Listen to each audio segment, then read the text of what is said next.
Hello. Here we are for part 2. Let's see. And I'll get all of my timers and stuff here.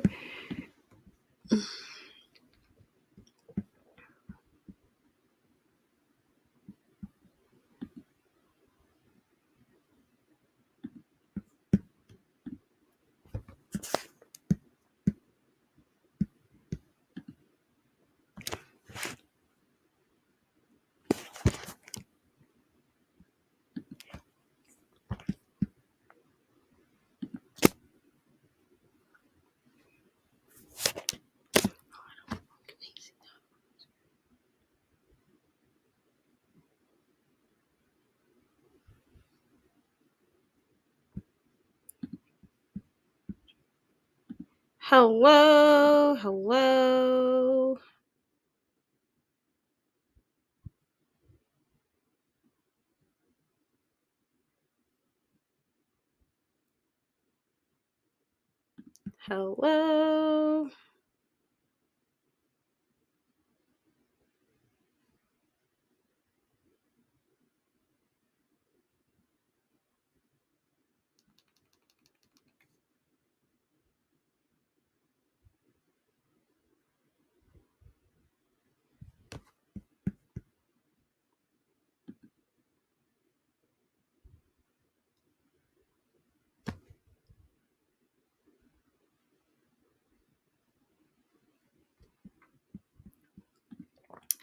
All right, here we go.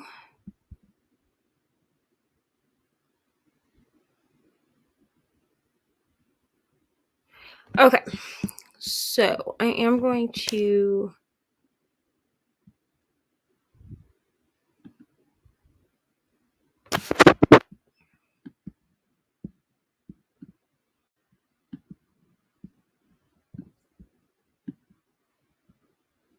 switch out this little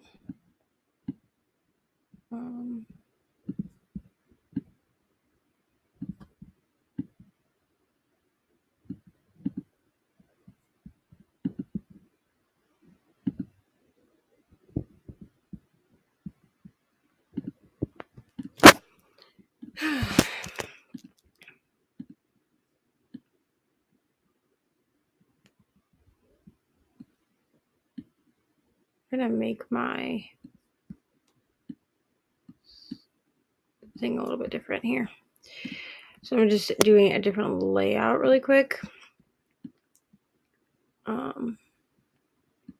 Because I want y'all to be able to see everything. But I don't feel like... Here we go.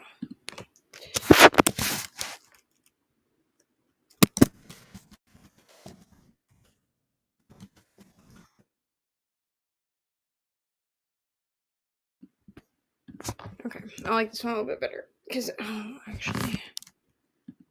Hold on, let me bring this down.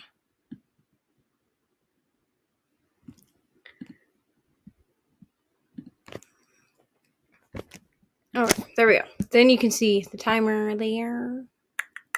Because you don't necessarily need to see my TV. Okay. Hello. All right. So we're going to do another sprint here because I gotta go put my pizza in the oven. So I'm probably gonna do not 100. No, I'm probably gonna do an hour just so that I can put my pizza in, eat all of that while we're doing this. I love all the new StreamYard designs. Me too. Honestly, they're my favorite thing.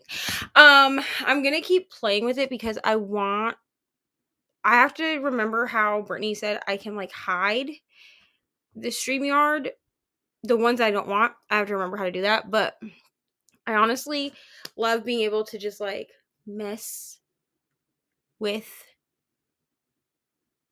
my layouts. I really do appreciate it. Hello, Erin, how are you? Yeah, I like this one, I think, better. If it bothers you that the timer overlaps me, let me know, and I'll make it so that me overlaps the timer, if that makes sense. Hello, Glenda, 11:06 in Texas. Yes, it is 12:07 here, so we're about halfway through. I think I'm changing over to Light Luck so I can get some good fantasy in. Wonderful. Wonderful, wonderful, wonderful. Oh, right. Yes, I'm going to finish The Serpent and the Wings of Night. I want to finish this before this is over. I only have like 2 hours left, I think. 2 hours and 37 minutes. So I feel like I can finish it. So I'm going to finish that, and then I'll probably read with my eyes for a little bit and try to get some Legendborn in, because at some point I'll go take a bath, and then I'll definitely be reading Legendborn instead of an audio. Like, I don't do audio in the bathtub, so I probably will. I need to get more Legendborn in, honestly. All right, so we're going to do an hour sprint again because I'm going to put in a pizza, so I want to be able to like cook it and then eat it, you know, before we come back. So I will do that. I don't know if anyone is joining me through the nighttime portion of this, so it may just be me, you know. If it's just me, then we'll probably do some longer sprints just because I only have so much to say. You know what I mean? I feel like you guys only want to hear me talk so much. You know what I mean? So, yeah. Also, I need to link people in the damn description. I will try to remember to do that this sprint. Also, that's where we are. So, yeah. Going to go to bed. It has been a long day, but I'm going to leave you on the living room so you get the views. Thank you, Jean. Good night. Sleep well. Thank you for hanging out. Not sure what I'm going to read yet. I want to run errands this morning, so now reading time is my reward. Wonderful. There's a little more of A Blade So Black and clean up my office a bit. Wonderful. I need to clean my room. I just don't really have the energy at the moment. I think I'm going to eat, and then I'll probably have the energy. At like 4 in the morning, I'll get the energy to clean. Like, I'll get the energy to like do things. Like, well, maybe at like 2. So I feel like in an hour or so, I'll want to clean things, and then I will. Because I need to move my bed. Right now, it's in front of me, and I need to move it to the wall over here. It's a whole thing. But I need to move it before Mr. Reading when Eva gets back from his little camping trip thing that he went on. Better him than me. But I need to move it before he gets back from that. So, there we are.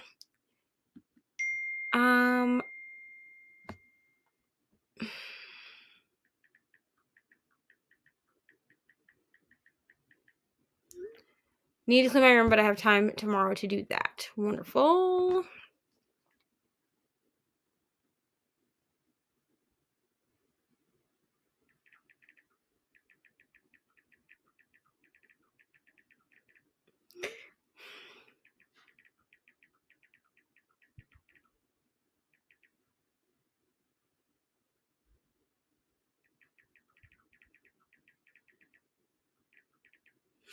Okay. I'm listening to Well, That Was Unexpected by Jessie Q. Satanto. We're finishing reading notes on Her Color by Jennifer Neal. Wonderful. I love Jessie Q. Satanto, honestly. Because my brother's here, so he's gonna help me move the bed. Because if I wait for Mr. Reading with Eva to do it, it's never gonna get done. So I purposely waited to do the rearranging until I knew my brother was going to be here because I can make him help me. That was my evil plan. Okay? So that's why.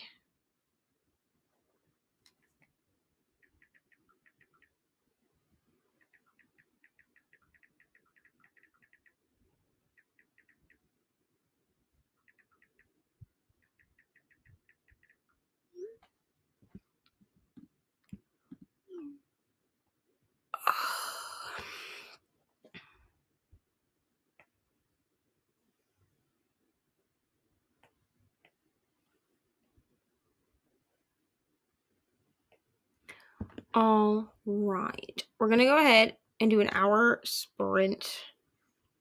right now. So we're going to do an hour sprint. Then we'll come back. We'll talk. We'll do the things. And yeah, so I will see y'all in 1 hour.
Hello. How did we do, friends? I made it to...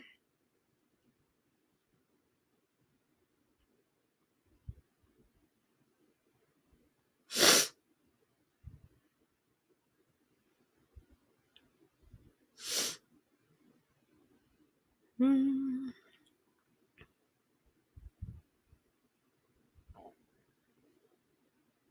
68%. So I read another 10%, or listened to another 10%, and I also ate some pizza. So,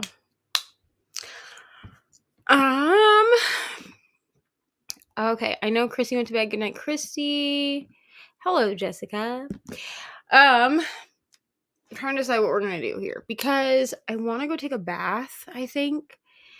So I'm thinking because I don't have anyone on with me right now. I think what we'll do is this next sprint will be 2 hours, and I'm gonna go take a bath. And then we'll come back and hang out. You know what I mean? I just feel like that's the best course of action since there's no one on the sprints with me at this time. 34% of the undead truths of us. Wonderful. Everyone's saying hello to Jessica. Read another 50 pages. Wonderful. Back. I fell asleep. Hey, we love a nap sprint. Everyone's saying hello. Everyone's saying hello. Hello. Yeah, so I think this next one is going to be 2 hours. So I can go take a bath. So I'm going to take a bath. And while I'm doing that, I'm going to read, I'll hold up the physical book, but I'm going to read some of Legendborn. I do have this on my Kindle. So I'm just going to have like a book bath and read some of Legendborn, I think. Let me check my actual Kindle to make sure I'm at the right spot. Thank you. Okay, I'm on chapter 6. So in the next couple of hours, I want to be able to get at least to chapter 10. So, through chapter 9, because it's about this much of the book, and that'll get me to part 2. So I'm wanting to do that, and then what I'll do is once I get to that section, like once I get to part 2, I will annotate chapters 6 through 9 with whatever annotations I made in my actual Kindle. So that's what we're going to do. Started Harvest House by Cynthia Latish Smith. Wonderful. We're going to try and hang out for the rest of the night with you. This time I may actually do it. The more the merrier. We love it. Legendborn is so good. Yes. So this is, for anyone who cares, this is my 4th reread of Legendborn because I keep reading it and then not immediately picking up Bloodmarked. So I'm actually going to take Bloodmarked, where is she? Off my shelf, because what I'm going to do is as soon as I finish Legendborn this time, no matter what else I have on my TBR, I'm going to start Bloodmarked. And the reason is because I need to finish this series or catch up with this series. I think there's another one coming out, but I need to catch up with this series. And if I don't just pick Bloodmarked up as soon as I'm done with Legendborn, I'm never going to finish the series. So that's where we are. But yeah, but I want to actually annotate.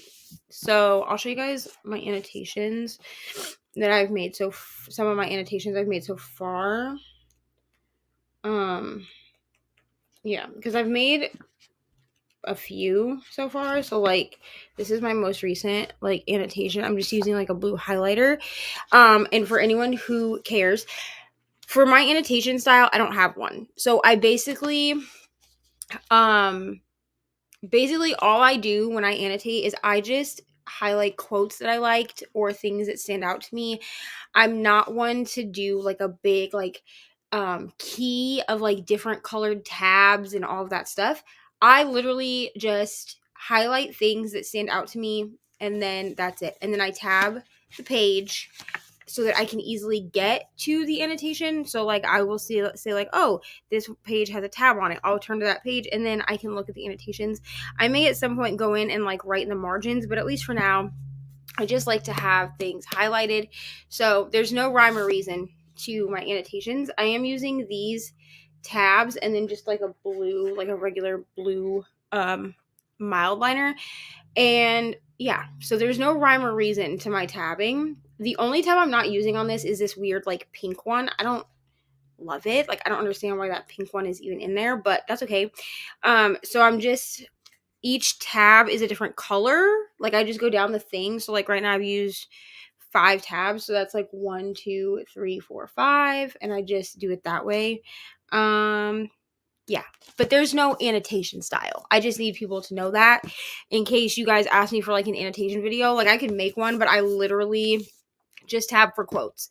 That's how I've always tabbed. Or I mean, I just annotate for quotes. Even on my Kindle, I just annotate for things that stand out to me, that I enjoyed, that pissed me off, whatever it is. But they're just the quotes and sections.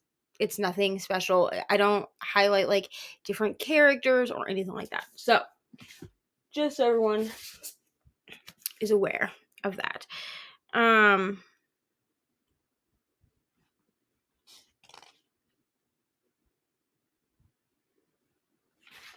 Yeah, but that's another reason that I actually prefer to read on my Kindle, is because on the Kindle you can have it toggled so that you can read like popular highlights. It'll show you the popular highlights, so I can choose to highlight those or choose to highlight other things. So that's why I do that as well. I also got lost in a rabbit hole about the Vonage manuscript. Really interesting stuff. I want to see it myself. Wonderful. So many mixed reviews on Legendborn that I never know if I should pick it up or not. I say try it. I personally gave it 5 stars. Mr. Reading when Eva really liked both books. I believe he gave both 5 stars as well. I'll ask him when he gets home, but I think he gave both 5 stars. If not, he gave 1 5 and 1 4, but I don't remember. But they were high ratings. I know people that didn't like the book, they gave it 2 3 stars. I don't know. I'm that person that will read a book even if I know that other people didn't like it, to try it myself. So I'm a big advocate of trying books, even if you're not sure if you're going to like them or not. So I hope that helps. Jessica's saying to pick it up. People were disappointed with Bloodmark too. Yeah. We have the same annotation system. I am not interested in doing a key at all. Yeah, I don't want a key. Like when I first joined BookTube, I would watch annotation videos, and I think that's why it took me so long to actually annotate my books, is because, so I'll show you in my Jade City. This is from my friend Amanda. I'm probably going to buy this in a hardcover. I'm going to talk to her first, kind of like I did with Priory of the Orange Tree. I won't get rid of this copy because she gave it to me, but I probably will get this in hardcover. But I did start trying to annotate Jade City. And Amanda gave me this book for my 6-year clean date last year in July. And so yeah, so I started trying to annotate. I don't think this has a key. Yeah, I didn't make a key for it, but you can see here, like I was like highlighting names and stuff, and like as I'm looking through these annotations, I'm like, what was I highlighting? Like, and then like here I like highlighted like a description of one of the characters. Like I don't really know what I was attempting to annotate. I will annotate like the rest of this book as well, but I think what I'll do is I'll remove, obviously I can't take the highlighter out, but I probably will remove all of the tabs from this particular copy and re-annotate this copy. I may not, I don't know. I didn't annotate a lot, and it looks like what I did was I marked quotes and stuff. Yeah, it looks like I just marked quotes. So I'll probably grab this like from the library and read it and annotate the library copy and then annotate this. I also save all of my notes and highlights for every book that I read that I know that I annotated. I email them to myself and I save them on my iPad because I add quotes to my reading journal. So there's that. Hello, Ollie. Welcome back. Controversial. You've read far worse. This is to me. You read far worse. This is to me is meant to be horrific. Like that's the point. Yeah. I think we're still talking about Legendborn. I agree. This is, in my opinion, Legendborn is a YA black horror book. That's just I mean, it is based on It is an King Arthur and the Round Table retelling, but I feel like it's supposed to be horrific. And people that went into it not expecting it to be horrific didn't like it. Because I even told Mr. Reading with Eva, I said, this is fantasy, but it's meant to be horrific. So you need to go into it understanding that. And he did like the book. He thought that Bree was kind of annoying in the beginning, but he got over that, and he really did like this book. So I always tell people to go ahead and pick up the Legend-Born cycle, to at least try it. And if you really don't like it, that's okay too, but to just try it. Just give it a chance. Because I do think that Jessica is right, and it is definitely meant to be horrific. It's meant to be. So there's that.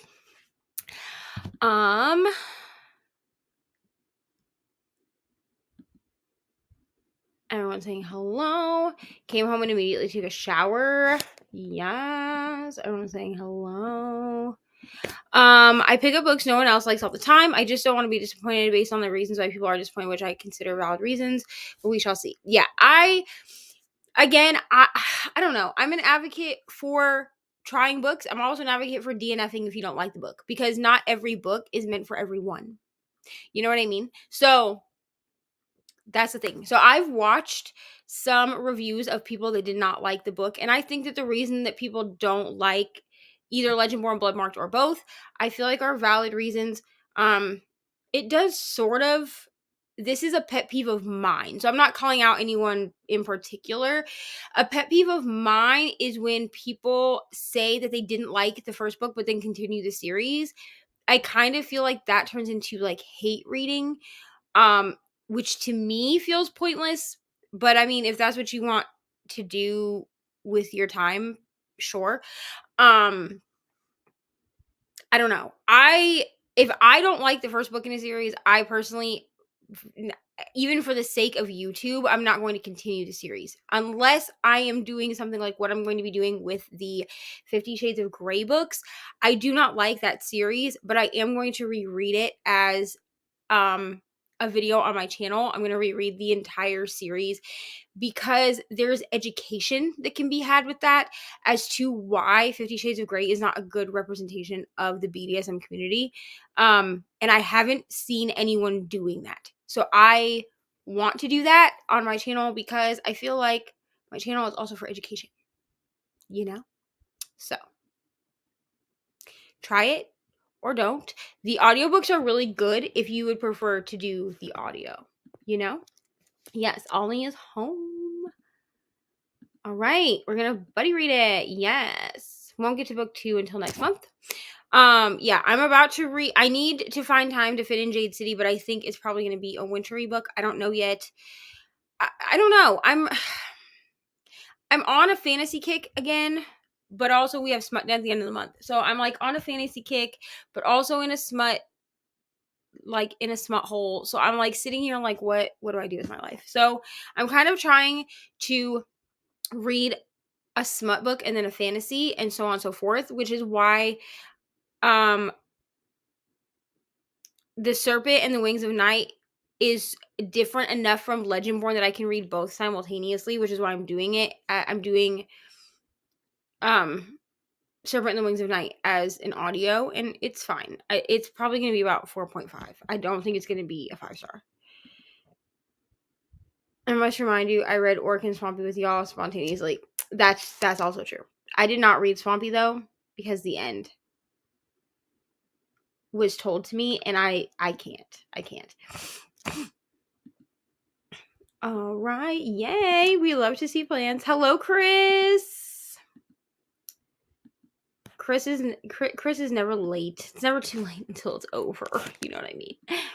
Everyone's saying hello.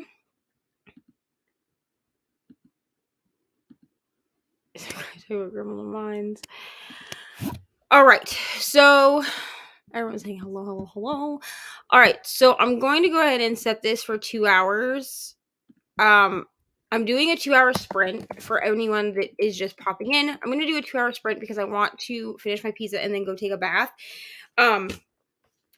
So that we can do that. So I'm going to give myself 2 hours to do those things. And then we'll come back, we'll talk, we'll do what we do. Okay. Chris was late. It's fine. The end of the song was legit not needed. I feel like the author included it to be edgy and taboo. It was pointless. Yeah. And this is kind of why I'm like, that just turns me off. I may at some point pick it up just to say that I read it. But Crystal told me and Brittany about it, and I was like, that's just not something that I care to read. You know? Like, why?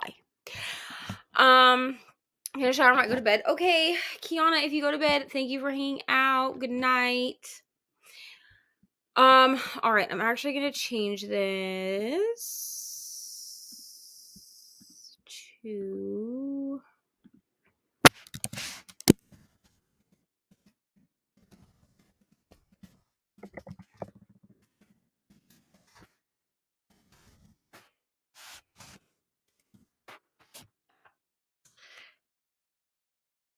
it wasn't descriptive. Okay.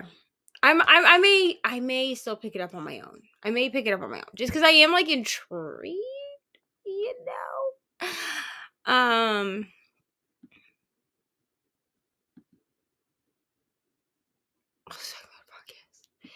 Yes. Stop starting trouble. You're gonna end up in timeout tonight. Good night, Kiana. Okay, so we're gonna go into a 2-hour sprint. So that I can go to take a bath. And I'm gonna finish my pizza first, and then I'm gonna go take a bath. So I'm gonna listen to a bit more of this book. I only have about 2 hours left of this book, so I'm gonna listen to a bit more of this, go take my bath, and then be back. So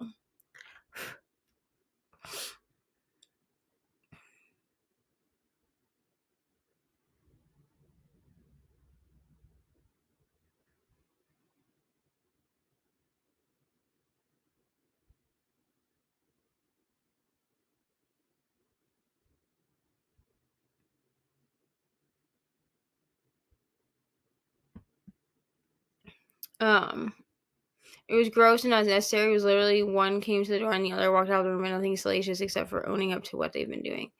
It's just ugh.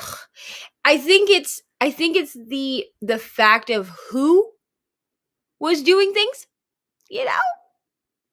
No, thank you.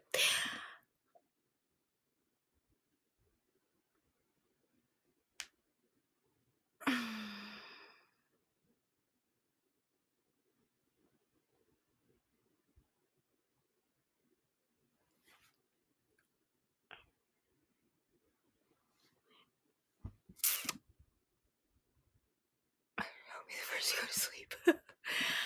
All right, so we're gonna jump into a 2-hour sprint, and then I'll be rejuvenated. You know? Yeah. So I may pick it up at some point, but we are going to finish. I'm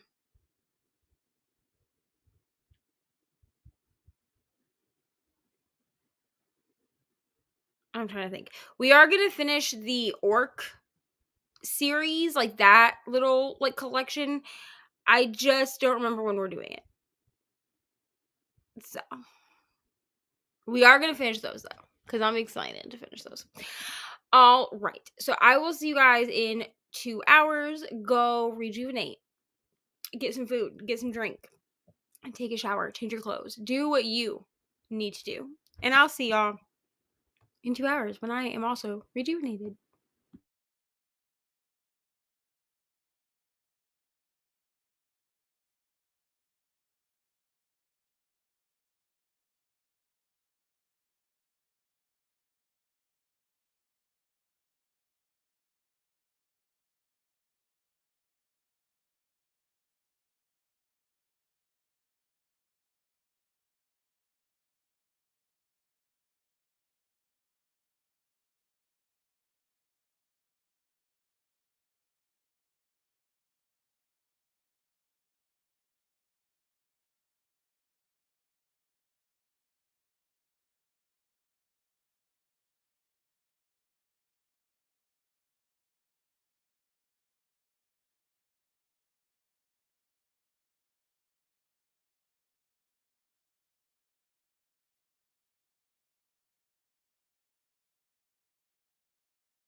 Hello. We got a Brittany, clearly, Hello. at 4:32 in the morning. Yep, Well, for Brittany, it's 4:32. For me, it is. 3:32. I mean, at least my horrible night's sleep lined up with your 24-hour sprints. Like that, True that. perfect. Couldn't Did have you? planned it any better, really. Right. Did you read anything? No. No, because I need to start a different book because there's no way on this earth I'm reading Four Winds live on the internet. Yeah, you said that earlier in the comments. I Mm-mm. feel like that's not a good idea. It's not it. It's not what we're doing. So I made coffee because 4:32 in the morning.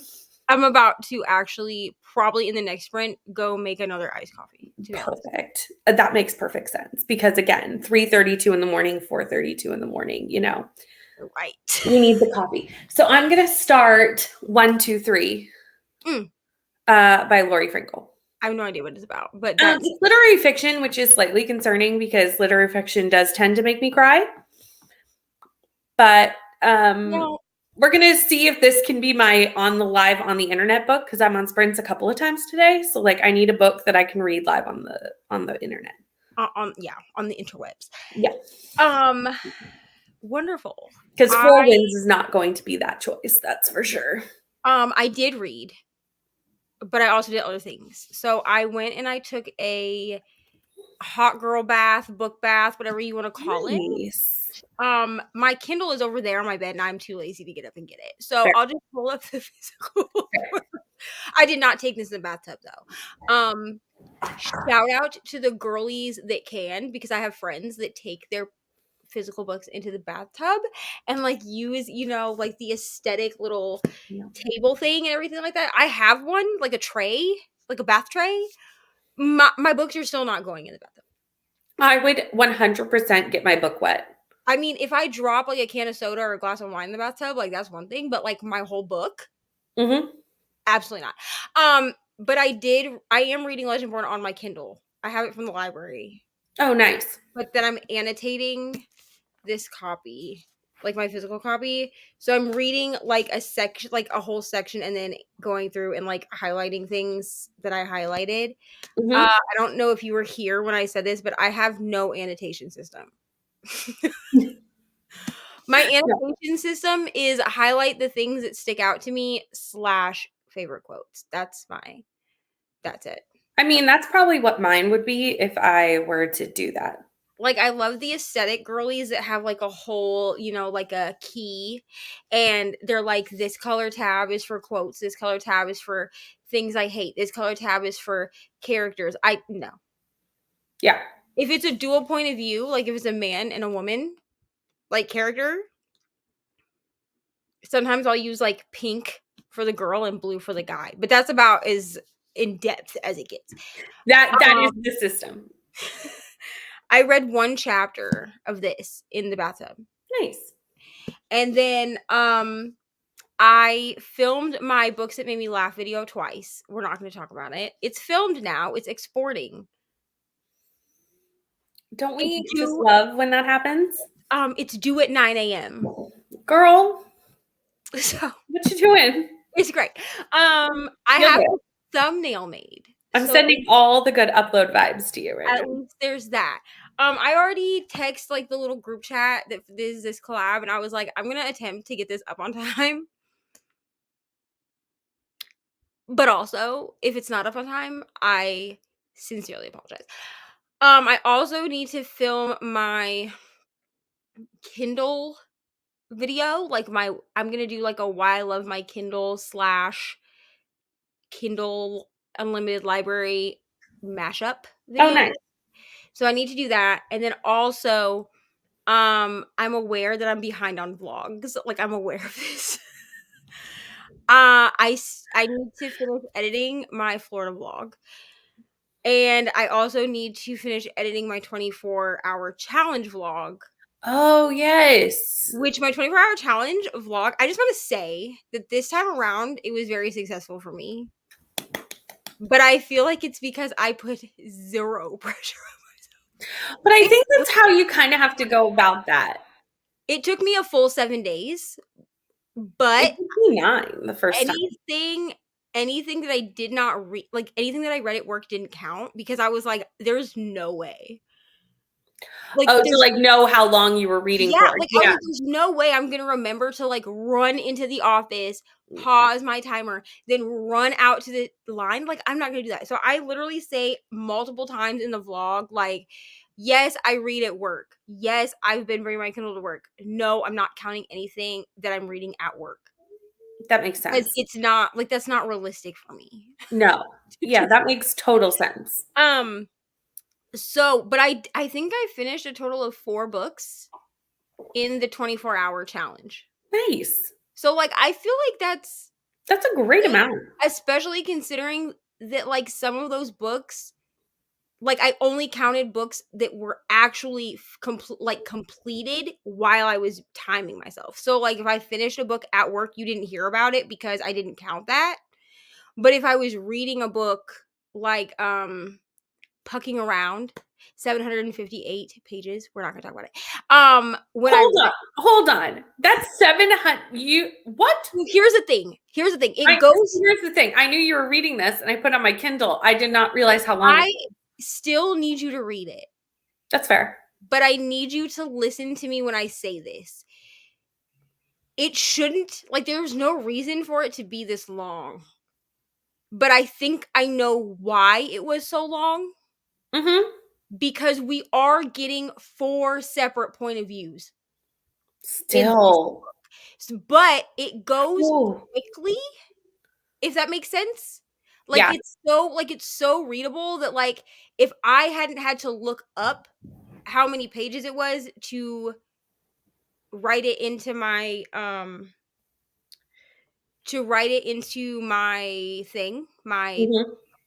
what am I Your trying to journal. my reading journal, I wouldn't have ever pegged it for being that long. Right. I But I guess that makes sense because you were reading it for a while. But it's also a book that you could read other books while reading that book, because that's what I was Right. doing. I was reading more than one book while I was reading a second book, like, I think, audio, but I was reading a second book while reading that book. So, Mhm. a majority of that book got read, like, in bed, like, Yeah. when I was going to sleep type thing. Mhm. So, it's a very quick read, but it is long. When I looked at the when I was like, "Oh, let me check Amazon so I can see how many pages this was," I was like, "I'm sorry." What? Like, it's almost as long as Priory of the Orange Tree. Like, what are That's we that's unnecessary. No, no romance should be as long as Priory of the Orange Tree. which, I mean, we do get 4 point of views, but most of the book is only 3 of the 4. Right. Because the I 4th still feel like because it is a series, could you have broken that up into more than one book? that's what I'm saying. Like, and again, with Kindle Unlimited books, I just assume that they're gonna be chunky no matter what Yeah, but genre. that's a whole other level. But 700 and A like, chunky KU romance is I 450 pages. I That is a whole other I level. thought the billionaire books, the Dreamland billionaire books were long because they're They are. a couple of I know terms and conditions is over 500 pages. I know. Um and I was like, okay, like, this is like pushing it, you know what I'm saying? But then, like, I looked at that and it said 758. I was like, there ain't no way I read 758 pages. There ain't no That's the thing with the Kindle is you don't realize how you long know something because is. if I listen to me, if I had ordered that book to my house, Oh, you would have been like, "What is this?" I would have been like, there's no audio for this. What is this? I would have been on sprints like, Brittany, look at this book. What is this? Like, you know what I'm saying? Yeah. But, like, because it's on my Kindle, like, I was like, oh, this is gonna be a fun time. And it was a fun time. I gave it 4.75 stars, baby. But I was like, and then, like, both of the little novellas that you read with it, like, the first novella I think is like 120 something pages, and the second novella, which comes after, it's like 6 scenes that are after. Well, there's one that's, like, during the timeline of Pucking Around, but then the rest of them are, like, that a polyamorous relationship, but like after, Right. like in the future, which is cute. But that one was only like 250 pages, and that was 6 different little like scenes, and then the main book was like 758. It's so long. Oh my gosh. Yeah, but I finished that one. I know I read that one. I think I read the Sarah Ennis book, and I read The Last Invitation, and then there was another one, but because I read Pucking, well, I think I finished 4 in total because I read Pucking Around, Pucking Ever After. I don't remember if I read the novella. Maybe I read 5 because I think I might have started and finished the first novella too. Like I may have read the whole Jacksonville series that they have out, Jacksonville Rays series. I may have read all of that during the 24-hour challenge. That makes sense. And then I know I read Last Invitation because I listened to that on audio, and I read the Sarah Ennis book, Little Doves. I read that. Mm-hmm. So, I mean, I feel like it was successful. It took me a full I season. think that's definitely successful. Yeah. I don't know where I left off in comments, so that's great. I know that ML went to bed. She has a long drive. I'm so sad I missed ML. She'll probably be back in the morning. I feel like we crossed paths. To answer this question, I will be here for a long time. Okay. I'll be here until 12 p.m. Eastern. I don't know what that is for you, but 12 p.m. Eastern.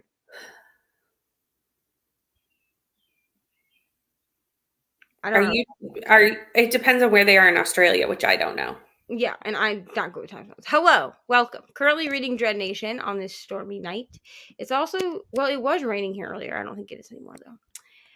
Hellos to Brittany. 97 pages and 52% done with the blood trials. Wonderful. I finished Chlorine. It is wild. I don't know if this is good, wild, or bad, but wonderful. What did you rate it?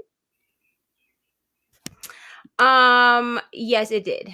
That 2 hours went fast. Read Blood on the Tracks, volume 13. Worked on my crochet reading blanket and listened to A Feast for Crows. Very productive. Ooh. Y'all are funny. I did sweep my floor and contemplated doing laundry at 2:35 a.m. I mean, that's valid.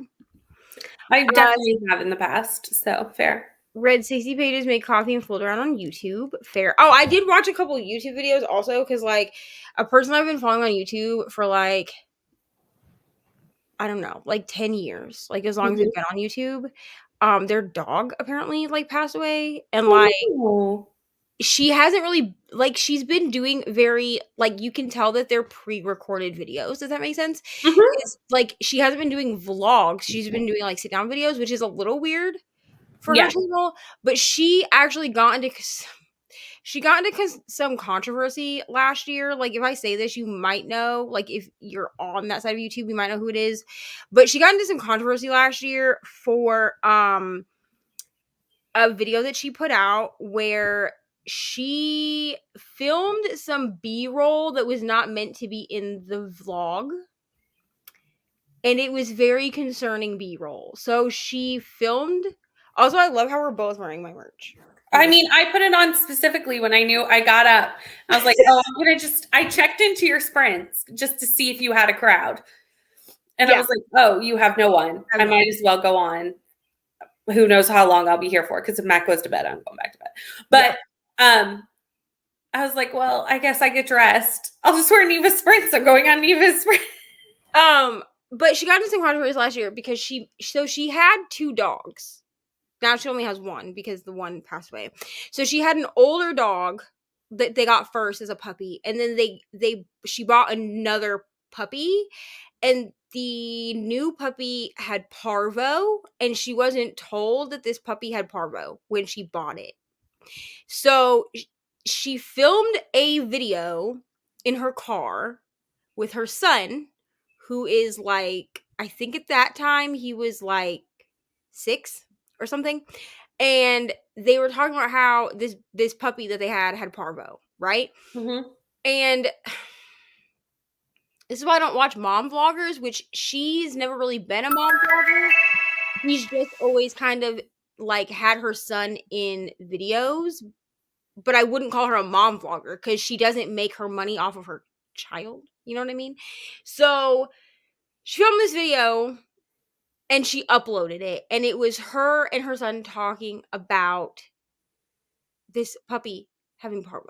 Well, the B-roll that was left in here was her coaching him on how to like cry, and like they were, you know how people do like thumbnails from their B-roll, like they Yeah. like film, like record the thumbnail and then screen grab it. So Mhm.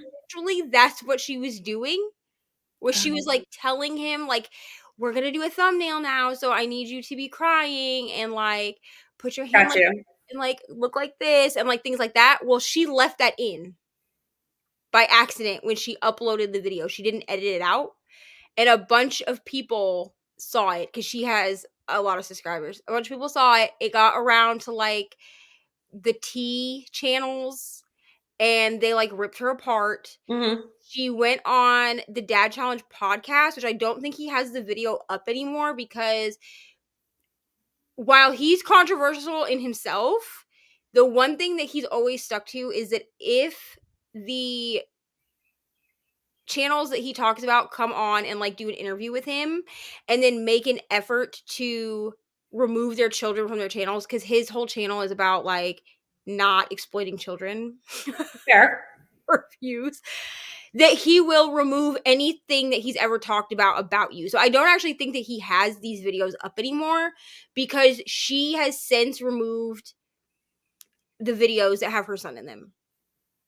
And she doesn't have her son in videos any longer. Mhm. But she was like under fire for that. So she, I guess for like the last 7 months, this dog, her name is Rosie, but Rosie had been like suffering from cancer, I guess.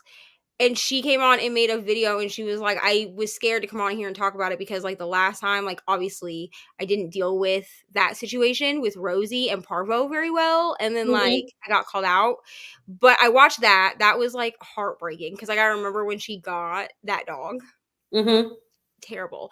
And then I watched, I don't know, some true crime. Nice. Annie Elise, I think. Yeah, 10 to Life, like her new video. But Mm. yeah. Wild. I'm gonna read that chunky book, but I'm still convincing myself to do it sooner than later. What chunky book? I think it's Feast of Crows. Oh, got you.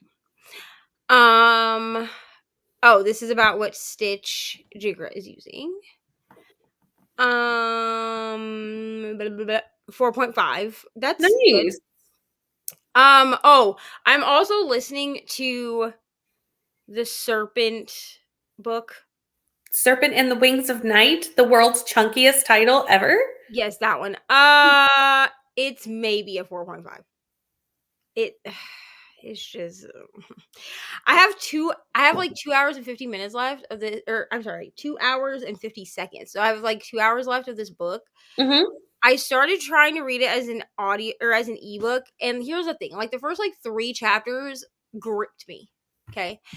And then the next like 5 chapters I was just like bored. I was like, nothing's happening. Like I don't Fair. understand. And then Bree came on, Bree from Four Paws in the Book. She came on earlier into my comments, and she was saying that she gave it 4.5, and that at like chapter 25 it starts to pick up. Now I'm at chapter 37 and it's better. Like things are actually like happening now. Mhm. But it's a 15-hour audiobook, so it took like a long time. To get there. Yeah. Who has? I haven't seen the audiobooks. Is it Audible exclusive? Yeah, it is. Oh, But rude.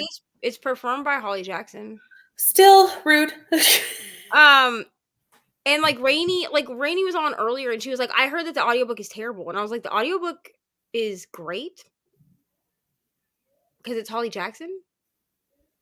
Who, like, for anyone who doesn't know who Holly Jackson is, she does like the Ice Planet Barbarians books. She's like the female voice on those. Like the audio is good. It's not a 5-star book to me. which, like, a lot of people that I've been seeing talk about it have given it 5 stars. Yeah, I've seen mostly 4 and 5. Yeah, like, I've seen a lot of, like, 5-star, like, Reni gave it 5 stars and said she was gripped from the beginning. Like I said, the first 3 chapters, I was like, "Yeah, this is gonna be great," and then after that, like, there was a lot of, like, world building-y stuff, which it sounds ridiculous that I'm not, like, a world building girly, considering that I like fantasy, which, like, you get world building with fantasy, but, like, I need it to, like, have a purpose, Right. for me to care. Mhm. And I just didn't. I don't know. There was a chunk of the book that I just didn't care because nothing was happening. I just felt like she was complaining about everything. Like, she was just, like, complaining that she's a human in a vampire world, and I was like, I know it's rough, but also be quiet. You know, I got lost in the Etsy hole while reading. Fair. I have $75 worth of stickers from Gigi and Bo coming to my house, so Ooh, we love Gigi and Bo. her sale really got me. Okay. That's fair. Because I was like, oh, I'm going to have to get rid of some of these. It's going to be over $100. It came to like $75 and change. So I was like, oh, great. I'll just get them. It's fine. You may still be on when I get back from an awards night at my son's state emergency service group. Wonderful. Yes, what were you shopping for? That's what we want to know. I found someone who makes printables that I can use to put on my knitted goods. So I don't have to type out my own shit. Wonderful. That's cool. But looking at one of her items, Etsy was like, here are some lip balm holders, and one of them was for the Aquaphor lip balm tubes. Gotcha. Someone has 3D printed a replacement cap for the Aquaphor squeeze tub that has a built-in keychain. Ooh, nice. Of course. That's how Etsy gets you. I They're mean, like, it does happen. Like, you all those might like this suggested stuff things. too.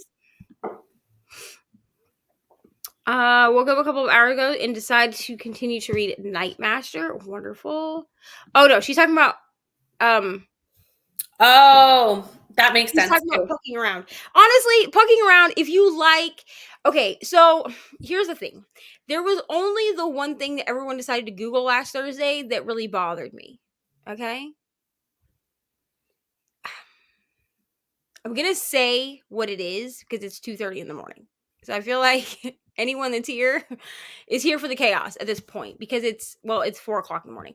So I feel like anyone that's here, we haven't had a ton of chaos somehow. I don't know how that's happened.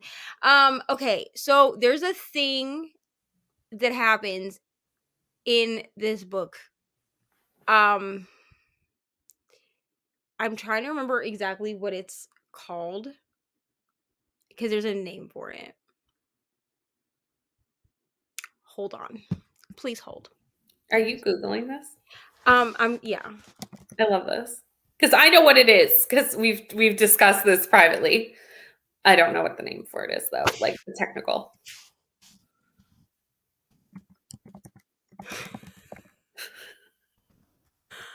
I pray no one goes through my search history. They're gonna be like, "No." Okay, so the term for it, I was pretty sure this was what it was, but I wanted to make sure. You're just double checking before you put it out there in the internet. I totally understand.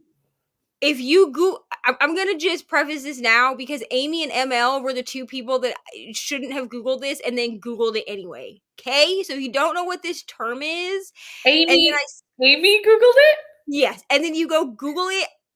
It's not my fault. I didn't think that they would Google it, and they did. So the term is snowballing. That's the term. If you don't know what that is, I'm not going to describe it to you, but if you don't know what that is, it's a sexual act, okay? And it's not a thing that I love in a book. But also, it's listed in the content warnings. So does not matter. When you open the Kindle version of the book, you have to flip past the content warnings in order to read the book, to start the book. It is a thing. The snowballing, it's literally listed in there as snowballing. It's listed in there.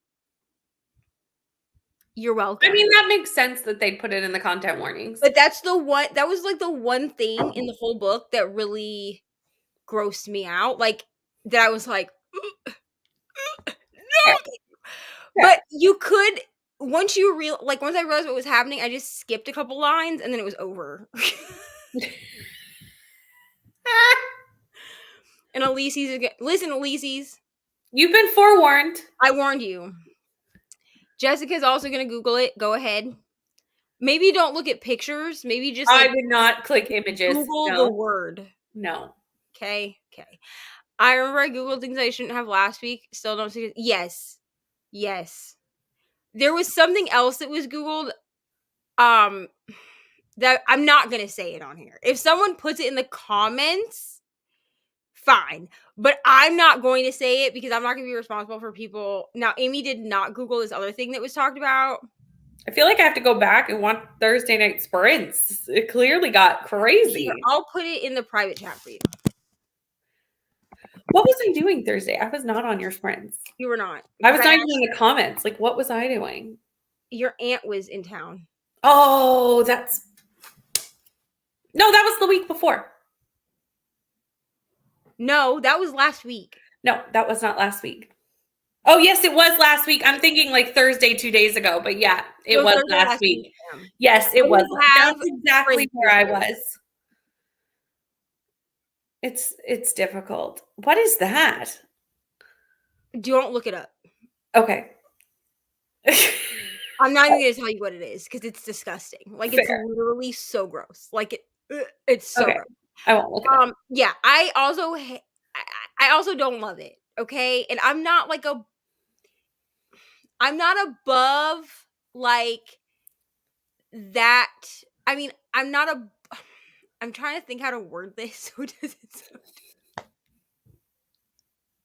Let the chaos commence. I'm sorry. I arrived and this is what has happened, but I didn't bring it with me. I just showed up for it. I'm not above someone finishing in my mouth. Okay, there you go. That's as graphic as I'm gonna get. If you understand. If you don't understand what I'm saying, you're probably too young, bro. Anyway, I'm not above that. I just don't want to do. I don't want to be snowballed. Which, yeah, that's fair. My opinion is different. Yeah. Okay. Thank you so much. That's perfect. I think that makes perfect sense. Thank you for coming to my TED Talk.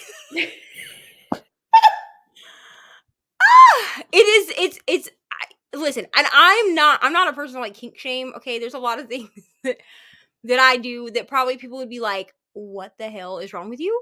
What's wrong with you? And that's perfectly fine. Like, everyone has like the things that get them off. That's just not a thing. Yeah, I don't get that one, but I mean, like, you do you. But even when I said it to Mr. Reading with Neva, and I was like, "This thing happens," he went like this. He went, that was his reaction. Yeah, no. You know? Yeah, I do. To me, it's just, and I'm not above it. Like, I'm not above other people doing it. I'm above myself doing it. I'm not going to participate in that. I mean, it's always you do you, but it's not me, you know?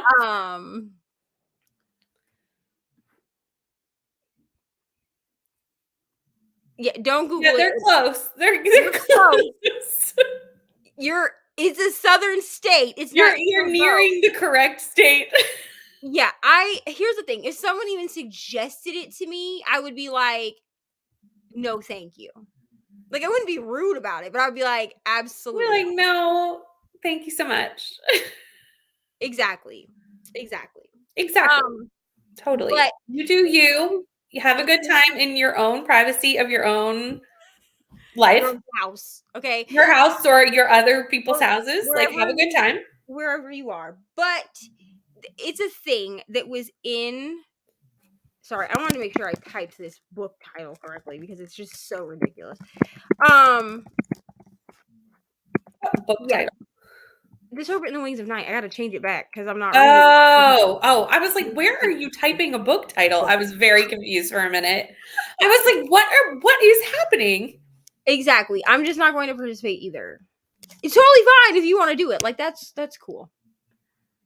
But yeah, that was really, for me, that was really the only thing I didn't like, because honestly, like the fact that it was polyamorous, like the communication was pretty good, especially for people that had never done polyamory before in their life.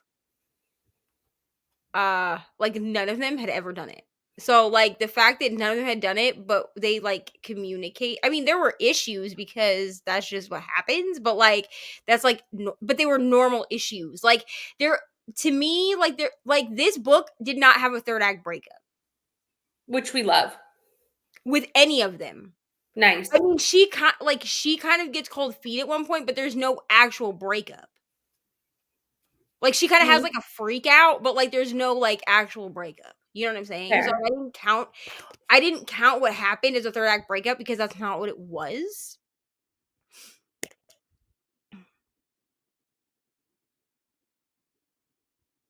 Sorry, there were things happening. I mean, that I can't even imagine why you would want to do the other thing at all. Like You're really making me want to know what this is. I mean, it's to your discretion. But if you should just voice note me what it is, but I don't have to look it up. I'll voice note you what it is. During the sprint, voice note me so I will try. I will explain to you. It's disgusting. I just need you to know. So once you know, you can't unknow. That's fair. Okay. Yeah. So that was really the only thing that bothered me, and I think it only happened. I only remember it happening one time. Like I'm pretty sure it happens once. I think so too, because you messaged me the one time, and I think you would have told me again if it would have popped up again. It was like the first time that they all hooked up with each other, like the original 3, they all hooked up with each other. So it was 2 men and a woman that all hooked up together, and that commenced, which it was used as like a bonding ritual, which I was like, okay. The whole ritual thing really changes it. But it was like used as like a way of like bonding them, and I was like, that's cool, but like I'm not gonna bond with you that way. Yeah, I feel like there's other ways. Slap me on the ass and tell me like good job, partner, or something, but like I'm not gonna we're not bonding that way. I'm not bonding that way. I feel fine with looking up all manner of sexy time things after someone sent me a video of a classmate doing sexy time for pay. After that, I'm really shocked. I mean, I came from the generation of the nastiest video known to the internet.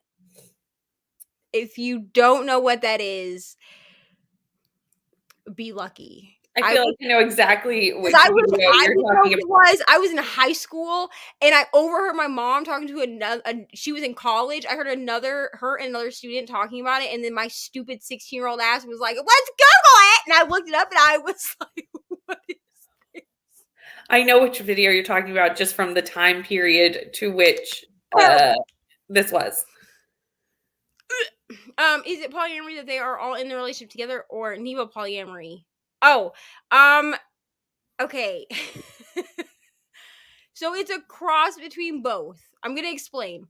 So we have 4 main characters. We have Rachel, we have Omari, we have Caleb, and we have Jake. So originally, if you read the novella called That One Night, which I suggest that you read it, it's not very long, it's like 125 pages, but it explains how Jake and Rachel came to know each other to begin with. Okay, so Jake and Rachel, they meet in That One Night, and that's explained in there. I'm not going to ruin it because, like, if I tell you how they meet, that's going to ruin the whole novella. There's no reason for you to read it if I tell you.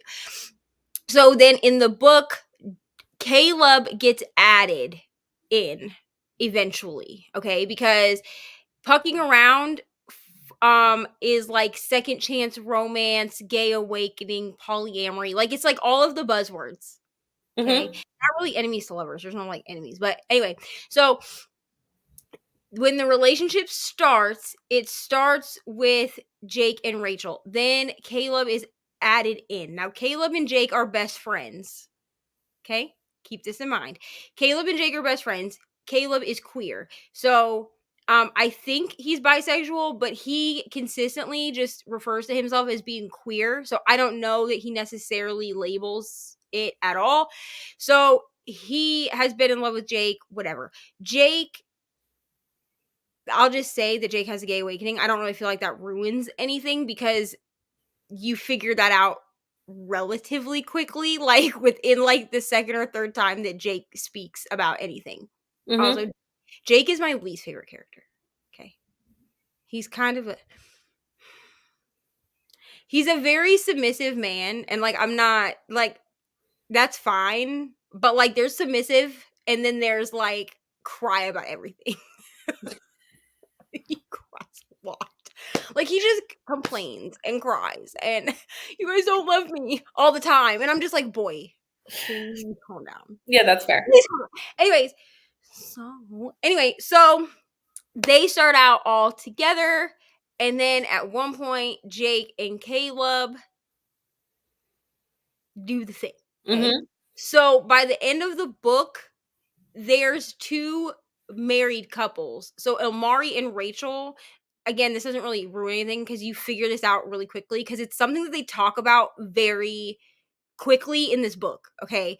So Omari and Rachel end up getting married by the end, and then Jake and Caleb end up getting married by the end, but Okay. they're all a family unit. Mm-hmm. Now, for most of for all of Pucking Around, we're under the impression that Omari is the only straight man in this relationship.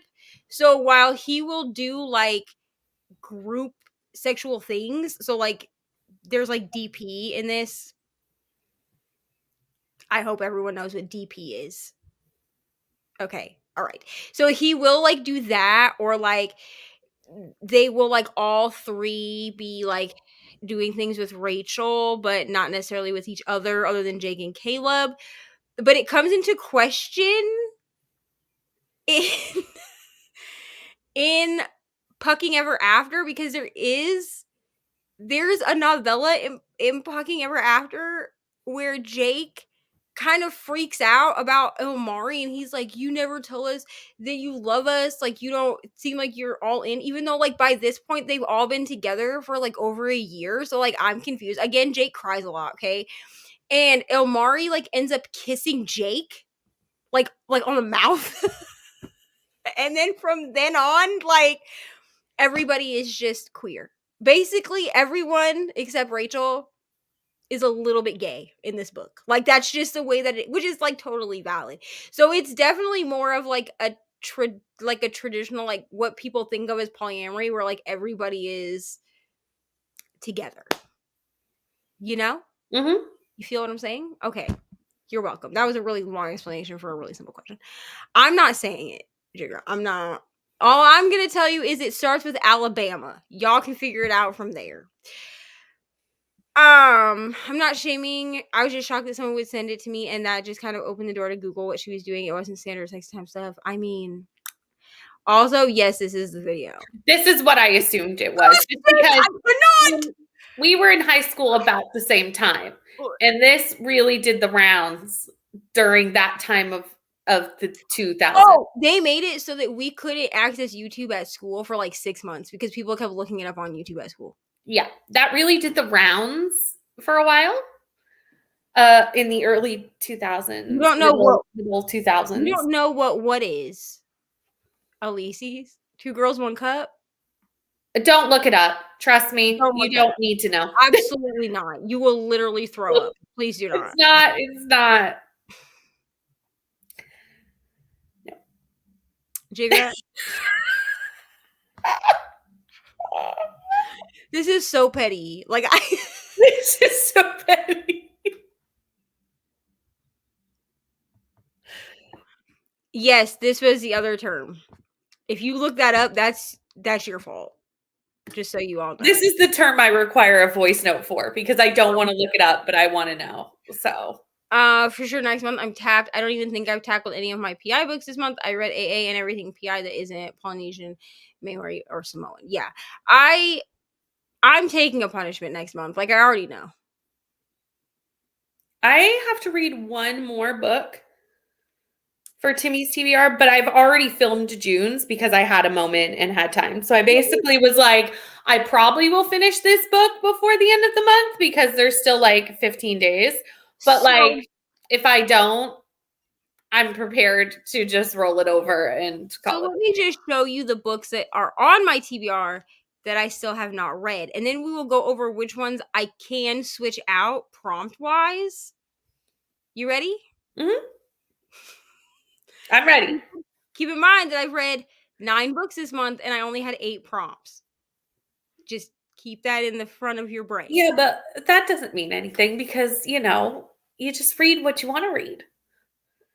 You're rereading Priory? So listen, I need to reread Priory because I didn't annotate. And I want to reread Priory before you and I buddy read the Fallen Knight one. Day of Fallen Knight. Yes. All right. So this one, I don't remember what the prompt was. Fair. So I have to go rewatch my own video because I might be able to switch this out, but I don't remember what the prompt was for that one. See, this is the nice thing with my game has cards. So what I'll do is I will, after I like pick my books, I lay them out with the prompt cards on them. And then I just take a picture. Yeah, I can't. So that I have that to reference. I'm hoping later. I mean, we're only like a week away from the end of the month, so I don't know if I'm going to have time to switch everything over for June or not. But definitely for July, I'll be switching everything over to cards, and that's going to make my life so much easier. Because then I can just like put them on the floor with the cards and take like a picture. I might even I can reference. I might even stick the card inside of the book for the month. I was doing that, but then they'd fall out. Yeah, that's true. Okay. And then that was just like, where are the cards?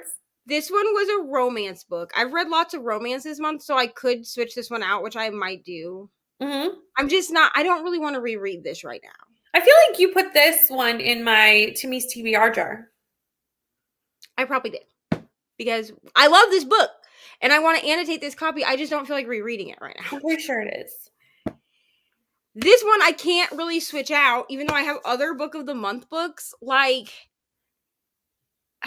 the prompt for this is a book of the month book I haven't read yet. I have 8 other book of the month books that I haven't read yet, but also I really want to read this, but also I don't want to read any of the other book of the month books that are on my shelf right now. Fair. Except for the Taylor Adams one, but we're reading that in like a couple weeks. Oh, No Exit. I was like, what Taylor Adams book are you speaking of? I've had very little sleep. So my brain went. I needed a 5-star prediction, which I think I might have I think the last, I can't do the last invitation because I'm not doubling up on prompts, but I think I have a book that I've already read that would be considered a 5-star prediction, but that's why I put this on here. But this book has to get read by the end of the year or I have to unhaul it. Because it's on my self-destruct. Honestly, I have barely touched my self-destruct list, and I need to get on that. This is on my self-destruct, and I have no reason not to read this because the audio is unscribed. So, like, what are you doing, ma'am? By ma'am, I mean me. Okay. And then we have a book that is 600 plus pages because I got a big book. Mm-hmm. Which I was going to do this, but you know what this is going to get? I would do Pucking Around. Out for Pucking Around because 758 pages of a contemporary hockey romance is ridiculous. Actually, it's not contemporary, but of a polyamorous hockey romance. And I'll just read this. I would switch that out. I will just, because I actually do have the ebook for this now. I bought it. Fair. We're not going to talk about the fact that every book on this shelf back here, basically now, I have the ebook, the audiobook, and the physical book. It's fine. It's because I'm not reading physical books right now. But I also want to annotate my books. But I also need to read my books. And for some reason, if I'm not, like, reading the book, either on my Kindle or with the physical book and listening to the audio is not really sinking in. Yeah. So here we are. We love an immersion read. So so here we are. And also, I feel more comfortable annotating on my Kindle, like annotating a section on my Kindle and then going into my physical book and highlighting the things that I highlighted on my Kindle. That makes sense. I can see that. Because then I don't my book. Mm-hmm. You know? Which is what I'm doing with my book. So I'm pretty sure I can switch out most of these. But I might have to take a punishment for the book of the month book. Because I just don't want to read any of the other ones that are on my list, and I just don't know that I'm going to get to What's on your list? For book of the month? Yeah. I have You Will Know Me by Megan Abbott. No Exit by Taylor Adams, which we're reading next month, so I'm not going to read that right now. Yeah. Take My Hand by Dolan Perkins Valdez. I don't know. This is like historical fiction. Pretty sure. Okay. And then You're Invited. Yeah. I have Girl Forgotten by Karen Slaughter. Okay. A Flicker in the Dark. Ooh. Which maybe I'll read that. That actually sounds like a good one. What Lies I'll in the buddy Woods. read that with you if you want to buddy read it. Okay, let's do it. So we're gonna switch this one out for Queenie. We're gonna switch Queenie out for A Flicker in the Dark. I'll read Queenie next month. Hold on, let me get the audiobook. I'm not reading it today, but like we can read it before we get in. What Lies in the Woods and Rootless. Which Rootless is a black book also. It's about like marriage or something. Okay. What Lies in the Woods I've already read. Which, what do I know about marriage? Also, I would just like everyone to know, because I got a question about this the other day. Someone found either a video or a photo. I don't know that I've posted a photo of myself wearing it, but it caused a discussion between me and my brother. So my brother is here visiting. He's sleeping because he's a normal person. But it caused a conversation between me and my brother. So I thought I would bring this up now in the middle of the night. Okay. When I'm less likely to be judged. So if anyone has seen me wear a variation of this necklace, I'm going to explain this. Okay. Okay. So hear me out. I don't know where we're going with this, but I'm enjoying the ride already. So I have two versions of this necklace. I have this one, which is black, which I tend to wear with my work uniform because my work uniform is black. And then I have a pink one that I've worn in videos, like especially like at the beginning of my channel. I would wear it all the time. Okay. So someone found, I don't know if they found a video or a picture, but someone messaged me earlier today, like this morning before I did sprints, asking what this was. So I'm going to be very honest. I mean, I told the person what it was, and I'm pretty sure that they blocked me on Instagram. Now, I tell people a lot of times that this is a necklace, because, well, it is. But for anyone who's wondering if this would be considered a collar, also yes. So I suppose this is like my PSA of like, because this person was apparently offended by that.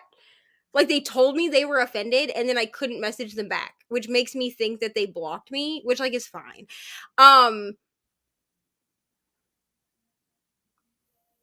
I feel like at this point in our friendship, everyone knows that I live like an alternative lifestyle, because you can't really be polyamorous and not live an alternative lifestyle. This person apparently, so if you see me wearing this, that's what it is. But it also I don't understand why that would offend somebody. I don't know either. But it also it's not like you're making them do it. But it also prompted a conversation with my 22-year-old brother, because he had a lot of questions. Because he's like, well, you wear it all the time. And my little sister referred to it as a collar because that's what it is. Mm-hmm. This, you guys, this is no different than like a wedding ring. Like it's the same symbol. It's just around my neck instead of my finger. Okay? Okay, great. Okay. And obviously I'm not like legally married to Mr. Reedy Winnie because he's married to Mariah. But like legally married to Mariah. But that's all it is. Okay? So I don't feel like anyone's gonna be like, okay, peace out. Why would they? I might have lost Brittany as a best friend. I'm just kidding. No. But apparently this person was offended. And I did look at their profile before they blocked me. It appears that they were relatively religious. Like they had I have a question though. Is this a person that you actually like conversed with prior to today? I knew that they followed me because okay. they interact sometimes with my posts, but I don't even think that they're on the YouTube channel. I just feel like it's weird that someone who like, first of all, like it's fine, but like why would they even message you in the first place? Like if it's not someone you talk to, like I feel like that's an odd way to start a conversation with someone. Like if Elise's had messaged me and was like, hey girl, this is like offensive to me, I would be like, okay, but like why is it offensive to you? Like I would have a conversation because I know her. But like this I don't know who this person even is. Like I know that they follow me. They're a Bookstagram person. Weird. Like they're on Bookstagram. Weird. But they had like a lot of like in like their bio it said like child of God or whatever, which like is fine. Like I love Jesus too. But also like yeah. Have you been around? I read a lot of kinky stuff, bro. I would assume they haven't been around, to be honest. So weird. Because I think there's also like, I follow so many people on Instagram that I probably never see their content because Instagram only shows me like 7 people's content, you know? Right. But like, that's so weird. Anyway, those are the people that I'm like, don't let the door hit you on the way out. It's a disgusting video. Okay? That's all I'm going to tell you. You don't need to watch it, really. No.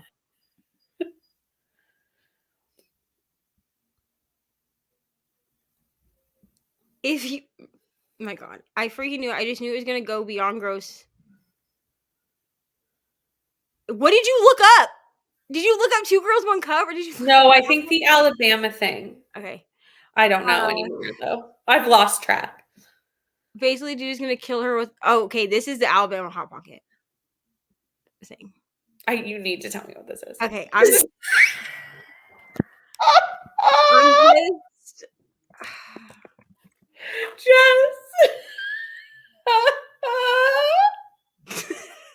Are you okay? I don't even want to tell you what it's so gross. Okay, here's my question. If I put it in the private chat, if someone enters this, can they see the old private chat? Yes. Okay.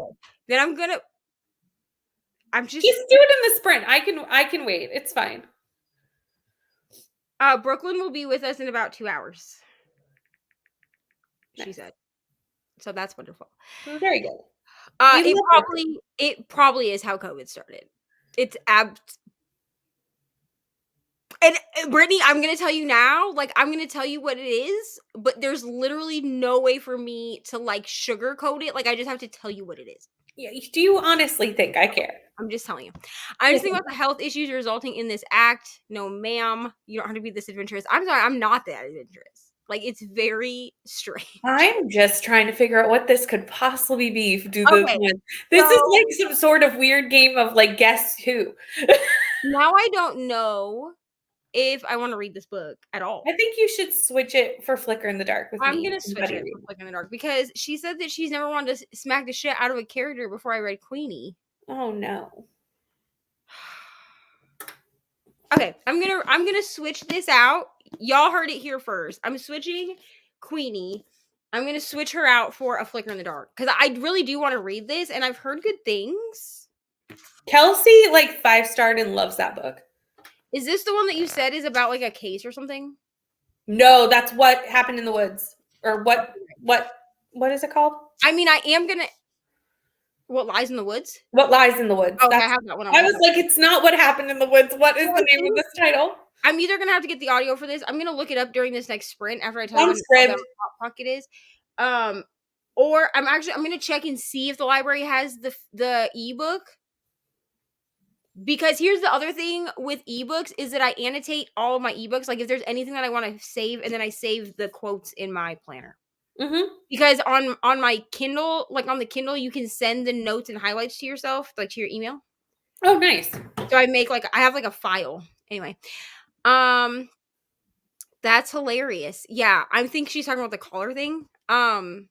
Yeah, I guess I've had people that come through my drive-through. Like, there's a gay boy that comes through my drive-through all the time that he's like, I love your collar. Like, he knows what it is. But there's a lot of people that just call it a necklace. Because, like, the thing is, if you're also in the goth scene, it's very weird to me. Like, this person had to have been on Sprint or something and heard me talking about it at some point, because these are also, especially if they're colored, like the strap is colored, like pink or red or whatever. A lot of people in the pastel goth scene wear these too. And I mean, I have one that's like obviously a collar. I'm not going to show it to you, but it's obviously a collar because it has like a ring. It's like got a bow on it, and it has like a ring at the bottom because that's meant to attach a leash. And like, we don't use that a lot, but like if we go to kink events, we use it because Mr. Reading with Eva is very bad about just like walking away and abandoning me. So at least this way, like, I can stay behind him. You know what I mean? Like, it's not like a weird, like, it's not like pet play or anything. I'm not doing that. But like, I'm just saying, for whoever does, like, that's cool. You do you. But I just thought it was so weird because I've worn this on more than one video in the last year. And a whole year into my channel, somebody was like, is this what I think it is? Honestly, I think it's fine to wear it, to be honest. Like, in your videos, like, I think that says more about that person than it says anything about you. Like, why are you so worried about what's around my neck, though? I'm just exactly. That's what I mean. Like, that says much more about the person who has an issue with it than yeah. And like Elise said, I know what a collar is. It's cool. It's weird that there are weird people on this planet, but this is where we are. Like, I don't understand why people it's really like, if you look it up on Amazon, it comes up like the first hit on it will say like cute choker, heart choker. I mean, eventually if you get down into the tags, it will say collar, because a lot of people wear these as like a day collar. But like, I don't know if this person thought that I was going to be like, I'm so sorry for my lifestyle, I will change my ways. I'm not going to change my ways. Okay, thank you so much. I knew what you meant, Elise's. I mean, you can call me weird. It's okay. I always saw it and just thought it was a cool choker. Never thought of it as a sexy time thing. Am I the weird one? I don't think so. Especially not if you watch like Swoop. I don't know if anybody else knows who Swoop is on YouTube. I watch her because she does a lot of like documentary things on her channel. She wears one that's very similar to this, just in different colors. This literally cost me $7 on Amazon. Okay, I'm not out here like breaking the bank buying one. Like, I literally just bought one that's two-tone. It's black on one side and red on the other side for tomorrow because it's superhero day tomorrow. And I asked if I could dress up as an anti-hero, so I'm dressing up as Harley Quinn. Ooh, I want to see pictures of you dressed up as Harley Quinn. No one voted that they didn't want to see outfit of the day for Spirit Week. So 100%. Get ready, because we have superhero day. We have wacky tacky day, which basically means that I'm going to let Ari help me pick out my clothes. Nothing's going to match. It's going to be great. We have sports day. I'm so excited for that chaos. And then on Tuesday, it's 80s day. Ooh, these are going to be wonderful outfits. You're going to post them on Insta? Yeah. And I'll post them on my grid so that they're like up there instead of in my stories where they'll disappear. But I literally text AJ and I was like, so what's the rule for Spirit Week? And he was like, you just have to wear your work shoes and your hat. He's like, otherwise you can wear whatever you want as long as it like works with the day. And I was like, you don't understand how much fun I'm going to have with this, because like, you literally gave me no restriction. I know y'all can't tell because like, I don't really dress up on sprints. I love to dress up. Like, I already have it planned for October. I want to do, I mean, I know a lot of people will do sprints on Halloween, but I want to pick a day in October where we dress up. Like, when I do the 24-hour sprints for October, like, I want to like wear a costume. To be honest, I'm gonna do it. I love this idea. I love to dress up. It's supposed to mean something to folks living the lifestyle. It's about respect. Yeah, it literally, like my stepdad said it the best way. Like literally, this is like an equivalent to like a ring. I don't know what else to like. I don't know what else to compare. It symbolizes the same thing. Yeah, A so commitment to each other. Around my neck instead of on my finger. I don't really love to wear rings anyway, so I always tell Mr. Reading when Eva that when we do a commitment ceremony, he needs to buy me a ring. But truthfully, I'll probably just have him buy like a collar that looks more like an actual necklace, like that looks like a hanging, a traditional necklace. Yeah. Yeah. Okay. Mm-hmm. Yeah, that is basically what it is. Yeah, Jigra said she's gonna try to hang out the whole time. I was actually wondering how many people have been here this whole time. I'm so impressed with who does the whole 24 hours. I mean, I'm always like, way to go. We're still sitting at 12 people. Like, I don't know if these are just people that like turned the sprints on and just like left them on, but I haven't been under 10 people. That's amazing. Since I started. Like the middle of the night, like. Right, and for like 4:30 in the morning. Y'all don't need to sleep? Oh, I mean, that's cool. Me either. It's okay. Okay. Do we want to do a sprint? Yes. Okay. We're not going to do a 2-hour sprint. How long should we go for? 45 minutes? I vote an hour. An hour? Okay. If my vote counts for anything. Your vote counts for everything. For everything. I feel so special. Also, I'm changing this back to the Dark Academia because I like that one better. But Ari wanted the fireplace. I don't know. Like earlier, she was like, "Can I start the sprint?" And I was like, "Sure." And then she was like, "Why is it not the fire? Why is it not the Harry Potter fire?" Well, and we all know Ari gets what she wants because queen. She's really driving her uncle nuts. It's really funny to me. Because he was like, "Wow, she's just really been crazy." Blah blah blah blah blah. And I was like, "She's 6. Like, what do you were crazy when you were 6 too. You just don't all 6-year-olds ever." I'm most likely dropping off in this next sprint. Okay, Jessica. Hi, Jessica. You, no problem. Yes, Jigger is trying to hang until the absolute end. She's really trying to make it this time. MVP. Oh, also, I don't know if they're gonna go up, but I'm going to. Well, actually, I'm gonna try to post them up. I'm working on some new quotes for merch. I am drawing some stuff too, but it's taking me a minute because I'm not a very good artist. If I'm gonna be honest, you would not want to see if I had to draw anything. No one would even know what it was. So basically, what I've had to do is I've had to find reference photos and like trace them and then change them enough that I don't feel like I'm copying someone else's design. Fair. I need to just hire someone.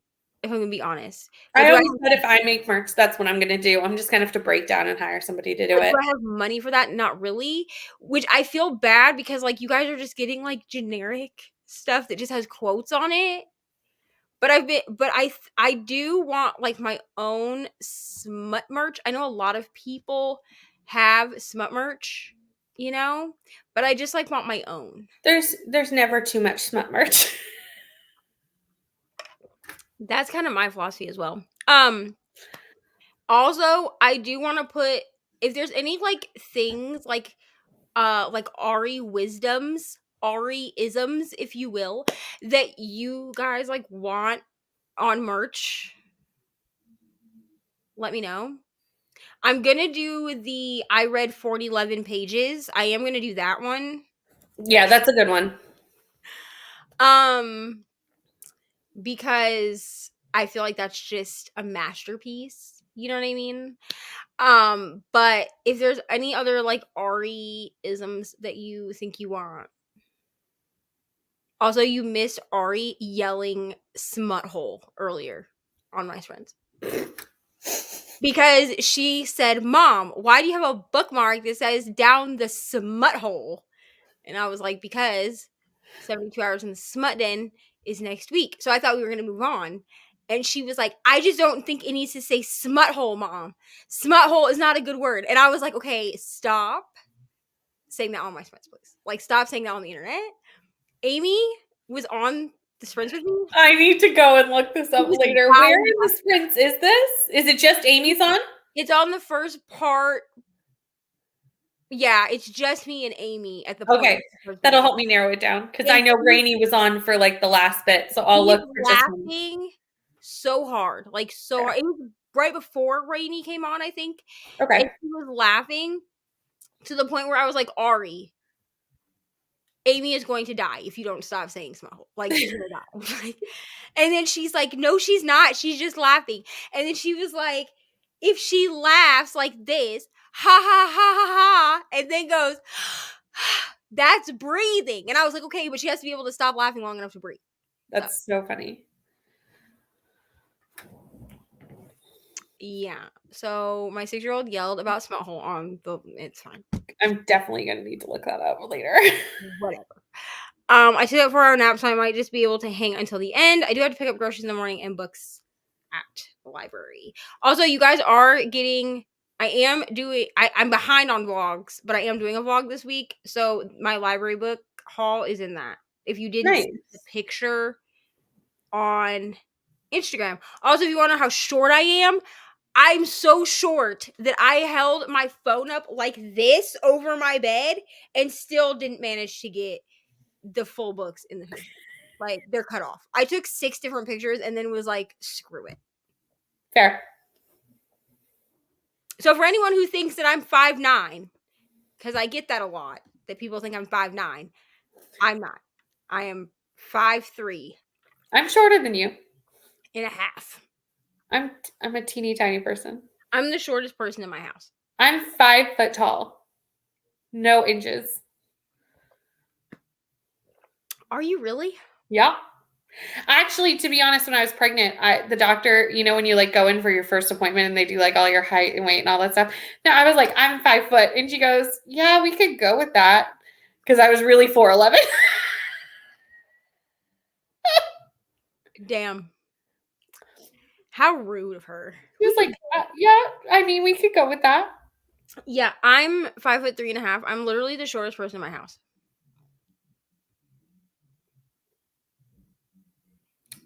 I mean, it's fine to be short.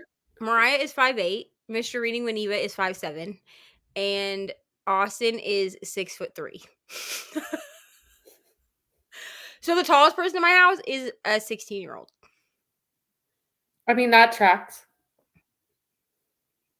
That's why he was so intimidating earlier when he stood in my doorway and aggressively. I was here for that. He stood like this, and he was like, "Thank you," and I was like, "You're welcome." Like, thank you for what? And then he was like, "Well, I didn't think I said thank you for my dinner," and I was like, "You're welcome," but that was very aggressive. It's fine. Jessica may still be here because she did not charge her Apple Watch. Boo. I hate when I don't charge my phone and stuff before bed. I bought like one of those charging stations. So now I have no reason to not charge myself.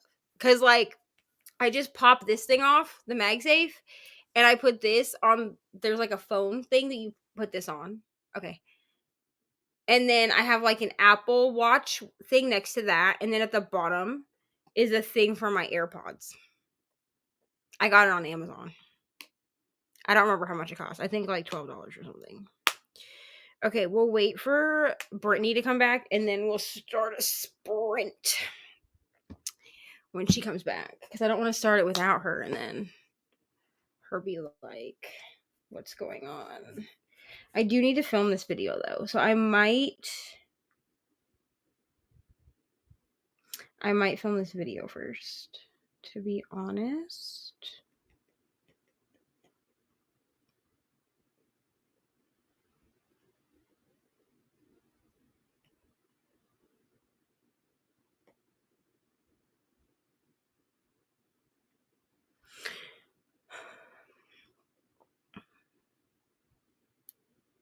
We'll have Brooklyn in 2 hours, which is wonderful. We love Brooklyn.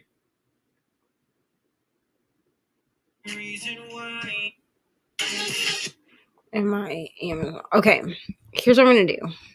I'm gonna start the sprint without Brittany because I think she's dealing with something. So I'm gonna start the sprint. So we're gonna read for 1 hour. Okay, so we will be back in an hour.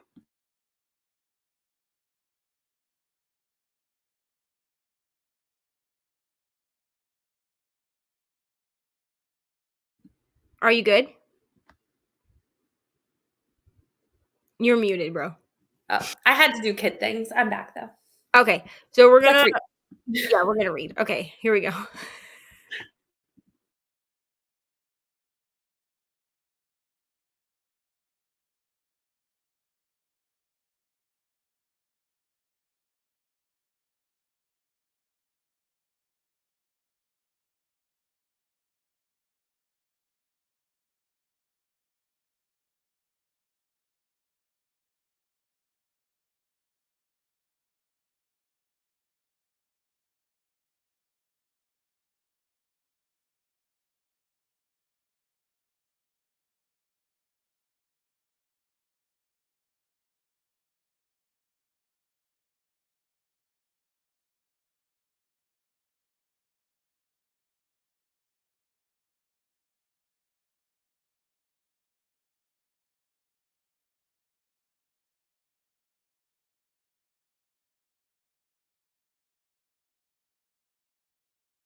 Hello. How do we do? I have my video that's to do at 9 o'clock. It's uploading. I have an hour and 17 minutes left of this book. So that's great. So I'll tell you how like money percent. Also, if you want to see Brittany jumped off because her mom is coming over to sit with her son so that she can go back to bed. So I'm at 79%. I'm almost done. I'll finish it in the next sprint. So, what was I saying? I do not remember. If you want to see Brittany's reaction to me telling her what an Alabama Hot Pocket is, you can go back. You can go back in the stream. Because we turned our cameras on and we are not talking because everybody was like trying to read, but you can see our reactions. Well, her reaction to it. I was just laughing because I thought it was funny, but didn't read, watched more shrimp and grits videos. Wonderful. And also Kelsey popped in for a minute. She's on her way home. So have a safe flight, Kels. 50 pages. I have 100 pages left. Wonderful. Also, this book is going to be a 4.5. So the romance in this really pans out. The third act conflict, which isn't, well, it is between the like love interests, but there's also a third act conflict between Araya and her father. So I am really enjoying it now. Like after like chapter 30, I was really enjoying it. So I'm going to give it 4.5. It's not a 5-star book to me, but I will be reading the second book. So I'm going to actually see if that even has an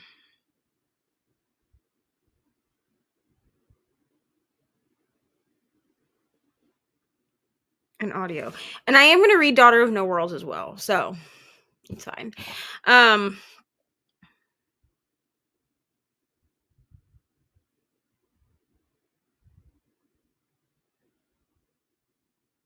Yeah. So I am enjoying this book. It was kind of boring at the beginning. I mean, I'm just going to be honest. The Ashes and the Star-Cursed King. I'm going to actually, okay, so this is a pre-order and it doesn't come out until when? August 8th. So I'm going to pre-order this audio because it's only on Audible anyway. And I won't get it till August, but that's okay. Because I'm probably going to take a break from this series anyways. So okay, so here's what I think we're gonna do. So I think we're gonna do another hour sprint because then by then Brooklyn should be on and it will allow me to finish this book. Actually, we're gonna do an hour and a half because I want to finish this book. I have an hour and 17 minutes. So is everyone, let me know in the comments if you're cool with an hour and a half sprint so I can finish this book. Okay, thank you. We have about 7 hours left. So 6.5 hours left. So let's do a feast for crows and pull chlorine off the shelf. Wonderful. Hello, Jean. Good morning. Hello. Thank you for checking in. But yeah, I do really want to finish this, and then I'm going to pick up Legendborn again. I have to go get my Kindle off the bed. And then I also need to look and see if I can find a Flicker in the Dark on my library app on Libby because I want to read that as well. And I'm going to buddy read it with Brittany. So that's going to be my book of the month book for the month. Cool with an hour and a half. All right, wonderful. So let me reset the timer since I'm the only one on here at the moment. Anyways, so we're going to do a 90-minute sprint because I really just want to finish this book. So we're going to do a 90-minute sprint and then we'll come back, we'll talk. And by then, Brooklyn, I think will be on. She told me about 2 hours and that was at 4:24. So it's 5:46 my time now. So I'm guessing she'll be on around 6 or 6:30. So we'll do an hour and a half, and then by then she should be on. So by the time we get done with the sprint, we can talk to her and everything like that. Thank you so much. I am glad that I have the audio for this. I probably will buy the physicals because there is a lot of stuff in here that I would like to annotate. So there is that. But yeah. All right. So let's jump into an hour and a half sprint, and then we'll go from there, my dear friends. All right. So I will see. Oh, so looking forward to that book, and I feel mixed. Servant the Wings of Night. So here's the thing. I don't know that I'm necessarily in a fantasy mood right now. I'm going to be honest. I'm enjoying Legendborn, but Legendborn is fantasy, but it's black fantasy. So like I think that's the thing for me. I don't know that I'm in a romantasy era at the moment. I do like romantasy. I just don't know that I'm in a romantasy era. So I think it's me and not necessarily the book. Bree said that Bree from Four Paws in a Book also said that she gave it 4.5 stars. So I don't feel as bad. It's a good book, and I am going to continue the series. I just think what I'm going to do is I'm going to finish this, and then I'm going to take a break from romantasy. I'm going to focus on some other things and then come back to it. Honestly, I'm really deep into a smut era, but I'm trying to save my smut stuff for next week because next week is 72 hours on the smut end. So I would say to still try it. You know what I mean? Yeah, I would say to still try it.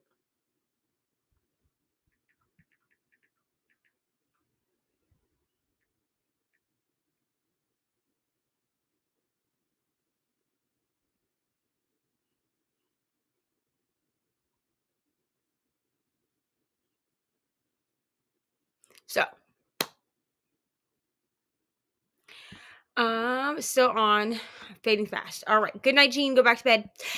All right. So we're going to jump into an hour and a half sprint, and then we'll come back and I'll let you guys know what I thought of this book. Yes.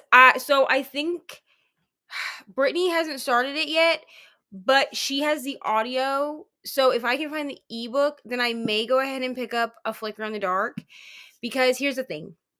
If I can get through 50% of this by the end of the month, I'm going to count it as a book that I read. Like I'm going to count it, like I'm not going to count it against myself as far as like for a punishment, and I can get to 50% of this.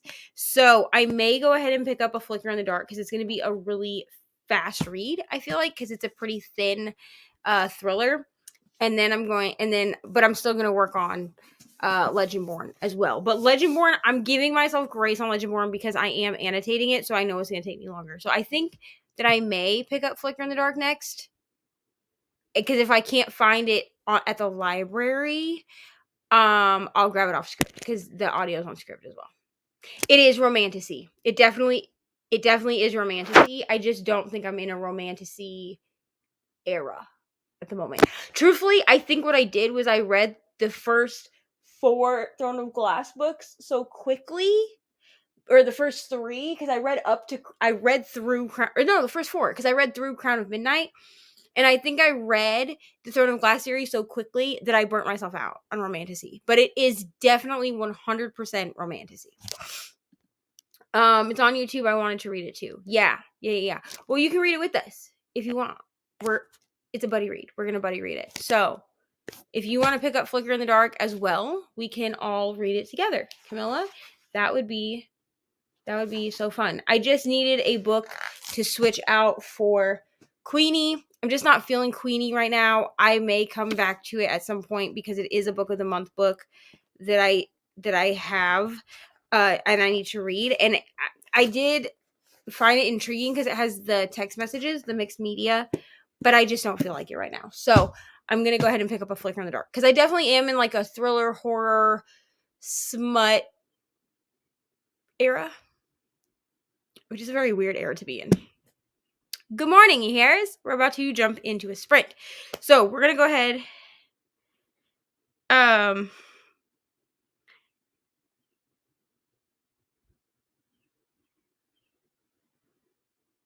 Yeah, we're gonna go jump into a sprint, and I'm gonna finish up this book, and then we'll come back and we'll talk, and hopefully Brooklyn will be here with us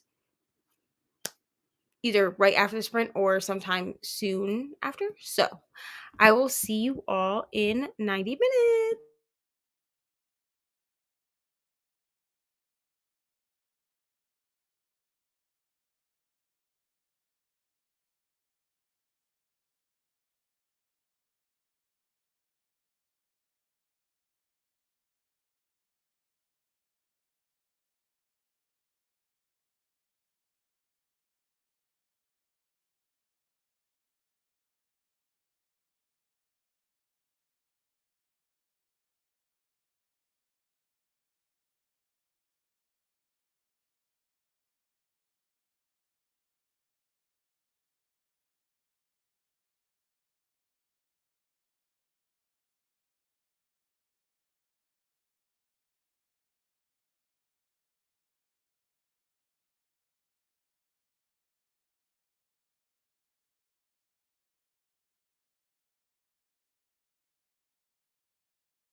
Hello. Hello. Friends. I finished my book. Yay. We also got a Nell in a Brooklyn. I'm giving it 4.5. It's just, I mean, it was fine. You know, it was fine. The romance was good.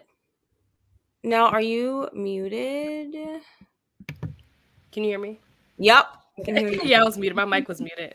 I said 4.5 is high for a book that you're saying is just fine. So here's the thing. Okay, so my fine is different than everyone else's fine. Mine is a Midwest fine. Okay, so like when we like when people in the Midwest say fine, it's like everyone else's equivalent to like this was wonderful. You know what I mean? It's the inflection in our voice, but also like there's probably no inflection in my voice at this point at 7:23 in the morning. So there were things about this book that I liked and things that I did not like. So I liked the first 3 chapters, and then the 5 chapters after that, I was like, there's nothing is happening. I am bored. What's happening? Nothing's happening. And then like there's like a competition, which I feel like everyone puts competitions in their fantasy books since the Hunger Games. That's fine. Like I'm all for a competition, okay? So there's like a competition, which that was fine. Like everything, like things started to like happen.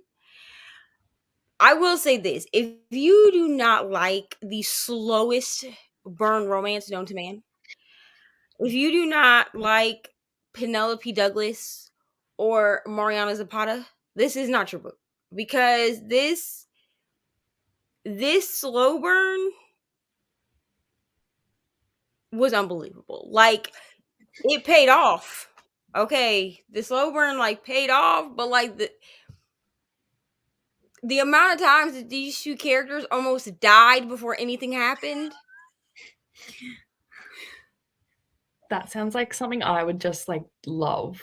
I love slow burn. But I'm giving it 4.5 because it just was not like, it just didn't feel like a 5-star to me.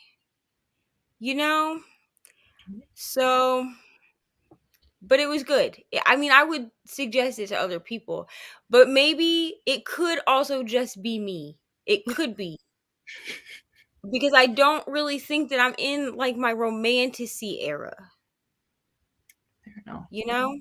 You gotta be in the mood for it to really like enjoy it, yeah. Yeah, I never leave that, you know. But I just want to read like thrillers and stuff, and so I just don't feel like I'm in a like a romanticy era, you know. Yeah. But I feel like 4.5 is a good score, so I'll read the second one, but not right now. I need a break. How are you, Nell? I'm good. I woke up. Well, okay, so I was gonna come on last night, right? Here's what happened. What had happened was I ordered food from like this soul food place. I had like ribs, mac and cheese, yams, greens, ate it, loved it, lived for it. And then I laid down and turned on my audiobook and I was like, let me just, digest my food before I get on sprints. I don't want to have like indigestion or whatever on sprints. Fell asleep. Woke up, it was midnight. And I was like, well. She was like, well, I'll be on in the morning. Totally fine. Totally. You know, that's soul food. We doing it. Yes. Because Mr. Reading when Neva made soul food on Thursday night, and like I ate it and then I went to bed and I slept so hard. Like I was out. I was like, it's good. And then I woke up at like 3 a.m. and I was like, oh. Cool. So like I feel you. What are you reading? I'm reading 7 Rules to Breaking Hearts. It was an arc. It is no longer an arc. We love it, honestly. I have so many backlog arcs. We're not going to talk about it. What is it about? I don't fully remember. It's like this girl has like a podcast about being single and like living your best single hot girl summer life. And I think her co-host is now getting married, which kind of goes against the whole concept of their podcast. So now she's trying to figure out how can we like change gears with this show so that we don't lose our listeners, we don't lose all our sponsors and stuff like that. Like they're already losing sponsors. Like they were being sponsored by like some kind of like lingerie company and stuff, but like now that the girl's getting married, they're like, oh, we don't know if your image really matches like what we're doing. So she's like, okay, here's an idea. Let's get rid of all the rules and then we'll see what happens. So that's as far as I've gotten. Ooh, that sounds intriguing. Yeah. Honestly. How are you, Brooklyn? I'm good. I'm a bit tired. I had something for dinner because my partner went out to watch some soccer. So I like had the house to myself and I was like really excited to get takeaway and just read, like, and just be like chill. But then I like had dinner and then I felt really sick. So I just like had a nap at like 6 p.m. and then I just woke up and now it's 9 p.m., 9:30. But I've been reading Twisted Games and it's so good. It's between like a princess and her bodyguard and I am living for it. And he's just like grumpy and it's everything. I love it. Is that the first book in the series? It's the second one. Oh, okay. Yeah. The first one is Twisted Love, I think. Okay. Yeah, I don't know what order. It's like Twisted Lies, Twisted Games, Twisted Love, Twisted Hate. I have no idea what order they go in. Yeah, me either. I like nearly picked up the other one, but like the fourth one to read second. I was like, hang on a second, this one says 4 on it, not 2. So I needed to go back, but it's so good. I love it. It's really good. Yay! I don't know what I'm reading at this point. I mean, I could read A Flicker in the Dark. So good. Or I can continue to read Legendborn for the 4th time. Nice. Listen. I'm reading this for the 4th time so I can annotate, but also because I keep reading Legendborn and then I'm like, oh, I'll read Bloodmarked in like a week. And then 6 months goes by and I don't read Bloodmarked. And then I'm like, I remember nothing from Legendborn. So now I have to reread Legendborn before I can read Bloodmarked. This cycle has got to end. I cannot. Listen, every time I read Legendborn, it's 5 stars, but like I feel like eventually I'm gonna reread this for like the 12th time just to read Bloodmarked, and I'm gonna be like, I marked this down just because of how many times I had to read about this girl and I had to listen to her complain about. I mean, she complains a lot, to be honest. Like I understand why people don't like her character. Like I get it. Like, I mean, I like her character, you know? Who was on with me when Mr. Reading when Eva was reading this? Amy, I think. Because when he was reading this, he listened to the audio and he was like listening to the audio. He was going somewhere, like driving somewhere, like on a trip. And he called me in the middle of sprints. Like he forgot that I was on sprint. And I was like, hello? And that's all I said. And he was like, I hate this character. And I was like, what are you talking about? Like, you gave me no context. You just in here screaming at me. He was like, Bree. And I was like, who the hell is Bree? First of all. Like, I'm like thinking in my head, I'm like, who's Bree? And he was like, from Legendborn. And he like, I turned him on speaker. I mean, he knows now that he was on speaker. You know, but at the time he did not. We was laughing because he was just on a rant. Like he was on a rampage. He was just like screaming about she was spoiled and all she did was complain. And I was like, sir, the book literally opens with her talking to the police right after her mother died. Like what do you expect? She's like 16 in this book. Like what do you expect her to just like deal with this with the grace of a 30-year-old? I'm just wondering, because if so, it's the wrong book. But also, I was gonna read Queenie.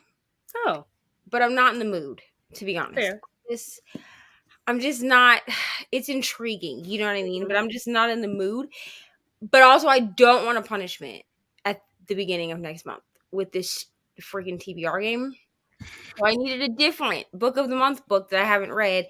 And I haven't read A Flicker in the Dark. It's just been sitting on the shelf. And I feel like I can get behind whatever genre this is, a thriller right now. You know? So I found the ebook, so I'm going to read it as an ebook, even though I have the physical book. I'm not going to talk about it.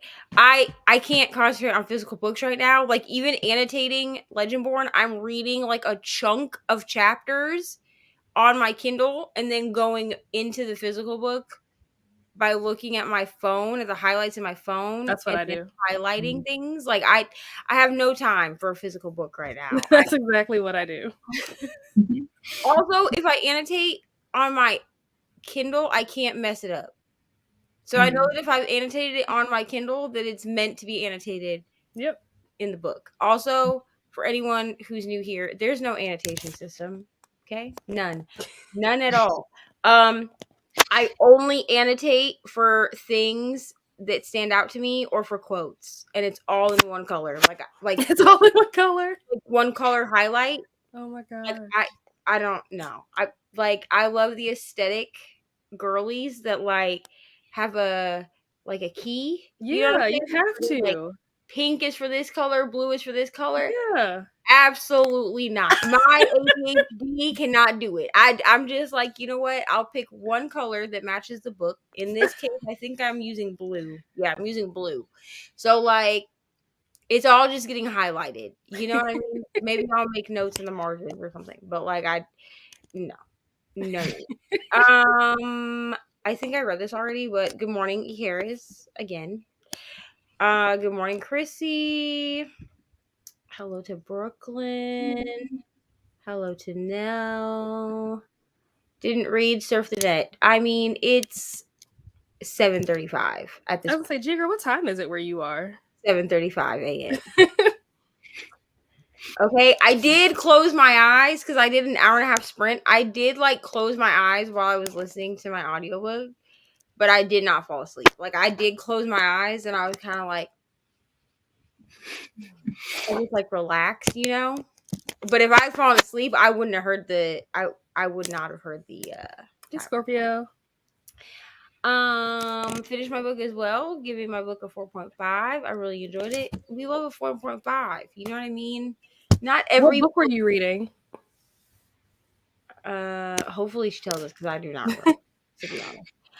Just woke up, taking hubby to work, and keeping our cat there since there is AC at his work. Wonderful. Finished the book. Tell you what it was.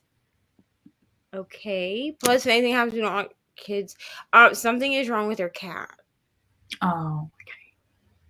We don't know. Like, the cat is ill. That's what happened. Because this happened. The cat was ill last night. Mm-hmm. Yeah. I'm not gonna say that. What? Is that Pocahontas? Morning. Maybe it is. Sounds like that. But also hang. I don't know. I don't know. Pocahontas. That's what I do in my room. It's gonna be loud because Pocahontas? in my room, who's gonna wake I up? don't know. Well, just go read a book or something. You want a book to go read? Can I stay here so we can cuddle in a minute? Go potty. I'm gonna go potty. I'm reading Verity towards the end of the year. I forget what month. I think it's November I have it planned to read. It's for some prompt. I forget. It might be for the Choose Your Own Adventure for the Aurelium stuff. It might be for that. I can't remember. I read Verity so quick when I like picked it up, and then like a few hours later I was like, I'm done. It was just like I couldn't put it down. It's really good. Like, it really That's what I've heard.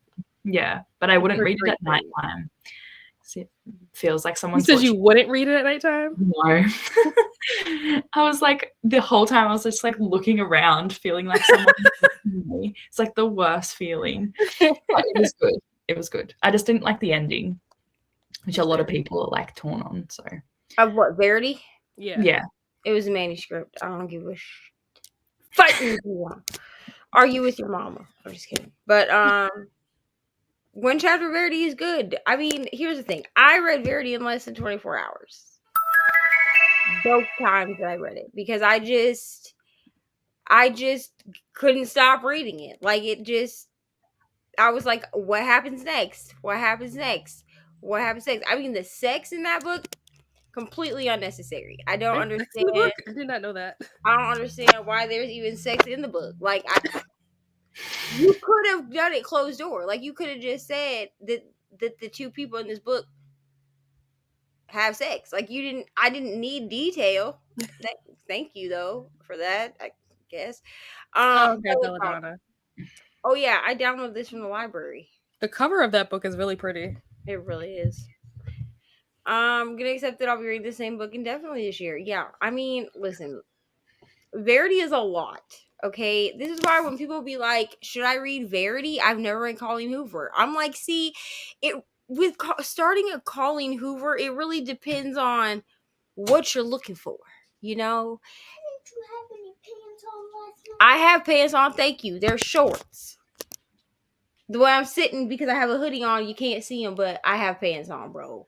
We got too many guests in this house for me not to wear pants.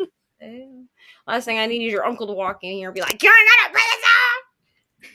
No, That looks like weird. underwear. It's not underwear, bro. It's sleep shorts. But why didn't you? Why didn't I what? Why don't you? Because I didn't feel like wearing long pants. Thank you for asking. Not her policing your attire. Why don't you do these? Listen, man. These pants, because they're bedtime pants. Ari, What? I know you are not asking me why I'm not wearing pants when all you are wearing is one of my t-shirts. Well, you don't care if I wear. Okay, great. Your t-shirts. Exactly. Today. So you should not care that I have shorts on. Thank Guess you. What? Chicken butt. What? Don't say Okay, what? What? it. Yes. So. Yes, still have my pins in. It's too early to take them out. So.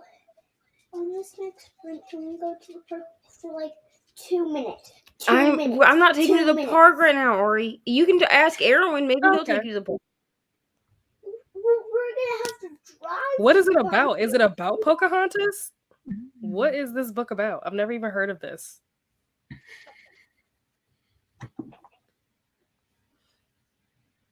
I'm gonna look it up. When he gets up, you can ask him. Now I need to see.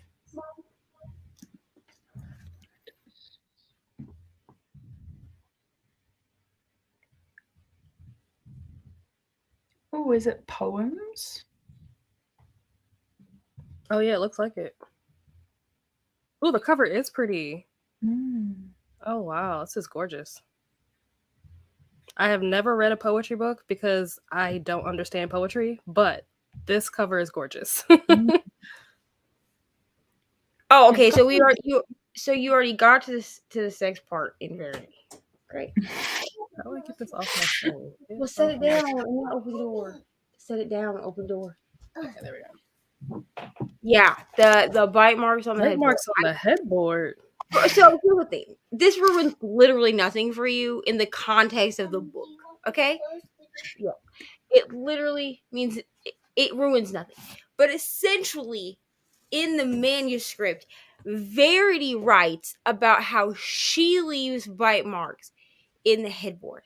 And then when I can't remember the homegirl's name, okay? But when homegirl who went to the house to finish this woman's novels, decides that her and the husband are gonna have sex, right? Because Verity, she was in an accident. Anyway, when that happens, she then leaves teeth marks over Verity's teeth marks on the headboard. Like, That's first of all, that's great and all. You know, that's real petty of you. But like, why?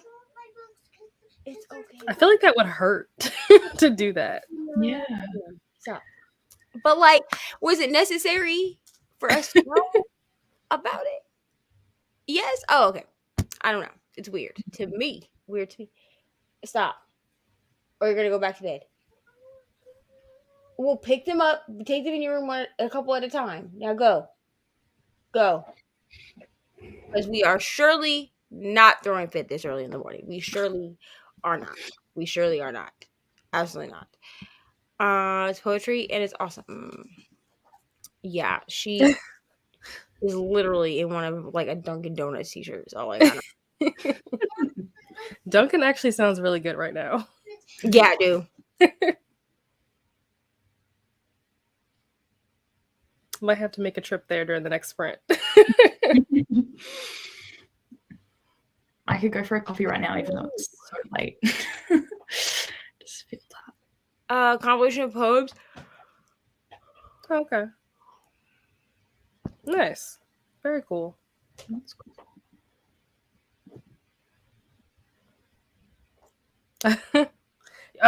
You DNF'd it?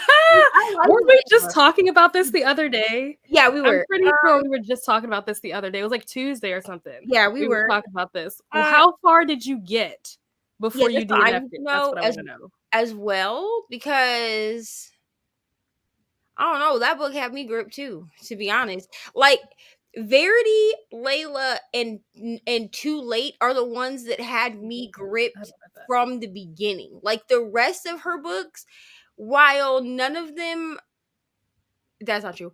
One of them has gotten only 2 stars for me. That would be, actually this one that's sitting right here. That would be Never Never. This book, it got 2 stars. I wanted to read that. You didn't like it? No, I did not like this. And here's the thing. I pre-ordered this version because it got the new cover and it was the first time that it was all bound up together. Mm-hmm. I also spent 3 credits on the damn audiobook because the audiobook is not bound together. It's still in 3 parts. Wow. And this book was not good. I'm sorry. This book makes me never want to read a Taryn Fisher, first of all. And second of all, I don't understand what the point was. Like this book could have been so good because it's like an amnesia romance. Mm-hmm. So the 2 main characters have 48 hours, essentially. They have a cycle of 48 hours to figure out why they keep losing their memories and to end it, right? Like to end the cycle. Great. That's a great concept. Okay.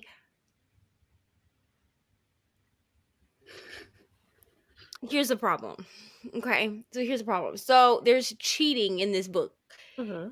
A lot of cheating. There's just everybody cheats. Okay. Yikes. And the main male character is cheating with one of the faculty members at the high school. It's not a teacher, but like I don't know if it's spoilery to like say the faculty member, but just know that the what is his name? Silas? Yes, Silas is cheating with like a faculty member at the high school. He doesn't remember that he's cheating with her, but he is. Charlie or Charlize, the female character, is cheating with a student at the high school who is the brother of the faculty member who Silas is cheating on. It's very convoluted. Okay, great. Okay, I'll let that part go. I will sweep that under the rug, I guess. Here's the problem. These 2 people, complete morons. Like I don't I don't understand, because here's the thing. They don't remember anything, but they can remember things around them. Like they make references to like Jerry Springer and the fact that Robin Williams died, like things like that. But they can't remember themselves, their families, like they can't remember nothing. Okay, great. I mean, they remember the important stuff. Jerry Springer, very important. Right. I felt like I was in a fever dream. Like I didn't know what was happening. And I also just didn't care. Like, now, this is the first Colleen Hoover book for me that has ever gotten below a 3-star. I believe I gave Without Merit. I'd have to look like back at my journal from last year, but I believe I gave Without Merit 3 stars. I didn't like that one because it was just too YA for me, to be honest. And I don't know that it was necessarily a Colleen Hoover problem. I think it may have been like a me not enjoying it because I was reading it expecting it to be like an adult book with younger characters, and it was YA. And like Merritt is very YA. Like she It's supposed to be YA? I think so. Yeah, okay. but I think I didn't know that. I didn't know that. And there's like an there's an instance in there with like where unaliving is talked about, which like I don't love in books, but like that's fine. Like that was like the least of my issues with it. It just felt very immature to me. But most of the other ones, like Heartbones and like Reminders of Him, is probably like a top Colleen Hoover for me. But like Heartbones and Ugly Love, like I gave those 5 stars. A lot of people didn't like Ugly Love because they didn't like Miles. They thought he was. I liked Ugly Love. Ugly Love and Layla are the only 2 Colleen Hoover books that I've ever read. The only other ones that I would read is Verity, It Ends With Us, and Never Never. Anything else that's a part of her like set list, I have no interest in. Like I read the description and I'm like, I literally don't care. So look into Too Late. You should Too Late, still be okay. able to get it on Kindle Unlimited, I think. Because that book was never supposed to be published. It was like a web novel that she wrote as like a side project type deal. I liked that one because it would like it is, you know, a Colleen Hoover romance, but it's gritty. Like it's grittier. Like because that one was independently published, so I mean, you can tell that it was a web novel. Like it's graphic, like with like violence and stuff. But I liked that one because it felt like more of like a, I don't know, it felt like more of like a raw representation of what she wants to write, but probably can't write under whatever publisher she's with. You know what I'm saying?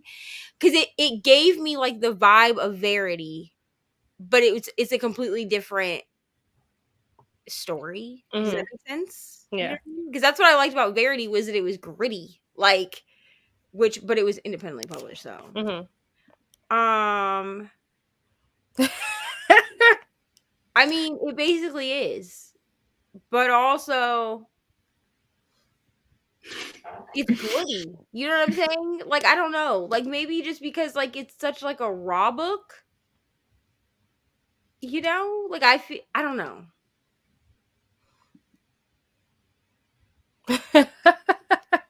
Well, it's a thing that happens, and I don't understand. Right?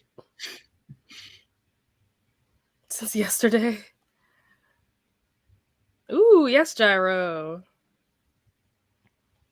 I love it. What chapter were you on? I'm gonna go back and look at that chapter to find out like, where you were in it. Layla, I literally just unhauled Layla. If you watch my video that I put out yesterday, Layla has been unhauled. Ooh, shrimp and grits.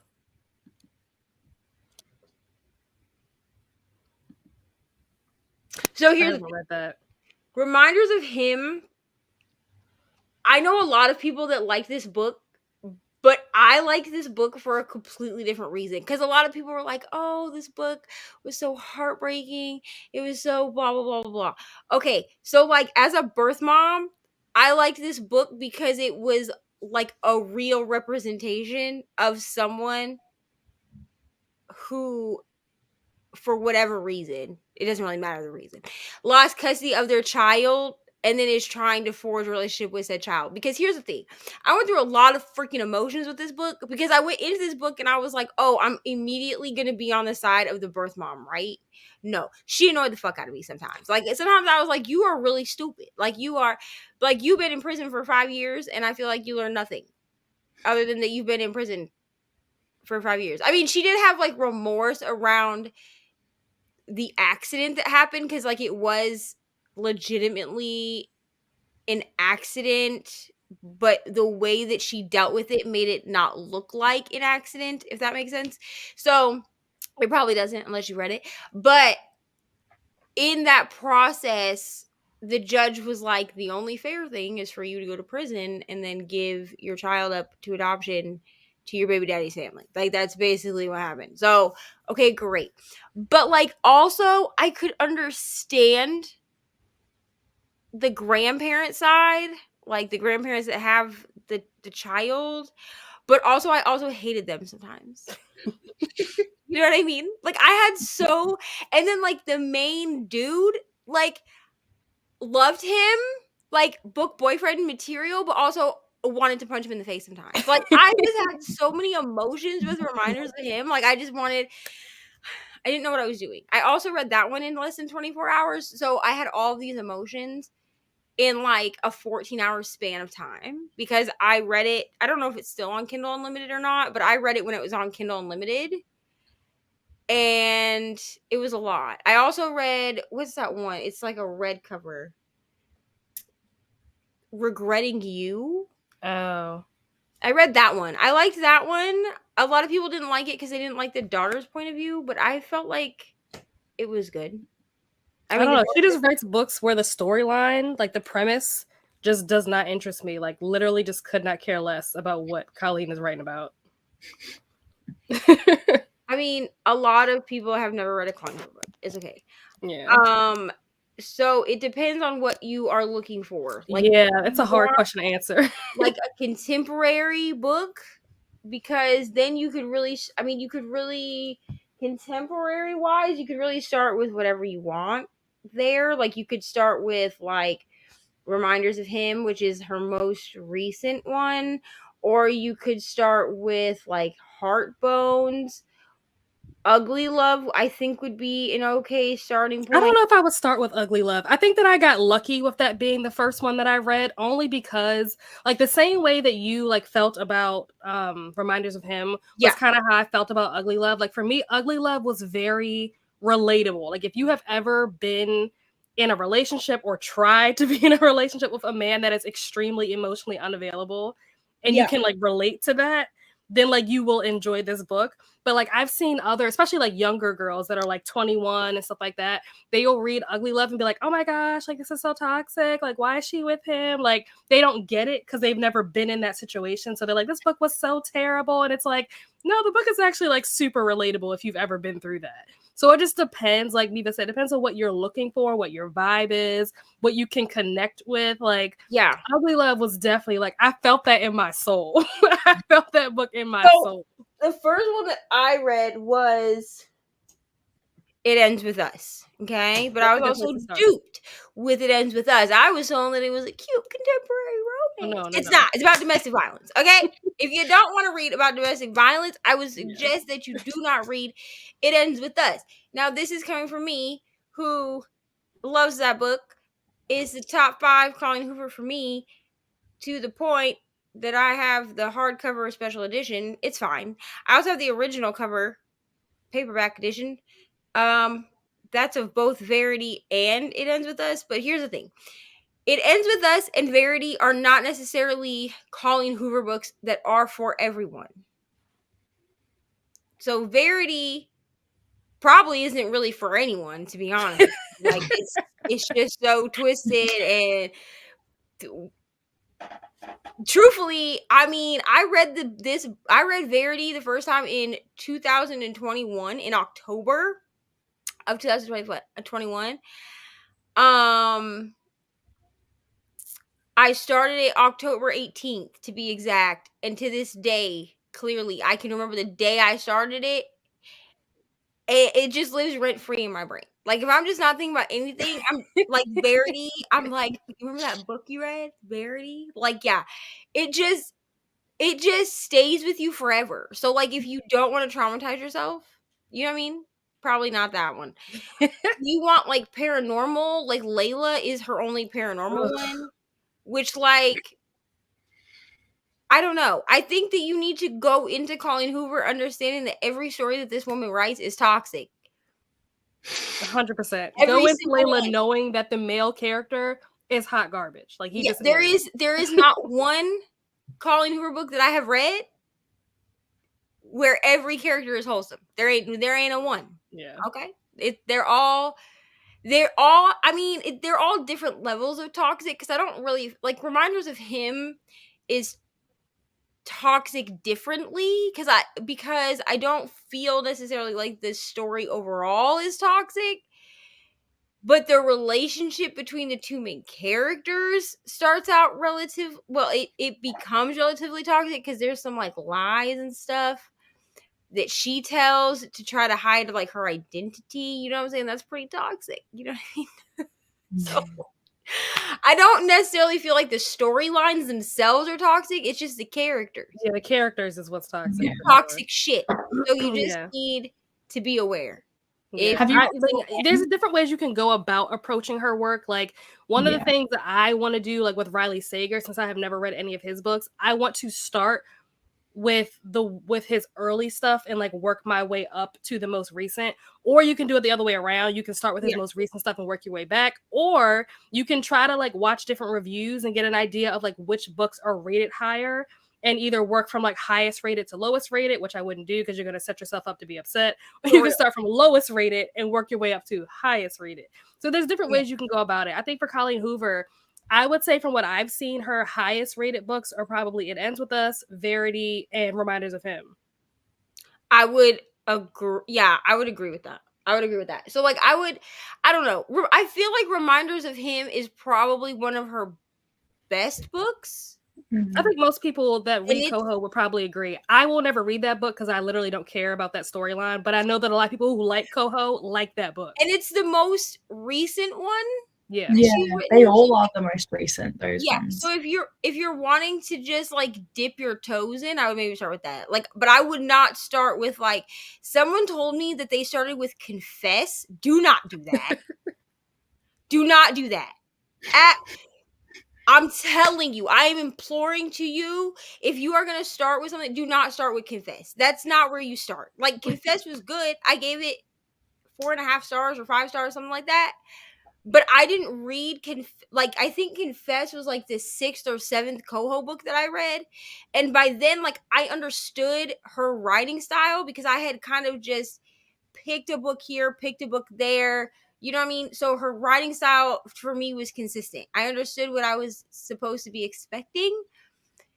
The thing is, I also need you to understand that if you are an emotional person, every Coho book is going to make you cry. So you're either going to cry because you're angry or you're going to cry because you're sad. I never cried from a Coho book because I was happy. Okay, the only Coho book the only book Coho wrote that could be considered happy is It Starts With Us. And I was traumatized because I wasn't traumatized. You know what I'm saying? So, like, I was real conflicted. Like, I ended up settling at a 3-star with It Starts With Us because it just did not hit for me. It wasn't necessary. Because here's the thing. I like Atlas as a character. In It Ends With Us, I do not feel like he needed his own story. Yeah, I feel like a lot of people they thought they were going to like It Ends With Us, and then they read it and they were like, what the heck was this? Because we already knew that he was the good guy. And so now you give us It Starts With Us, and because of that, you have to give us a backstory for Atlas, which we already got some backstory. We already know that he had a traumatic life from reading It Ends With Us. We don't need details on the traumatic life. Like, just leave it alone, because he's still the good guy. You mean? I own It Starts With Us. I just will not reread it because I don't care to. Like, because I read it and like the whole time I'm sitting here and I'm like, okay, any minute now something's gonna happen. It's gonna make me cry. Any minute. No. I read that whole book. And, like, I was on sprints, I think on my channel with Brittany when I finished it. And I was like, I finished the book. And Brittany was like, what did you think? And at the time, I gave it 4 stars. And then on reflection, I was like, this is really a 3-star book for me because it did nothing for me. Like, I liked Atlas and, like, his story was fine. But I didn't care enough. Like, I didn't need that, which I know that there were stans of Coho that wanted his backstory. I didn't need it because we already knew by the way we had an idea by the way it ends with us ends, which I'm not going to give details, but the way that it ends well. Like, you didn't need another story. Like, it was unneeded. And she even said, like, there was never supposed to be a sequel. Then why did you write a sequel? Why? Because sequels never work out when they're not meant to be there. Chapter 10. Okay. I'm No, gonna let's go. talk I'm chapter gonna go look that up. The problem with Coho is a number of girls in their early teens supporting her, getting a false perception of what a relationship should look like. There's so many people in my school saying how they just love the toxicity and want to go through it and all that. Like, girl, here's the thing. This is in my opinion, this part here, this is a parent problem. Because Coho is not filed in YA. So But it is. Some places that you go, I was watching, I don't know if it was on Twitter, because I barely get on Twitter. It might have been on TikTok, or it might have even been on YouTube, but somebody was talking about the fact that when you go into certain libraries, and even when you go into like Target and stuff, sometimes Colleen Hoover is put in the YA section. Like, that's where the workers are told to put the books, even though, like you said, it shouldn't be there. And so teenagers go in there into the YA section and start buying books. So at my local Target, because I just went in there the other day, at my local Target, or the Target closest to my house, I have a few local Targets. There's just one, that's closest to my house, like 30 minutes away.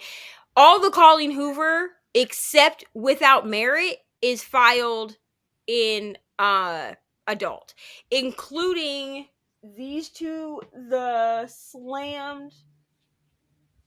So these two series, because yes, I bought these when I was in Florida with Reni, because I'm gonna do a vlog. Anyway, these two series. So this series, I've been told, is pretty adult. Even though it has younger characters in it, like the main characters are in high school in this book. But this one is an actual YA. This is actually like the first series that she wrote, and it is YA. Like, it's not an adult book. And the then scenes in that are like adult. Like, I was when I was like 14, and I was like, whoa. The screenshot that I saw, I don't remember all the books that were on. It was a screenshot, like somebody took a picture of the YA section at their Target. And I don't remember all the books that were up there, but I remember looking at these books and being like, I've read some of these books. These are not YA books. One of them was Ugly Love. One of them was what is it called? Something about the Vampire Queen. It's not a Colleen Hoover book. Oh, yep. The Court of the Vampire Queen, or something like that, whatever that's called. I've heard that is not a YA book either. And I'm like looking at this shelf and I'm like, who is the worker? Who is the manager at the store? Somebody needs to be fired. My Barnes and Noble also puts all the Colleen Hoover in adult. I mean, they file it in romance. It's not romance, but I'll let it go. What are you doing? It's because it's like TikTok books now, and that's the like audience that it's shown to, and then that's how they sell them, because everyone's either still in the dryer or everyone took them to your room. So it's a parent problem, because parents should be paying attention to what their kids are buying, but also it's the store. If the store is marketing it incorrectly. Here's the thing. It's a store problem if they're being told, whoever is telling them to file it there. Still in the dryer. Okay, then go get clothes. Go. But also, like, pay attention to what your kids are reading. You know what I mean? Like, don't just assume that something is YA because it's put there. Because that's where these parents are running into, like, their kid reading A Court of Mist and Fury and then being like, ban the books. Like, no. Pay attention to what your child is reading, because you are letting them read smut. That's on you. Like, you stupid. Like, I think for me, it's a thing of, like, maybe because of, like, the generation I grew up in. You know what I'm saying? Like, just pay attention. You know what I mean? Like, just be like, why don't I read the back of this book? You know what I mean? Because even if it's not, like, blatant, like, if I read the back of Hopeless, it's not blatant. I'm sure there are sex scenes in this. It's not blatant that there are sex scenes. Like, it's not going to say on the back, like, smutty goodness. here. Like, it's not going to say that. But I feel like you can read a synopsis and then determine whether this is something that you want your child to read. You know what I'm saying? Because, like, this one says that the main character is a senior in high school. Right?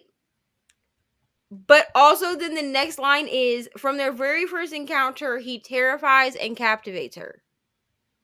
No, I'm not going to allow my 13-year-old to read this book. Because why does he terrify her? I feel like that's not a thing that I want my child to read about. You know what I'm saying? Like, I just feel like just pay attention. I think, though, to your point about like reading the back of the book and how it doesn't say like this book has smut in it, I feel like it probably would help if books did have, whether even if it doesn't like explicitly say, like if there's like a symbol that you know means like there's smut in this book, something so that like parents, like I'm not a parent, I don't have any kids, I don't know if I ever will have kids, but like I can only imagine as a parent who, like, especially if you're a parent that doesn't read and you're not like into books, it's like you don't really know what authors are smutty or like what genres or what, you know, I mean, you don't even know what to look for. Like if you're reading the back of the book, you're like, I don't know, is this good? Is this bad? Like you have no like context. I also feel like parents don't, and I'm going, this is like based off my own experience of having friends that have older children. So keep that in mind. And by older children, I mean 14 and younger, because I do have a few friends that had kids while we were in high school that are now 14, 16 years old, right? I feel like there are some parents that do not pay attention to what their children are doing on the internet. So if they are on that side of TikTok, you're not paying attention to what if they're saying, oh, this is on, this TikTok table, because every bookstore that I can think of at this point has some kind of TikTok display. Yeah. So like when you go into Target, they always have like a TikTok shelf.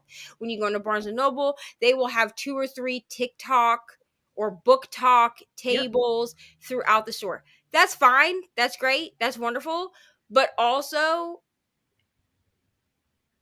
if you are not paying attention to what your children are looking at on the internet, and they are on the side of TikTok that has Colleen Hoover or Lucy Score or Katie Robert on it, because one of my friends texted me the other day, because I am the resident reader of my friends apparently, and said, my daughter wants to read this book. It was a Katie Robert book. And I said, well, I suppose that depends on what you allow your 14-year-old to read. And she said, what do you mean? I said, I'm going to tell you now that Katie Robert writes adult romance. She does not write for teenagers.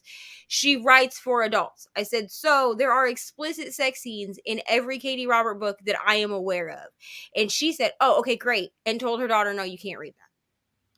But it takes a Google search or an Amazon search. Like Amazon will tell you if somebody writes adult books, you know what I'm saying? Or ask somebody that you know that reads. Like I feel like everybody knows somebody that reads. You know what I mean? So like I just feel like if you do your due diligence, you know, it'll be fine. Coho Verity is my first Coho book so far. I'm not regretting it. I know a lot of people that started with Verity. I was going to start with Verity, actually, originally. It was between Verity and It Ends With Us, and I read It Ends With Us first. But I know a lot of people that also won't read Verity because it looks like the cover of it looks scary. So they're like, oh, this is a horror, which, like, you're not wrong. I only don't agree with this because of what the book is. Because if you read her, now I wouldn't read the author's note until after you read the book, because there are spoilers in the author's note at the end of It Ends With Us. I mean, this is It Starts With Us. See, this is me being tired. Ignore me. I agree with this. I read it as It Ends With Us, and then I was confused. I confused myself. I agree that It Starts With Us was not necessary. was not necessary. I think a lot of people have felt that way. I was gonna read It Ends With Us because I wanted to read It Starts With Us when it came out, like all the hype. But then when I started seeing people's reviews of It Starts With Us, I was like, oh, never mind. It was a pressure project. Now, if you still want to read It Ends With Us, I would.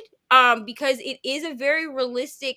I mean, it's based off her mother's story of domestic violence. I didn't know that. Which is why I was about to say read the author's note, but don't read the author's note until after you read the book. But she's very open about the fact that it's about like that it's based off her mother's story. Like she interviewed her mom and like obviously changed some things, like fictionalized some things.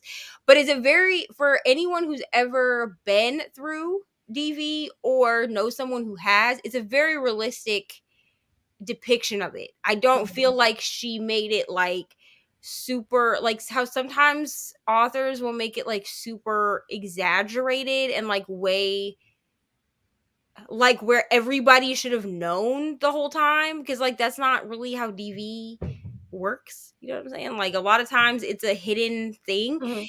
But It Starts With Us was just why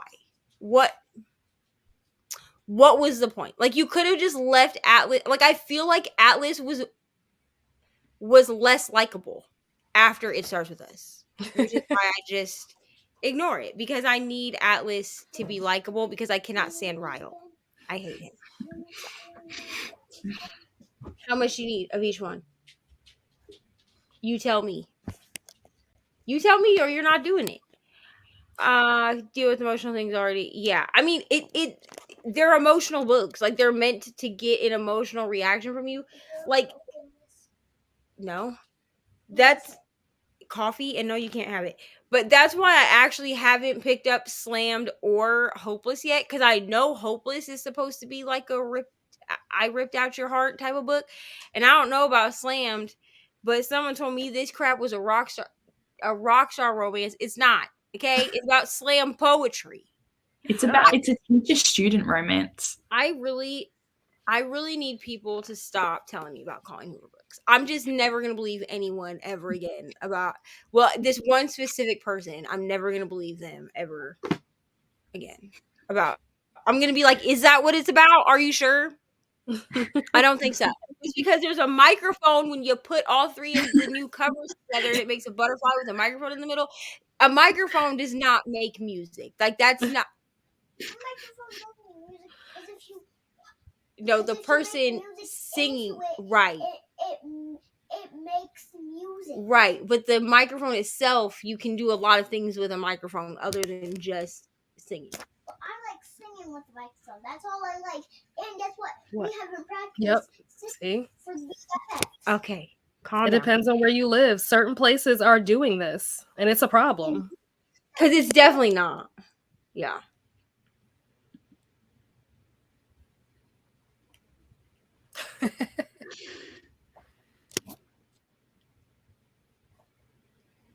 I mean, I also think that parents are to blame, because again, like if you're not paying attention to what your kid is watching on social media or YouTube or whatever, that's on you as a parent, in my opinion, as a parent. You know what I'm saying? Like, because I mean, obviously my kid is 6, but I do have like older children. They don't live with me, but I do have older children. Yes, Gunner Carson. Yes. Yes. Yes. Are you going to go take a shower or not? I don't remember. Yes. Go take a shower. I don't remember, Mommy. How much? How much conditioner? 1 pump. Okay. And how much shampoo? The size of the pea in your palm. In your palm. In your palm. Okay. Go ahead. Go ahead. Make sure you take your hair. Sorry, It's fine. It's just a box, bro. Make sure you take your hair out of the hair tie. You know it gets stuck when I. Do you need me to do it? And it hurts. Do you need me to do it? Then come on. Yes, but guess what? What?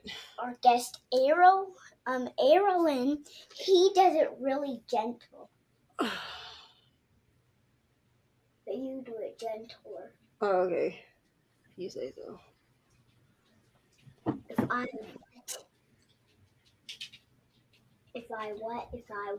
said if you say so. But yeah, I just feel like a lot of this. I mean, yes, I think that bookstores need to pay attention. Oops. and libraries need to pay attention to where they're actually really. Now you just made me drop. It's fine. You can pick it up in a minute. If you had sat down instead of trying to stand up so you're 5 feet taller than I am. Well, There you go. I'm Goodbye. taller than you because I'm 6. No. Go. Hello. Hi. What? You're funny. Go take a shower. Saying hello. Okay, shut the door. Go take a shower. What was I saying? I don't remember. Oh, parents. Okay. I just feel like, yes, we can say that it's a problem with like filing or book covers or whatever. But at the end of the day, just like look at what they're reading, you know?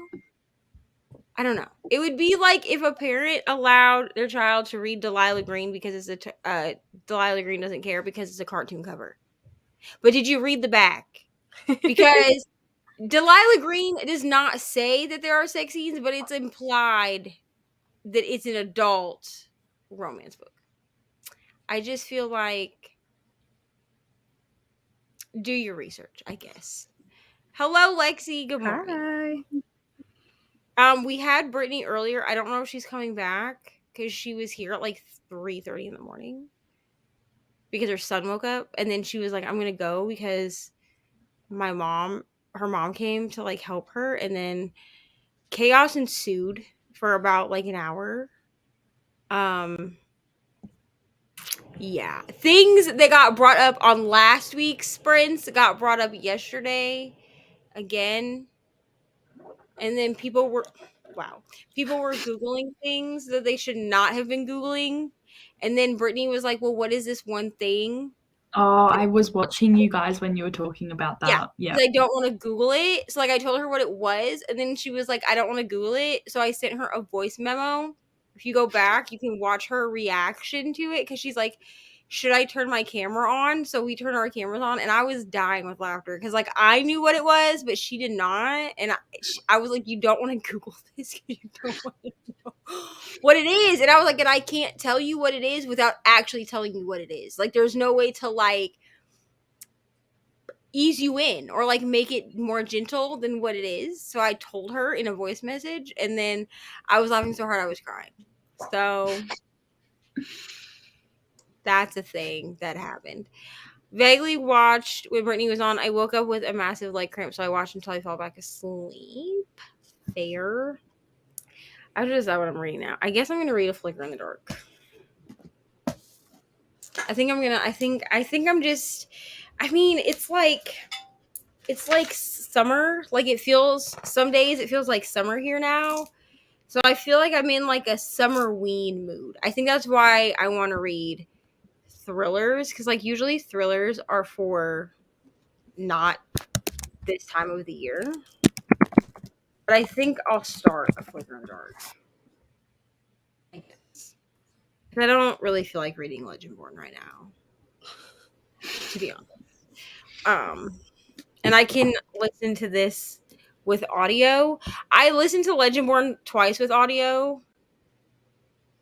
Clearly nothing sinking. So we're not doing that again. We're not gonna do an hour and a half sprint though. We're gonna do you guys want to do 45 minutes or an hour? Either one works for me. I don't mind, yeah. Okay, we'll do 45 minutes. And are we ready to sprint? Oh my god, what just happened? Okay, hold on. This whole tab just like removed itself. I don't understand. Okay. It like became its own window. I don't exactly know how that happened, but that's fine. Okay. So are we ready to sprint? Yes. Yep. All right. Then we will sprint for 45 minutes. So we'll see everyone in 45.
We got a Leandra and a Reni. Also, I'm gonna mess with this layout in the next sprint. Okay, because I hate it. I it's not meant for like 4 people. Like this layout. Like I made this layout for 2 people. I think I don't know, but I'll mess with it in the next sprint. How are we? Good. Good. Yeah, good. Wonderful. I don't know how much of this book I read. I got to chapter 5 of A Flicker in the Dark. So I'm on page 32. How are you liking it? So far, it's good. So far, it's good. It's like a thriller, right? Or is Yeah. it? Okay. This is Yeah, I remember it was really popular at one point, and I never had time to read it. But yeah, if you like it, I might try it. Oh, I loved it. Yeah, it was really good. I am Everybody intrigued. liked it. Feel me? I am intrigued. Reni, I finished The Serpent in the Wings of Night. I don't know if I want to hear your rating. I'm giving it 4.5. Oh, okay. She was like, I thought you were gonna give it a 2. That's what she was. I worried really about. did. No, I'm gonna give it. Here's the thing. I'm gonna give it 4.5. There were things about it that I didn't love. Like I told you earlier, like the first few chapters like had me hooked, and then like the next few chapters, I was bored. But then after like chapter like 22, like it started to pick up again, and I did like the romance part of the book also. But also I feel like I might not be in a romantic-y era right now. So I am gonna read the rest of the books in that series, but I'm gonna take a break from romantic-y. I think I'm just not in a romantic-y era. I'm in like a thriller smut era, which is very weird. But like I never leave the smut era. That's the problem. Like I'm always in a smut era, but like I'm not feeling romantic-y right now. But I did like it. I mean, it was a slow burn, but I'm cool with a slow burn. But will you read the rest eventually or no? Yes. I pre-ordered the next audiobook, so okay. So even if I don't pick it up until August when the next audiobook comes out, I will be continuing. Because I need to know what happens. You know what I mean? I'm invested enough that I'm like, I need to know. But I gave it 4.5. Did you expect the end, though? That's my question, because I did not. No, I did not. I definitely did not expect the end. And honestly, that was like one of the things that I was like, okay, cool. Like the way that this ended, like I didn't expect it, but like it was good. You know what I mean? Like it wasn't a trash ending, because that's what I was worried about with it, with that one section being like, I didn't care like about that one section.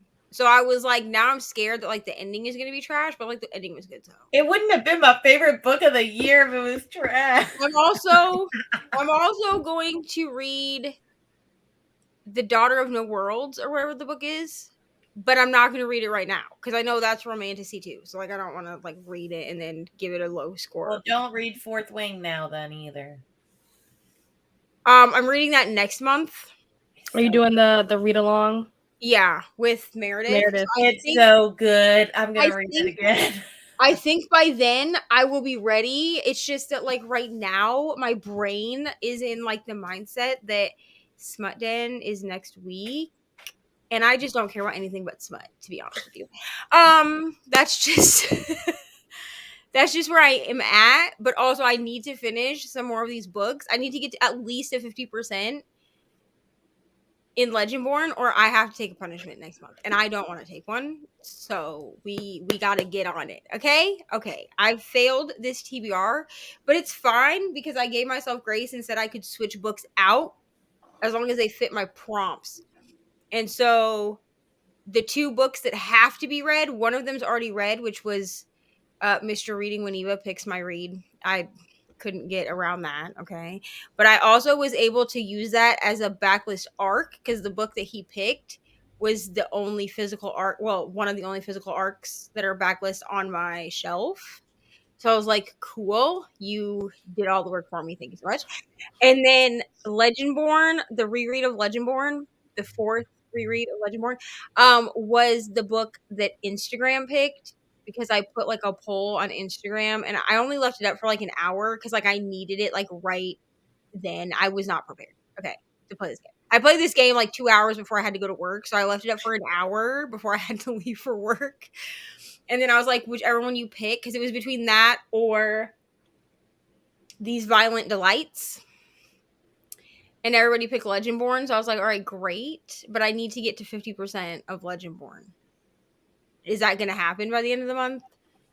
Who knows, to be honest. It's as good, I guess, as anyone's. Now, how did you do? I don't remember where I started, but I'm up to 32% now. So I just started this book, I think, on Thursday. So Wonderful. Wonderful. Do you know how many pages it is? I do not, because it's an e-arc. You know how like Kindle will say like 4,000 pages, and it's like clearly not 4,000 pages. So I don't know. Right. Got you. Sorry, I'm eating a salad for breakfast. It's fine. I have a salad and iced coffee. I didn't want cereal, and I can't eat eggs, so that's not an option. Why can't you eat eggs? Oh, well, I mean, technically, I have an egg allergy. Do I sometimes break that? Yeah, but do I have to work tonight? Also, yeah. So, like, I can't have stomach pain before I have to go to work, you know? But yes, I have an egg and a shellfish allergy. Huh. So, I mean, sometimes I do eat eggs anyway because I like eggs. Should I eat eggs? No. It's fine. Leandra, how are you? I'm good. Yeah, this is the first time I've actually joined your sprints like toward the end of your, 24-hour journey. So that's really exciting. Usually it's like late at night and I'm like so tired and I'm like, I'm awake. I'm ready to go. And I'm going to be reading Painted Devils. I don't know if, it's the sequel to Little Thieves, which was like a fairy tale retelling fantasy book. And I was gifted that book and this one for like a book tour. And so now I finished Little Thieves. I really enjoyed that. And now I'm reading this one. And it seems like the author has kind of like, because the first book's a fairy tale retelling, it's structured. Obviously she's basing it off of kind of an original inspiration. This one seems like she's kind of like made it up as she's gone, which I don't dislike. I just find it really interesting because a lot of people have kind of been like, was a sequel necessary because it's now kind of she's making up a fairy tale, but I really like the characters, so I'm okay with it so far. But we'll see how it goes because these are like thick books for me. They're like 500 pages each, so I'm like, how far is she going to be able to get this to make it like coherent and everything? But I'm liking it so far. Wonderful. Rainy Blue, how are you? I'm good. Welcome to the chaos, honestly. Like at this point, I'm like delirious. And also, when this is over, I sleep for 2 hours and I have to get up and I'm on a live with Bree. Oh my gosh. A book. Because I didn't think about it when she sent the message and was like, hey, can you guys be on this thing? And I was like, yeah, I can be there. And then it like sunk in as I started sprints yesterday, and I was like, it's fine. It's fine. My brother is here, so he can take care of Ari. There you go. What are you reading, Reni? I'm 40% through the last word. What do you think? Is it good? Oh, it's so good. Oh my gosh. I'm gonna get it from Book of the Month then. Oh, hold on. Please hold. I hear. Oh, Lincoln. Good morning. You can watch something in 1 minute. Let me finish saying what I was going to say. Can you say hi to the people? No? It's okay. All right. Go sit on the couch. I'll see you in 1 minute. What was I going to say? No, so I don't know. Do you guys, I don't know if you guys are going to read this, but I'm really liking it because it's like, it's the whole author, if you write a bad review and the author goes crazy, but like the way it's just it's just so good. I can't say it or else I'm gonna spoil it. It's just so good. It's so good. Okay, great. I'm gonna get it from Book of the Month then because you should. I haven't read No Exit because I haven't either. Because Brittany and I are doing the 8-hour sprint thingy in June 10th, I think. Oh, so I need to read that in June. Okay, good to And know. so on June 10th, that we're reading No Exit because I was like, well, I need to read No Exit. This is my reasoning to read it. So that's what we're reading. But I haven't read anything by, and plus this one is like No Exit is broken down into times too. Well, that's exciting. I don't know like what the time spans are, but Well, can I put on the TV for you? the chapters are broken into times. So I don't know if it spans over 8 hours or not, but that's fine. Let me see. Where do we leave off in the comments? I do not know. Brooklyn went to bed. She's not feeling well. I told her to feel better.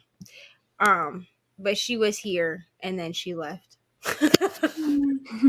Hello, ML. Good morning. Good morning, Sarah. Got to 28% in Legends and Lattes. Wonderful. That's also a book I need to reread this month. Is it gonna happen? Who knows? Hello, Ollie. Good morning. No reading, just dream swiping on Zillow. That's totally fine. I cleaned, was supposed to read Fourth Wing today. I forgot. I mean, Oh, you gotta get on that. the day is young. You know what I mean? Yeah. To be honest. My day has run to start it.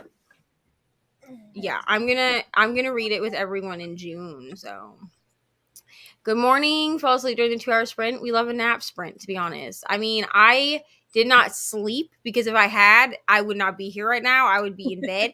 But I did like close my eyes while I was listening to the like last like hour of Serpent and the Wings of Night. Like I did like rest my eyeballs. Hello. How are you?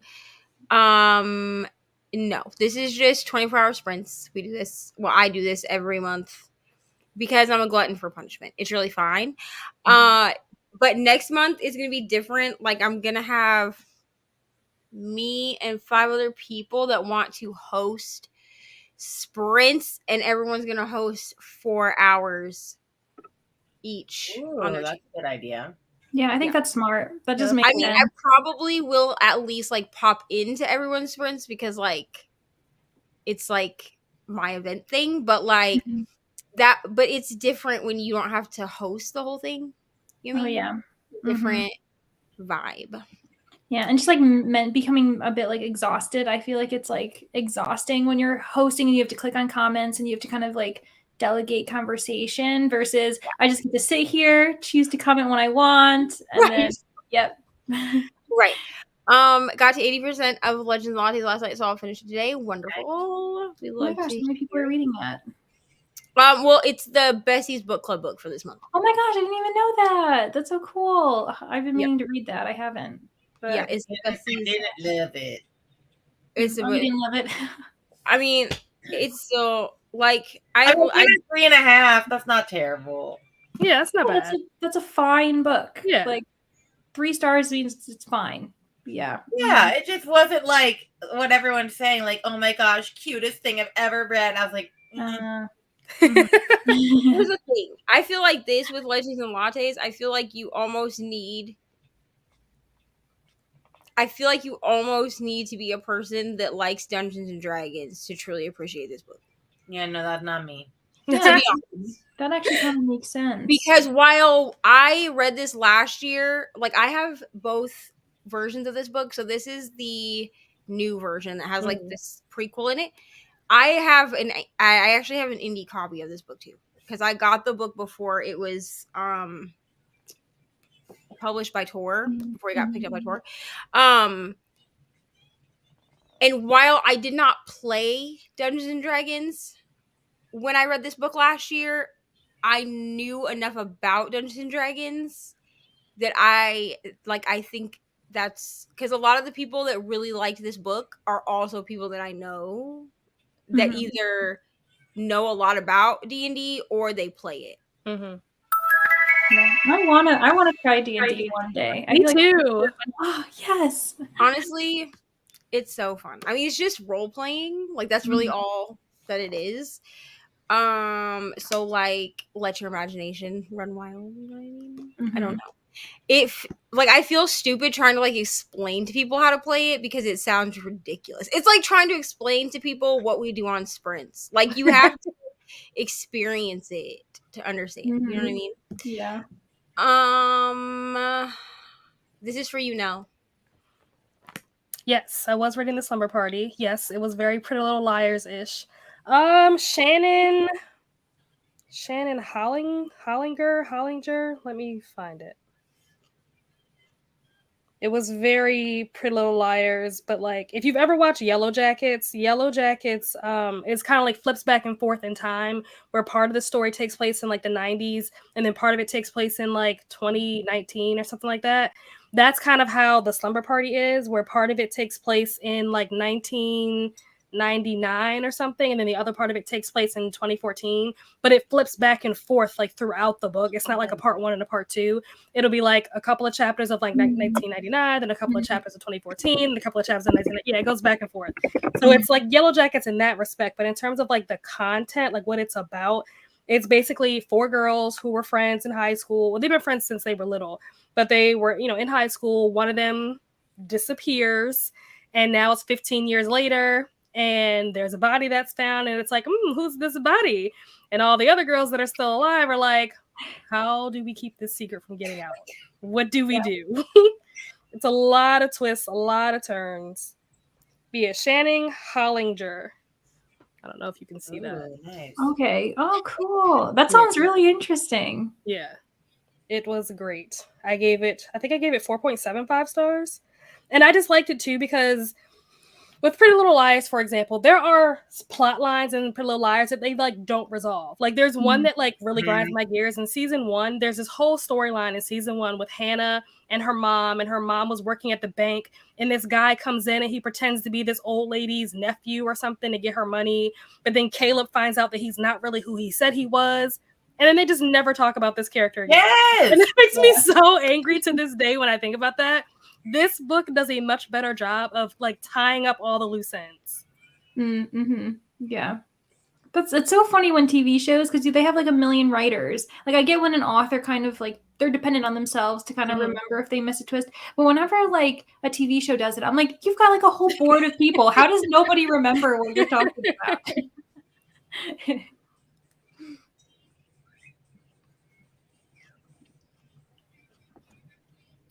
There you go. Yeah.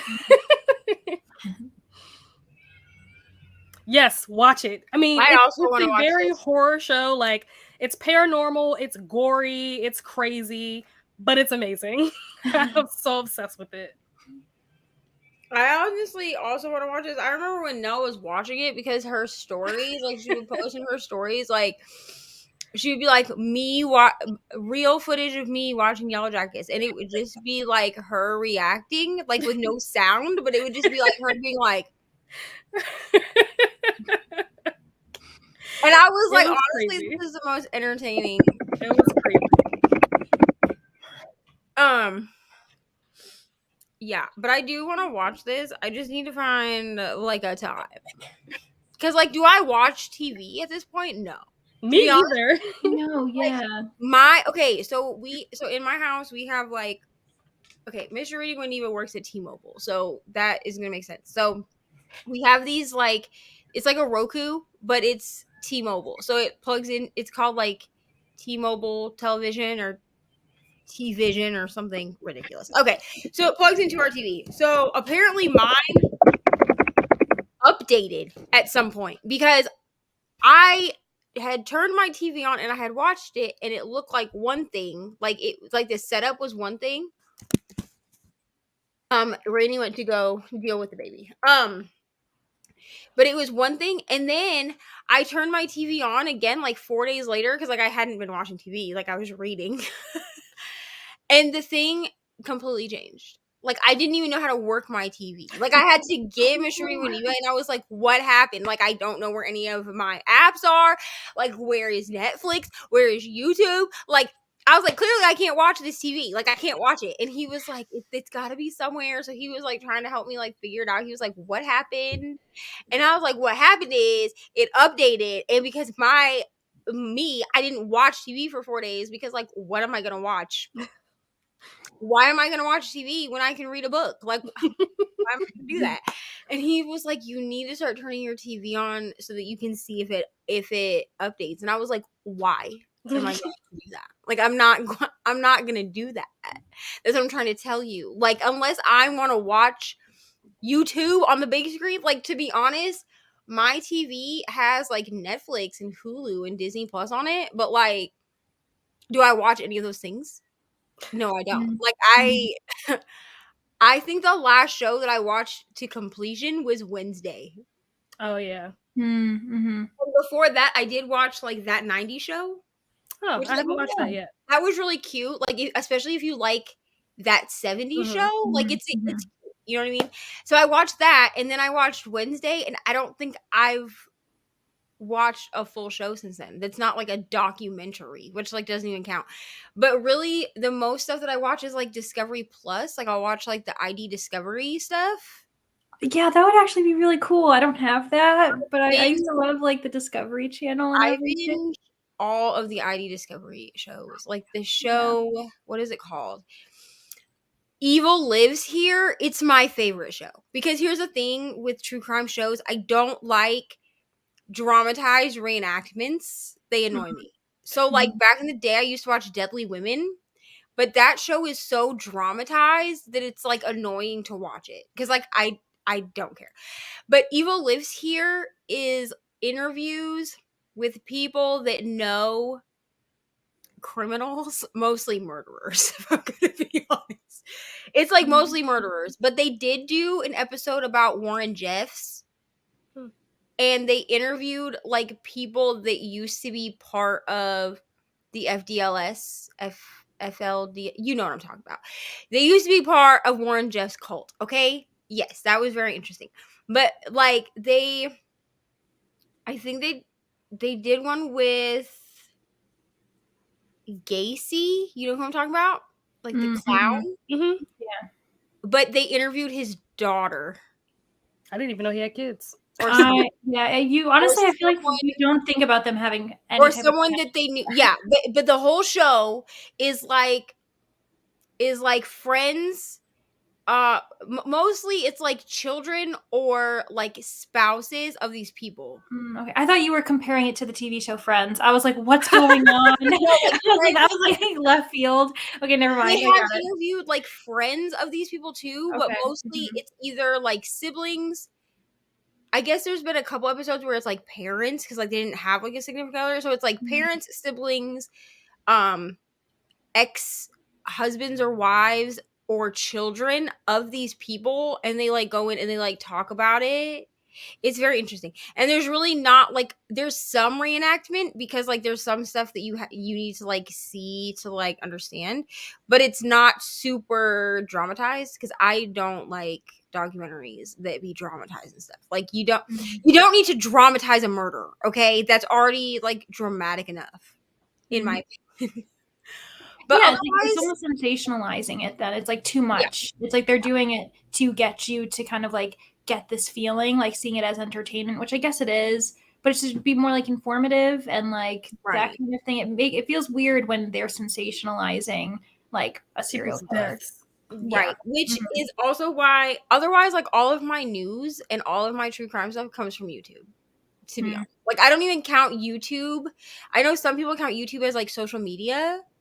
I don't count YouTube as social media because like it's basically my news source. Like I'm not gonna watch the news. The news is only gonna tell me all the things that are gonna make me anxious. Like they tell me nothing good ever on the news. But if I get my news from like Philip DeFranco, like he'll be like, this terrible thing is happening, but also this great thing is happening. It's like a balance. You know? Yeah. That's how I feel about that. I don't know where we left off. Okay. That's really it. Oh, thank you. Yeah, it's like kind of like almost burned. What do they call it? It's probably like it's like an acid wash. I mean, a bleach. Yeah. So I bought it like this. Wouldn't know how to make it, but thank you. It might be. Yeah. It is. It definitely is a horror show. There's cannibalism. There's a lot of paranormal activity. Maybe even potentially like some witchcraft going on. It's kind of unclear.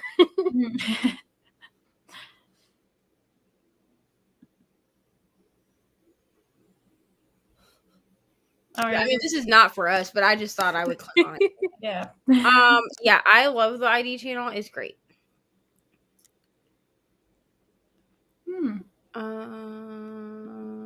I don't know what that is. I also don't know what this is. Am I old or something? I don't know. I don't know what these things are. I'm so bad. I'm one of those people who I always like to try new things and watch new TV shows, but I like to do it with people. And since I live alone in my apartment, I always just rewatch things. Me too. Yeah. I never, it's like this new experience with people. So I just, whenever there's new shows or new things being brought up, I'm like, if I haven't watched it with another person, I don't know what it is. Right? Currently the show that I'm watching with my sister, which she's going to be here on Monday. So my brother is here right now. He's going to leave on Monday and then she's coming on Monday. It's a thing.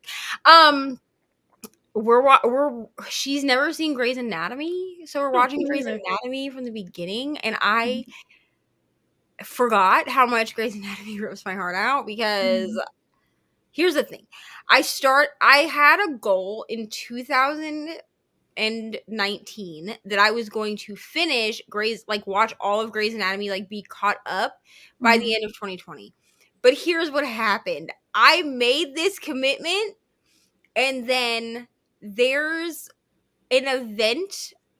I feel like Grey's Anatomy's been on so long, but if you've not seen Grey's Anatomy, it's been ruined for you. Okay? So I'm just going to say what the event is. It's fine. So there's a plane crash that happens. Yeah, I remember that. Oh my gosh. Okay, so tell me why that happened around the same time that my mom died. So it happened and then my mom died. My mom died and then it happened. I didn't know it was coming up because I had a friend who was my support person. She was caught up on Grey's Anatomy. So she was like, okay, I just want to warn you, there's a major event that happens, but she wouldn't tell me what it was.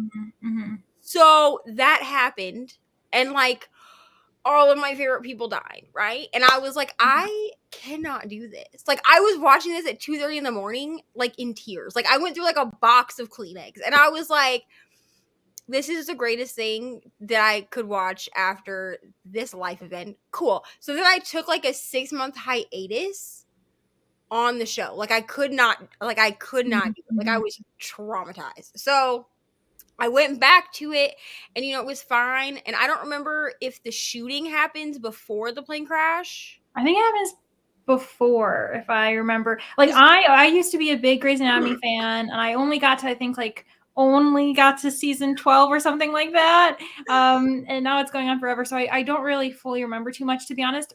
I got my dad into it and now he's a big Grey's Anatomy fan. He's like, it's crazy. And I'm like, I'm done. Yeah, because the shooting happened and I was it made me upset. But I was like, okay, an active shooter. Okay. All right. But then when the plane crash happened, that was the end for me. I was like, forget it. Because here's the thing.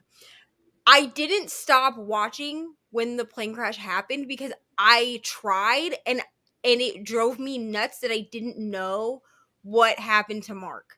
That was the thing because we knew that he had survived the crash.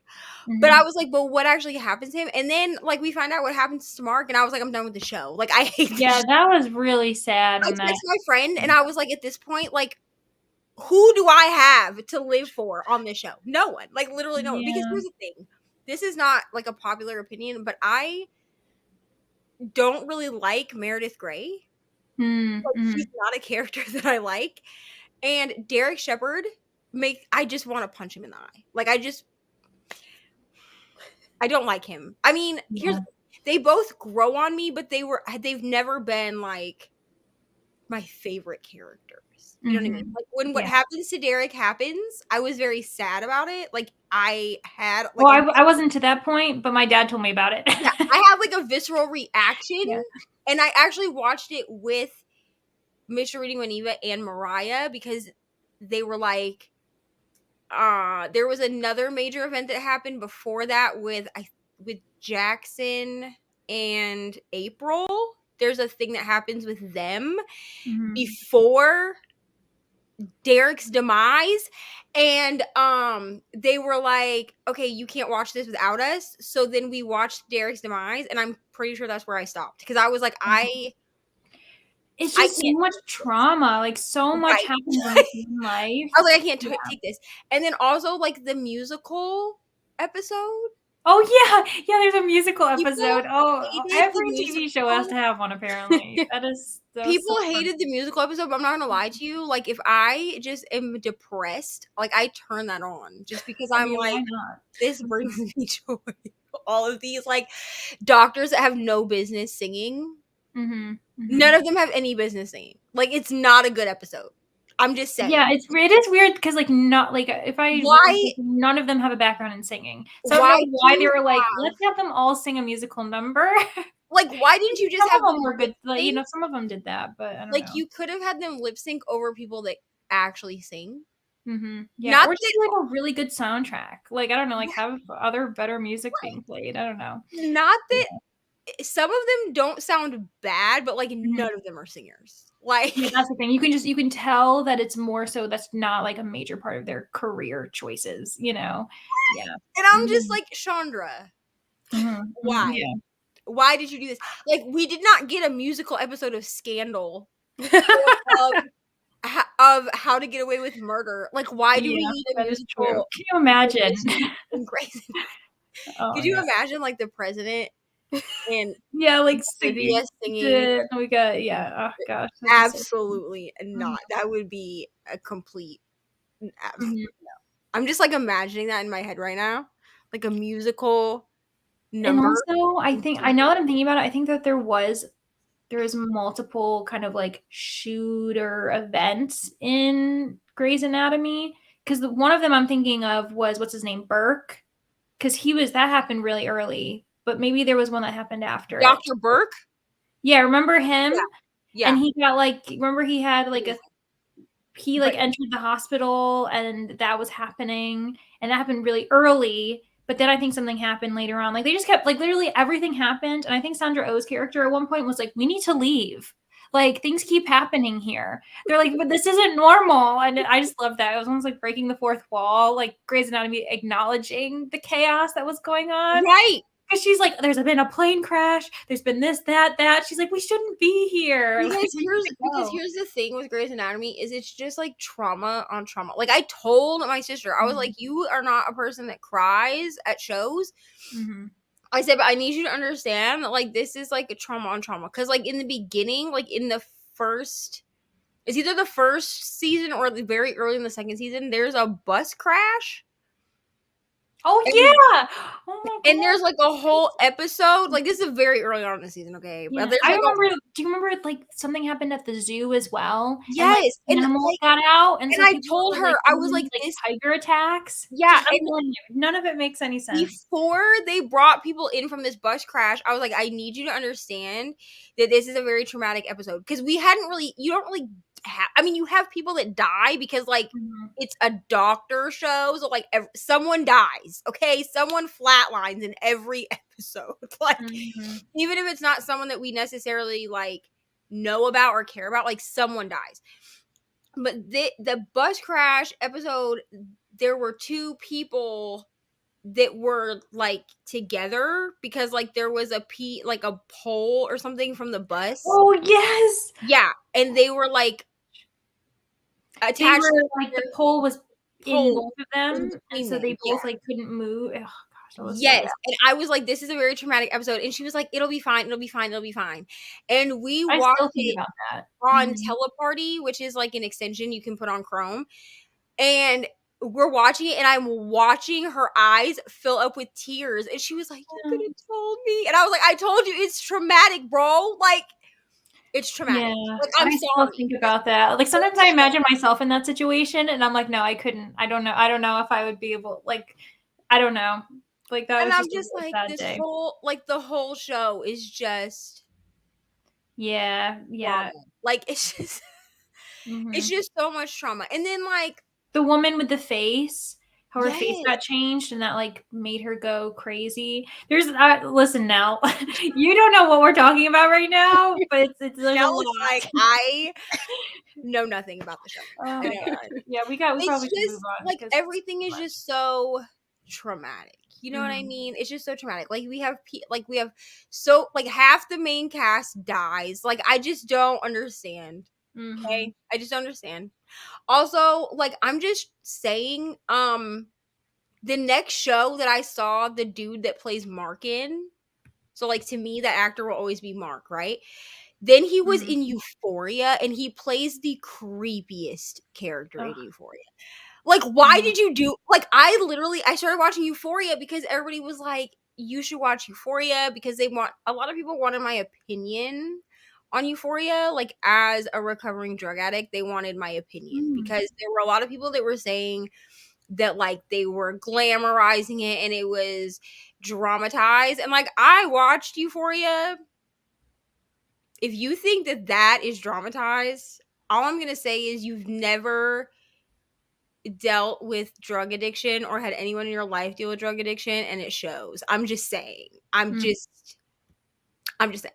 But he got cast in that, and I like heard his voice before I saw his face, because in that show you hear his voice before you see his face. Mhm. And it's quite distinct. I And feel like I his was voice like, is is distinct.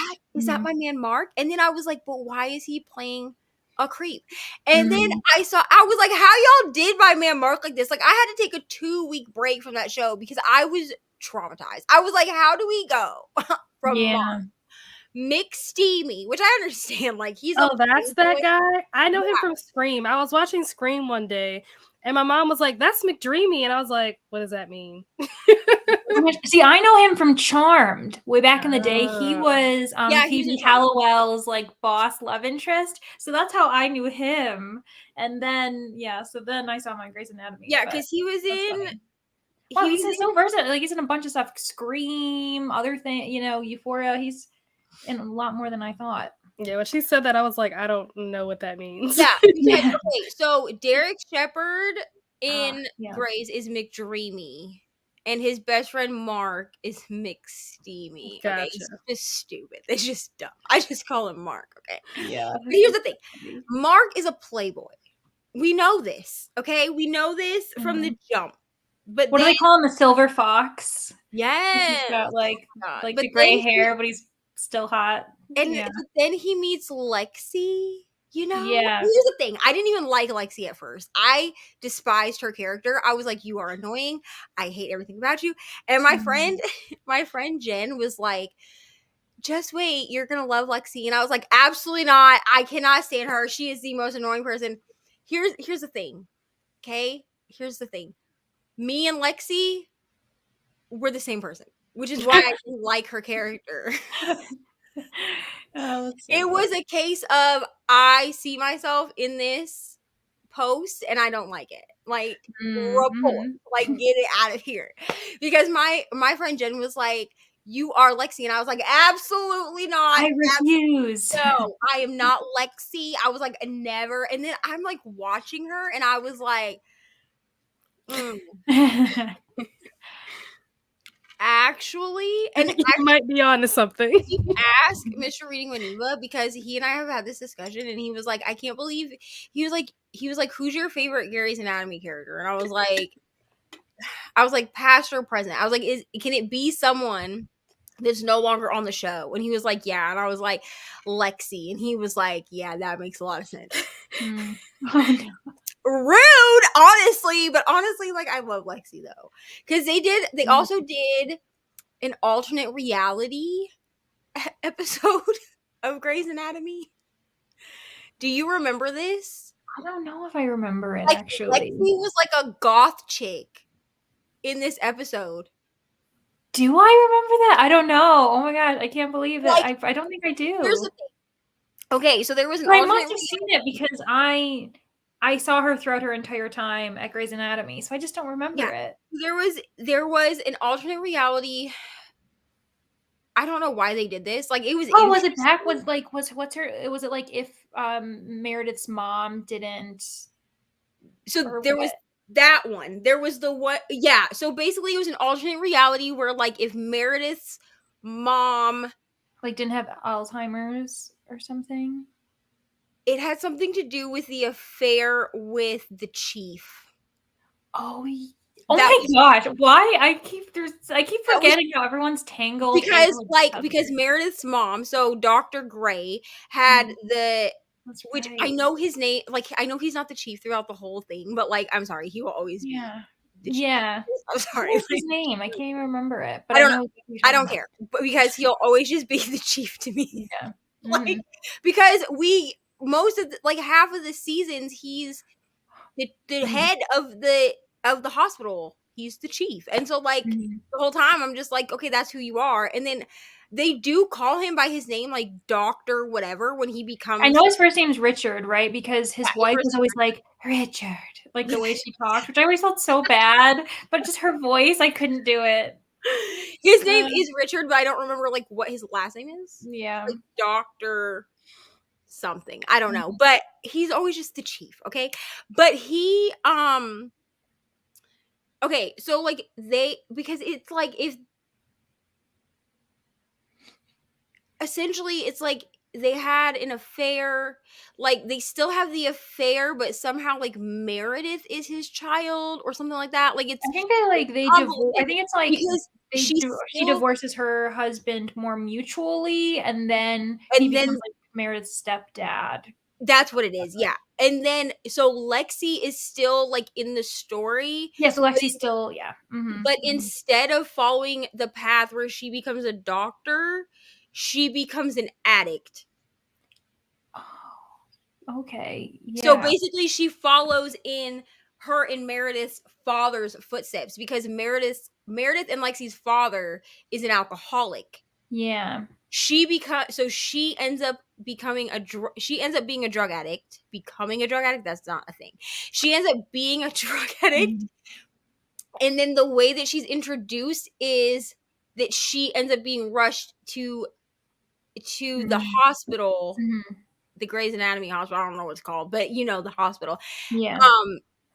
I don't remember if she dies in that episode, like in the alternate reality, like she overdoses, but she gets rushed to the hospital, and that's like how the whole thing. I mean, like Meredith still finds out that like she's her sister and all that, but like it's like an alternate like I don't know, that episode messed me up because I was like, could you because like that could have been a path that she took.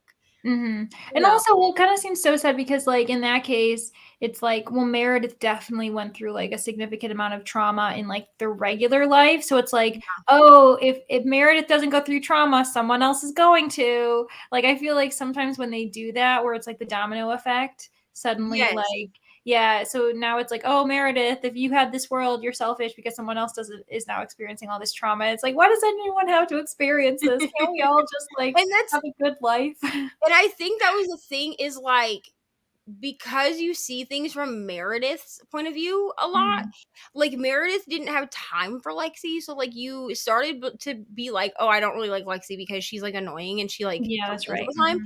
But like Lexi has her own trauma of growing up with her dad.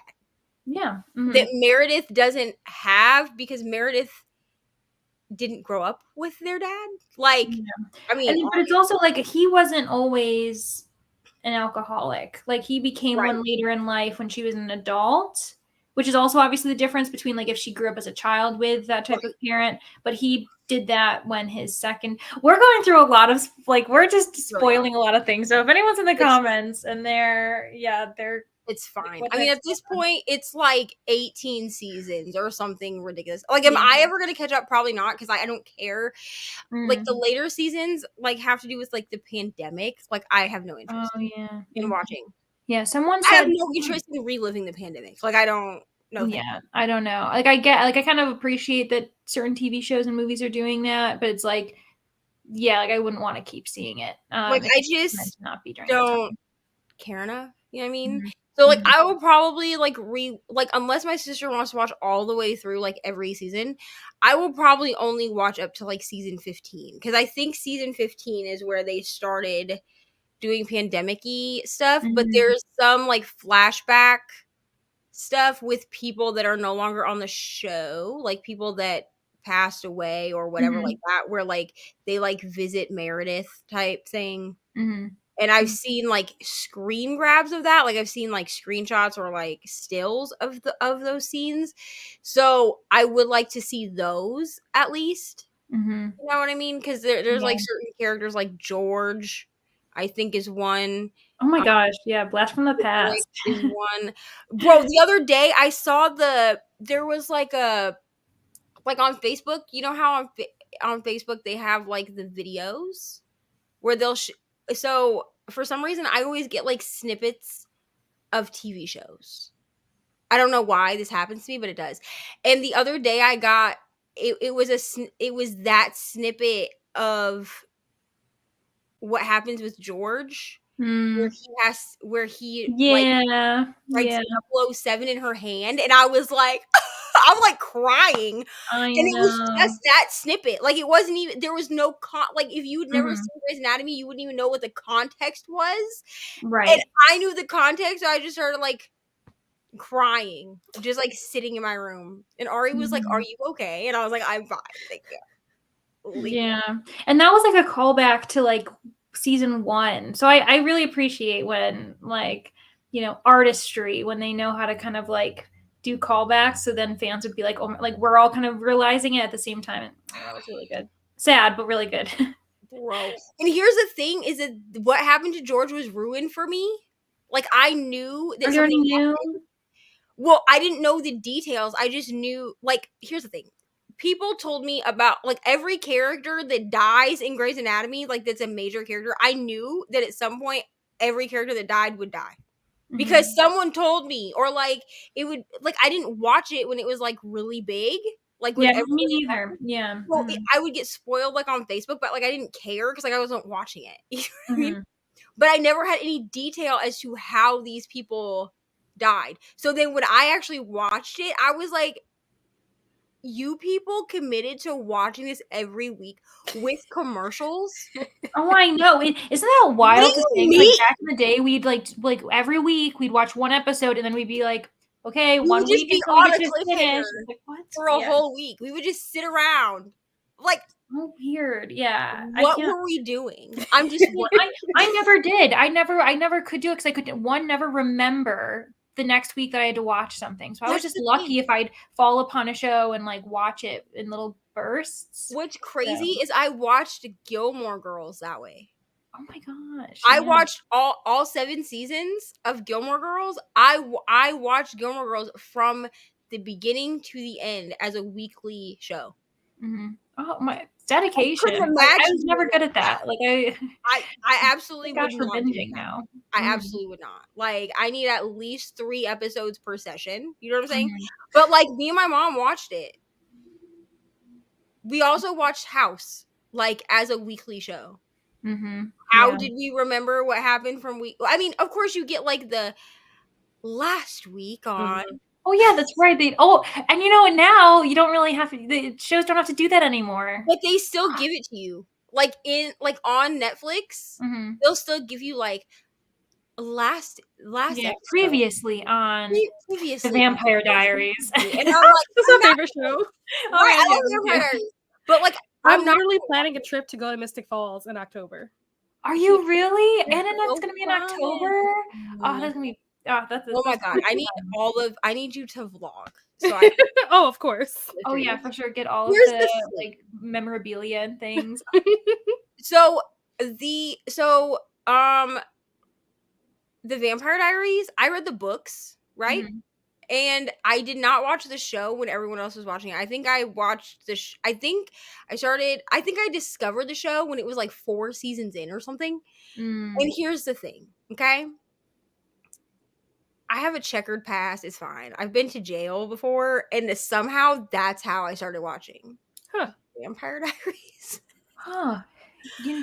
Because I did like a 30-day stint in jail. We're not going to talk about it, okay? It's traumatic. Absolutely. Like, listen, when people make jokes about like, oh, I'm just going to go to jail for a day as a vacation. No, you're not. Like, it's not a vacation, okay? It's terrible. Anyway, I mean, I did a lot of reading in there, but but we were only allowed to watch certain shows, and you only could watch TV certain hours of the day. That's like a real thing. So the hours that we were allowed to watch TV was like after dinner. Like we would eat dinner at like 5:30, and then we could watch TV from 6 to 8 p.m. So depending on the day of the week, we would either watch like The Voice or we would watch The Vampire Diaries. Why they allowed us to watch The Vampire Diaries? Yeah, that's I do crazy. not know. Considering that they did not like they had to pre-approve any book that came into the jail. Like we couldn't read Twilight in the jail. Huh. But to pre-approve books, like they're not reading them, so they're just what are they doing? Looking on Goodreads, seeing what people are saying about it. You know what I mean? Like for a fact they're not going to be like, oh, I'm going to sit here and read this 300-page book. Basically, what happened is like they would like okay. So I know this because I had someone that sent me books while I was in jail. Okay, so you get a pre-approved list of the books, and you have to order them directly from the seller. So like you can't order them from Amazon. You have to order them like from Barnes and Noble or Books A Million. Like you have to order, and then they have to be sent from them to the jail. Like ridiculous. Anyway, but somehow we got away with watching The Vampire Diaries. I don't know how, since they were like sucking blood and like having sex in that show, literally killing people in every episode. Yeah, like the Twilight. But I mean, okay, sure. So we would watch it in jail, and so when I got out of jail, I think at that time like the first 2 seasons were on Netflix, but this was like back when Netflix. Like where you could pay, there were like 2 different subscription services, so you either could pay pay a less amount for ads or like the more amount, and you didn't have commercials. I'm really aging myself here, it's fine. So I like went home, after I wasn't even supposed to be in jail. Like that's why it annoys me that I was in there, because like I wasn't even anyway. So I went home and I like binged the first 2 seasons of The Vampire Diaries, and then I was okay, and then I found it on like the CW back when the CW was like stream, like you could stream online, and I like binged all of it I could find. Like now The Vampire Diaries is like a comfort show for me. Yes, The Vampire Diaries is like my top 3 like favorite shows of all time ever in existence. I remember when The Vampire Diaries first came out, because it was a whole big scandal because Nina Dobrev was on Degrassi, and so she had to leave Degrassi to go to Vampire Diaries, and it was a whole like big. We were like, oh my gosh, she's leaving. Da, da, da. And I remember all of that. I just never watched I didn't care to watch The Vampire Diaries. Like I didn't care enough to watch it. I watched it because of her. Like that whole scandal is the reason why I started watching the show. Oh my gosh, I love that. That's so funny. But also, like, I came out of the generation of high schoolers that we watched, like, Gossip Girl. Oh, yeah. Gossip Girl and One Tree Hill. And One Tree Hill was a little bit before my time. Just a little bit. What was he? Yeah, I didn't watch One Tree Hill either. I remember I watched the OC, but that's because I had, like, older cousins. And it was because of them I watched the OC. I watched the OC probably too young. I didn't watch the OC when it first came out. I watched it later on. It just wasn't like a show that I enjoyed. But I did watch One Tree Hill, which like watching that now, the cinematography on that is oh yeah. If you watch certain older shows, you're like, what is happening? Also, like, One Tree Hill is so problematic. But anyway, so One Tree Hill and then Gossip Girl. Those were, like, the 2 shows that we watched, like, in high school. And so, like, we would, like, everybody, like, all of my friends would watch it. And then we would go to school the next day and we would, like, oh, my God, did you see what happened last night? And Bad Girls Club were the 2 shows that everybody talked about. But, like, why were we okay with 1 episode a week? I just need to know. Like, one episode a week, and like, it's an hour-long show, and 30 minutes of the show is It's commercials. Yeah. which, like, Mhm, no mhm. one realized until we got streaming services. Yep. No one realized it until we got Netflix, and it was, like, 30-minute episodes, and they're like, why was it a whole hour? Yep. Oh, because 30 minutes of this was actually commercials. Yep. Yeah. Mm-hmm. Yeah. That's annoying. Yeah, I think the OC and One Tree Hill were popular probably when I was in middle school. I don't think I was Yeah. old enough to watch those shows, but Gossip Girl definitely came to school. You were on the bus like, oh my gosh, did you watch Gossip Girl? Like Bad Girls Club. Oh my gosh, did you see what happened last night? Bro, I was so convinced as a teenager that I was going to be on Bad Girls Club. Could you imagine me on the Bad Girls Club? Could you listen, this is a thing that, okay, so my best friend and I, when I go get my hair done, a lot of times, not the last time, because the last time we had sprints, like I had to do sprints from her house. Also, to answer this question, there's 2 hours left of this. Okay, we will do another sprint in a minute. We will do one more sprint in a minute. Okay, so she and I have talked about it because we basically like go to her house and we either watch like trash TV. So I'm talking like Bad Girls Club or like 90 Day Fiance, or we watch documentaries. Like that's it. Like that's what we watch. Like that's all. Okay. So there was one day that she was like, do you want to watch Bad Girls Club? So I was like, all right, cool. So we were like watching old seasons of Bad Girls Club, and I was like, bro. So like she could do Bad Girls Club. Like she has like the right like attitude. Like she could hold her own. But I looked at her and I was like, you know, when I was like 16, I was convinced I was going to go on Bad Girls Club. She laughed in my face. And I was like, I know, it's hilarious. Because could you imagine me on Bad Girls? Like, no. I would be like Baby Spice of the Bad Girls Club. Like, absolutely not. Like, I would be like the one that got beat up on all the time. Because I'm just so like overly sunshiny and like everyone else wants to fight. Me on the Bad Girls Club. No, ma'am. Absolutely not. Thank you, ML, for this. But yes, we love the Love it. It's so good. Still so good. I don't care. Yeah. I still watch it. They really do crank out good shows. Because honestly, the CW was why I watched Riverdale. Mm-hmm. Oh yeah, Riverdale. And like Riverdale was good up until a certain point, and then it just like went off the rails. Like I was like, what is happening? Oh yeah. Also on the CW was the 100. Yes, I watched the 100. Well, yeah, I watched like the first season. I remember, but I don't think I watched. I think it was 4 or 6 seasons. I watched like half the show, and then that one completely went off the rails. Also, and here's the thing: is I watched that show because I knew that Aunt Becky from Full House was on that show, and I was like, oh, it's gonna be a great show, and like it was, and then it just like went sideways. Like people became like were lesbians that like had no business being lesbians. I was like, what is happening?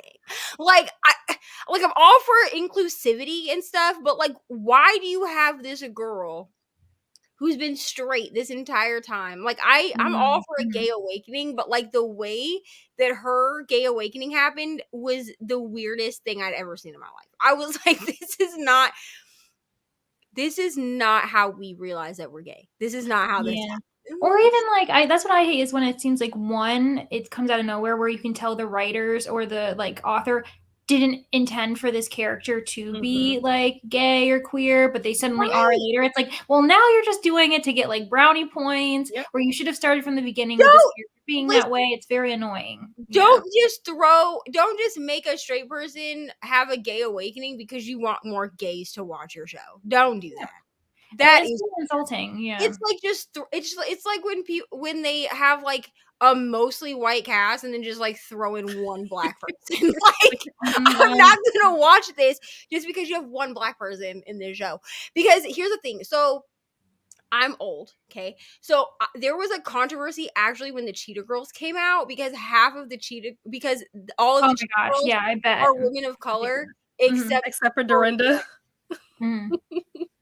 One girl is white with blonde hair and blue eyes, and everybody was like, "Oh my god!"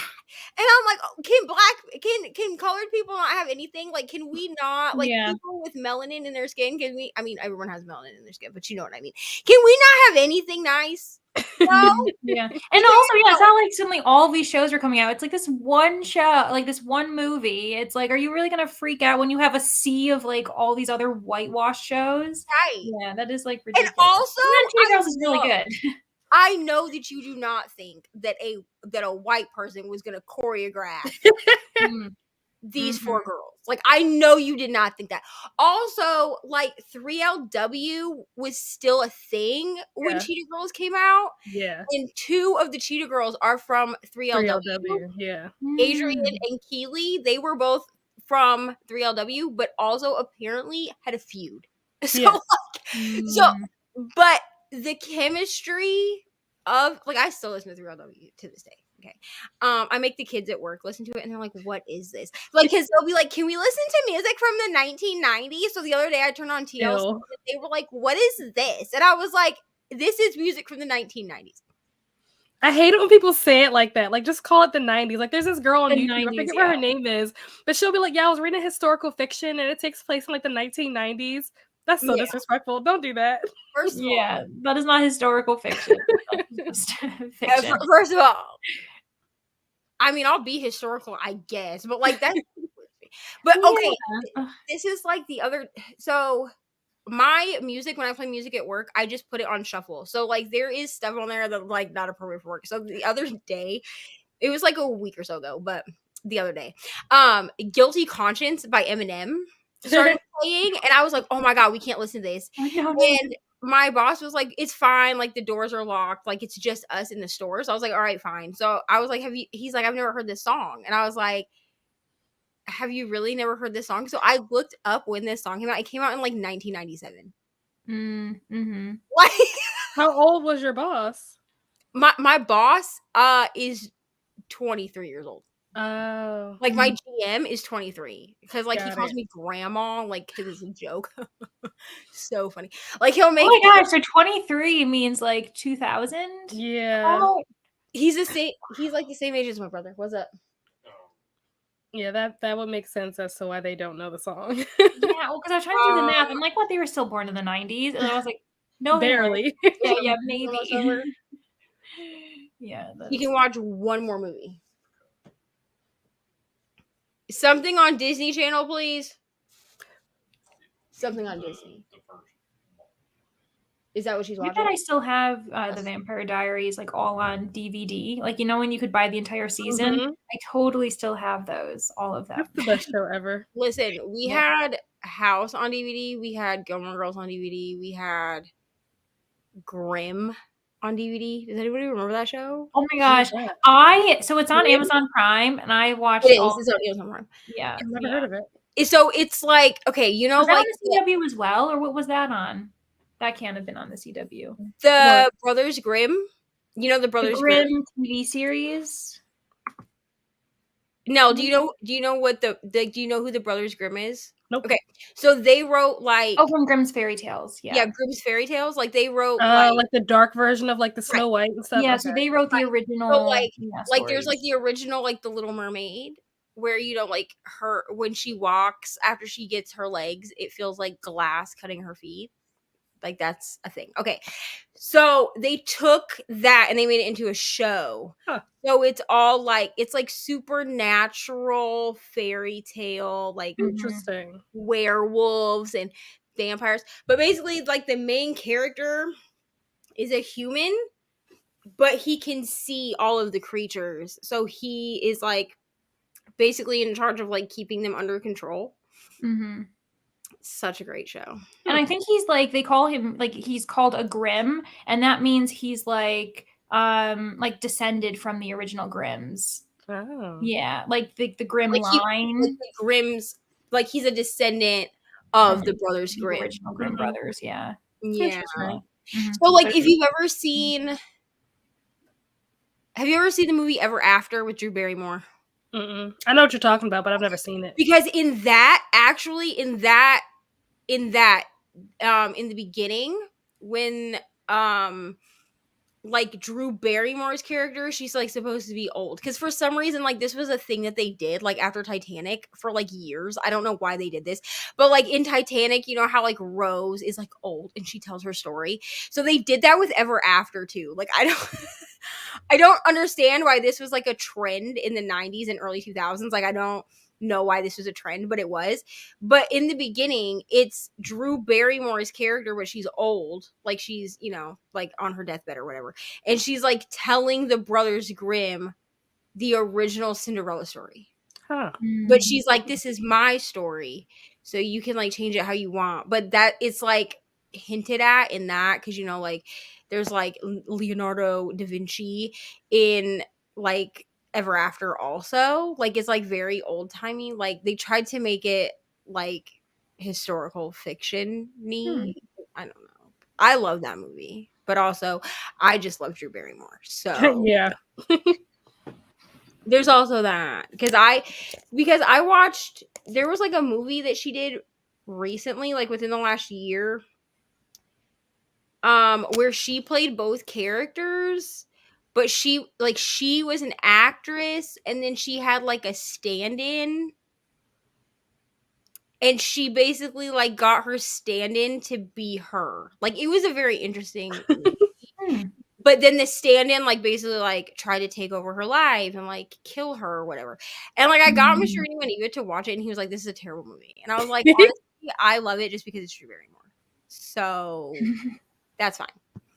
I did finish it. I gave it 4.5 stars. It was good. It was fine.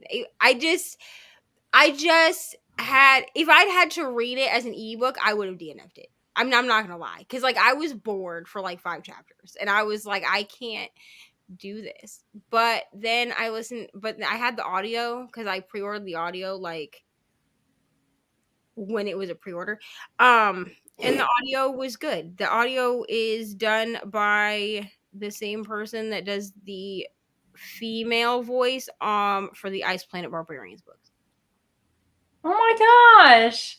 Wow, And she's so successful. Look at her getting all these jobs. There's like 19 Ice Planet Barbarians. Then she's doing this. Like, good for there her. was a review on Audible that was like, the narrator was terrible, and I was like, clearly you don't. I think she's actually does a really good job, at least with the Ice Planet Barbarians ones. She did really well in this too, because like I immediately recognized her voice when it started, and then I looked and it was her. But my thing is this: I'm very picky about my narration, like very picky. So like if I like someone as a narrator, like it's truly the highest honor, because like I will literally like what book was it that the Kiss Quotient, I ended up reading as an ebook because I didn't like the narration. Like, the narration was not good. Yeah, I remember you saying that. Yeah. Even so whenever we were doing like the Hooked read along, I was talking to Brittany about it, and I looked at, like, we both were listening to it, I think on like, you know, Libby or Hoopla or whatever. Maybe she was doing it through Kindle, but I looked into the voice narrator, because I was like, oh, I wonder what else she's done. And she does the spin-off version of Ruby Dixon's Ice Planet Barbarian. Like, she does all the spin-off ones. And I was like, why is my world surrounded by Ice Planet Barbarians right now? Like, I was like, this is crazy. Yeah. So here's the thing. When I did my reread of Hooked, which I finished, and now I'm listening to Scarred. But when I did my reread of Hooked, I did listen to the audio. I did buy it because I didn't realize that it was on Hoopla until I looked for Scarred. I mean, that's fine. I really liked Hooked. I still gave it 5 stars. I forgot, like, clearly I just like blanked out all of the violence in that book. Like, because I remember all of like the sex scenes in that book. I remembered all of that. But the like, he comes out the gate killing people. Oh yeah, he is wielding a knife like no other. He literally like offs his uncle in the first 2 pages. And Yeah. I'm like, what is happening? Yeah, And or then even just I- like the violence associated with like sexual desire. I think that was like, what is going on? Like, I was like, this is 100% dark. Here's the thing. I listened to the last like 25% of it at work because I needed to finish it. That was a mistake because I'm like standing there like making tacos, like having to communicate. I'm the only woman on like I'm the only female on night shift, so keep that in mind. So like closing shift, I'm the only female. So I have 2 dudes on night shift with me, right? And I'm like, that's cool. So I'm like listening to the book and I'm like making this food and I'm like having to like communicate with these dudes. And I'm trying to like not have a reaction as I'm like listening to this book where they're talking about how he killed somebody, or actually she killed somebody. I'm not gonna say who, but we know who she kills. So she kills somebody and then they go off and they do the thing right after someone just died. And I'm like standing here like doing my job and I'm just like, and apparently, like, I looked like I just had like resting bitch face the whole time because one of them was like, "Are you good? Like, are you okay?" And I'm like, "Yeah, I'm good. I'm just I'm keeping it together this like, close." listening to my book." And he was like, "What book is it?" And I'm like, "I'm not going to tell you that, but also I'm just like listening to my book." So, yeah, mind your own business. what is happening? I am reading something. I am reading A Flicker in the Dark. That's what I'm reading. So that's this. I'm reading. Not Oh, that. when are you reading that? When am I reading? What? No exit. No exit. No. I'm reading this. No, I said when are you reading that? No exit. Brittany and I are gonna read it on the. I believe it's June 10th. Okay. We're doing the 8-hour sprint thing that she does. Read a book in 8 hours. Read a book in 8 hours, and this is the book that I picked for mine. I may 10th. join you. I believe it starts at 10 a.m. I requested that day off because I didn't want it to like run over, you know what I mean? But yeah, that's what it is. I'm pretty sure it's on. I don't know if we're splitting it. I think she does it all on her channel. I don't remember how she does the 8-hour one. Yeah, I think it's all on her channel as well, and she kind of just like she sticks to it. The 8-hour one, yeah, are all on her channel. So it'll be on Brittany's channel on June 10th, and we'll read No Exit. Will I get the audiobook? Probably. That's what I was looking for right now. Because I'll read it with you if I can find it. I'm either gonna get the audiobook or I'm gonna have to read it on my Kindle because there's no way I'm reading this physically. I'm sorry. Like it'll count on Storygraph as a physical book because it's on my physical shelf. What are you reading now? Exactly what I'm doing. I am reading. What is it called? Oh, the 7 Rules of Breaking Hearts, or For Breaking Hearts, To Breaking Hearts, whatever. It's 7 rules about breaking hearts. Leandra? I am reading Margaret Owen's Painted Devils, and I'm enjoying it. So, yeah. Reni? I mean, I was reading The Last Word, but while I was gone for like 5 million years and y'all were not sprinting because I was feeding baby, I was listening to Spite House because I need to finish this book for a vlog, and I hate it. I was going to ask you if you like it because I have not heard good things about it. It is so boring. Yeah. And there's like literally like 10 different perspectives, and I can hardly keep up with it. Like it'll be like chapter 9, Eric. Chapter 10, Elizabeth. I'm like, who's Elizabeth? And then like 20 pages later, it's like Mary. I'm like, who's Mary? So I'm just like, I'm really struggling. I like knew who the main characters were, and now they're adding all these people, and I'm just like, I don't care. So no, and it's not scary at all. No. It also doesn't look very thick for it to have so many perspectives. It's 240 pages. Oh wow. Yeah. And it has like 8 perspectives. Yeah, that is crazy. That's too much. I'm not a fan, but I have to finish it. I mean, I could DNF it, but I'm already so far. Plus, I want to be able to watch the live show. I think it was like Kayla's book of the month or like book club like 3 months ago or something. So I was like, oh, I kind of want to see what they all thought. So I'll finish, but it's bad. It's bad. Would not recommend. Yeah, so that's what everyone is reading. Putting No Exit on Hold Library. Yeah, I Mine Yeah, is a she- 4-week wait, so we'll see. Yeah, she asked me what I wanted to read, and I was like, well, we might as well read this because I have it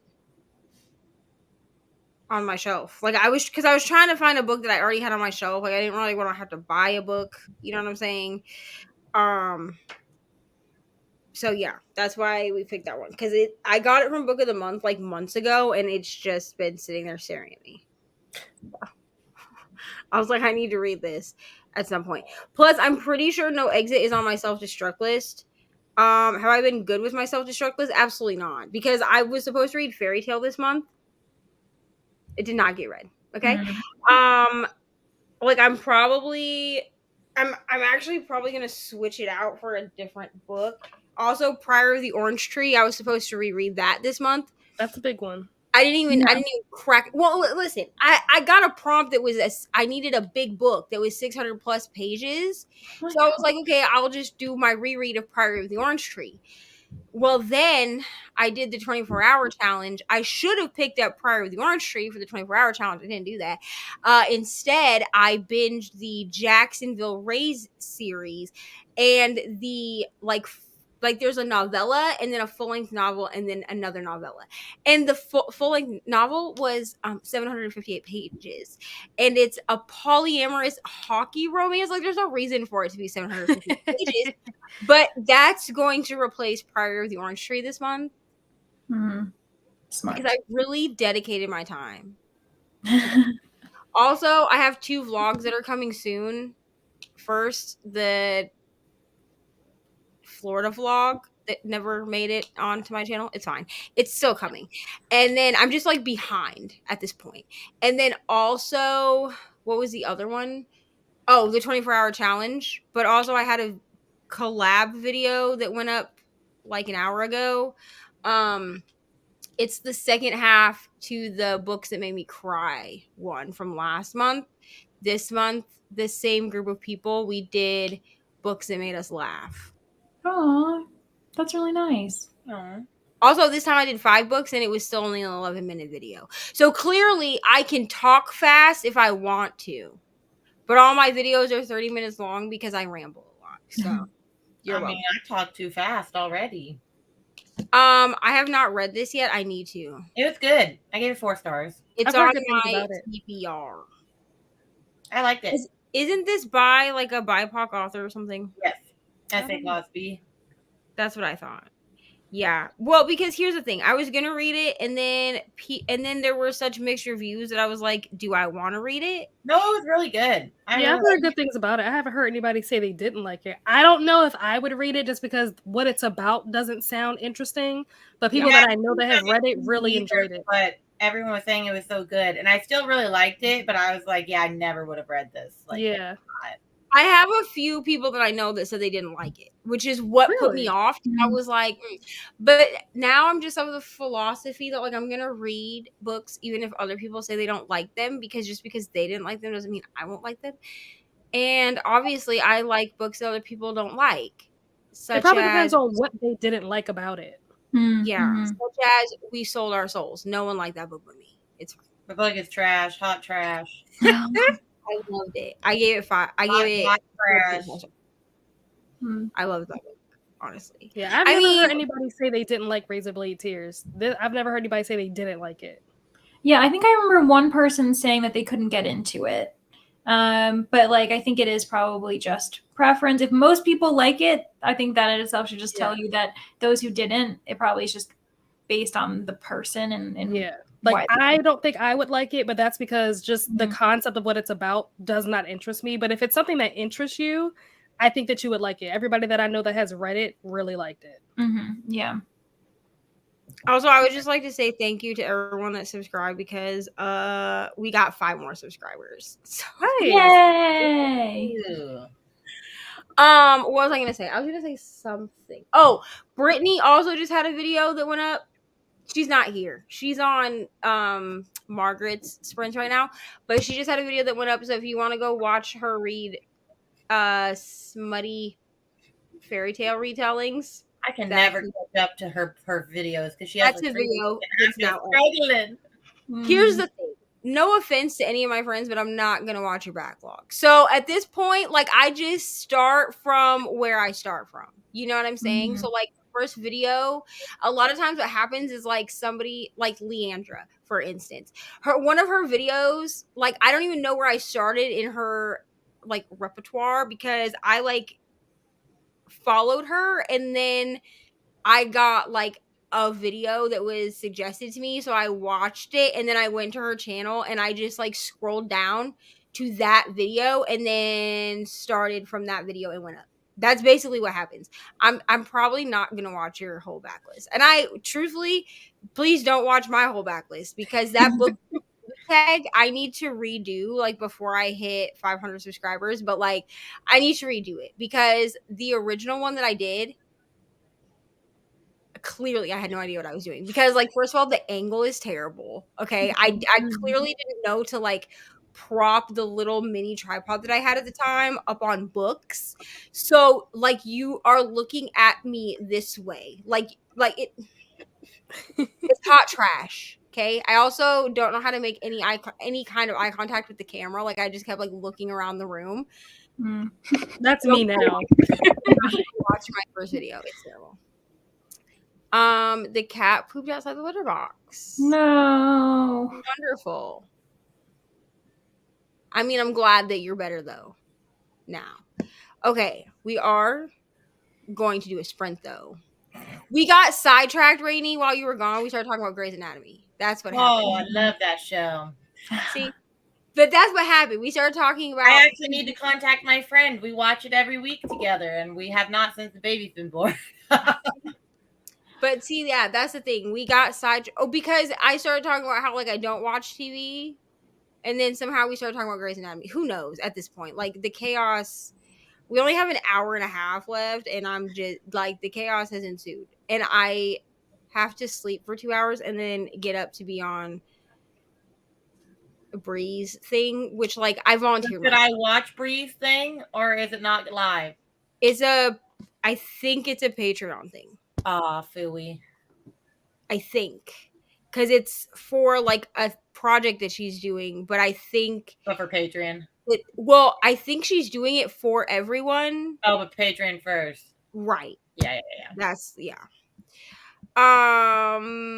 she talked about it a little bit in like earlier, like in the comments, because she like made like a slideshow thing for it. And then I was like, it's super secret, I can't talk about it. Yeah, it was that thing. I'm trying to think. Oh, also, I don't think Cyana is here. But we already got some more books in the mail, so I'll just show them to everyone really quick. So she got this Dr. Seuss book from Darian. So thank you to Darian for this Dr. Seuss book. And then Cyana sent her this book. Which like I went out to take the trash out and there were like packages on the doorstep and I was like, what is this? And it had her name on it. So I was like, oh, you have packages. And Ari was like, packages? It's not my birthday anymore. And I was like, sometimes I was like, just be grateful, bro. Sometimes people buy you things just to buy you things. And then I was like, be grateful. She's like, I'm trying to be grateful, Mom. I'm like, okay. Thanks. All right. So is 45 minutes good, or do you guys want to do an hour? Someone let me know. That's good. Either one works. Yeah. Reni, You choose. help me out. I mean, either one. Okay, we'll do an hour. Because I figure if we do an hour, that takes us to 11:30. Bless you. Okay, we'll do an hour because that'll take us to 11:30, and these end at noon. Sounds good. So then we can talk about whatever for until the end. Truthfully, y'all can share stuff that's on your channel and all that happy stuff. I'm not making you guys like introduce yourselves because at this point, everyone that's been on 24-hour sprints has been on here enough that like if you don't know who these people are, I don't know what to tell you. I am gonna link everybody in this sprint though because I still haven't linked people. I'm slacking. All right. So we will see everybody in 1 hour.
Hello.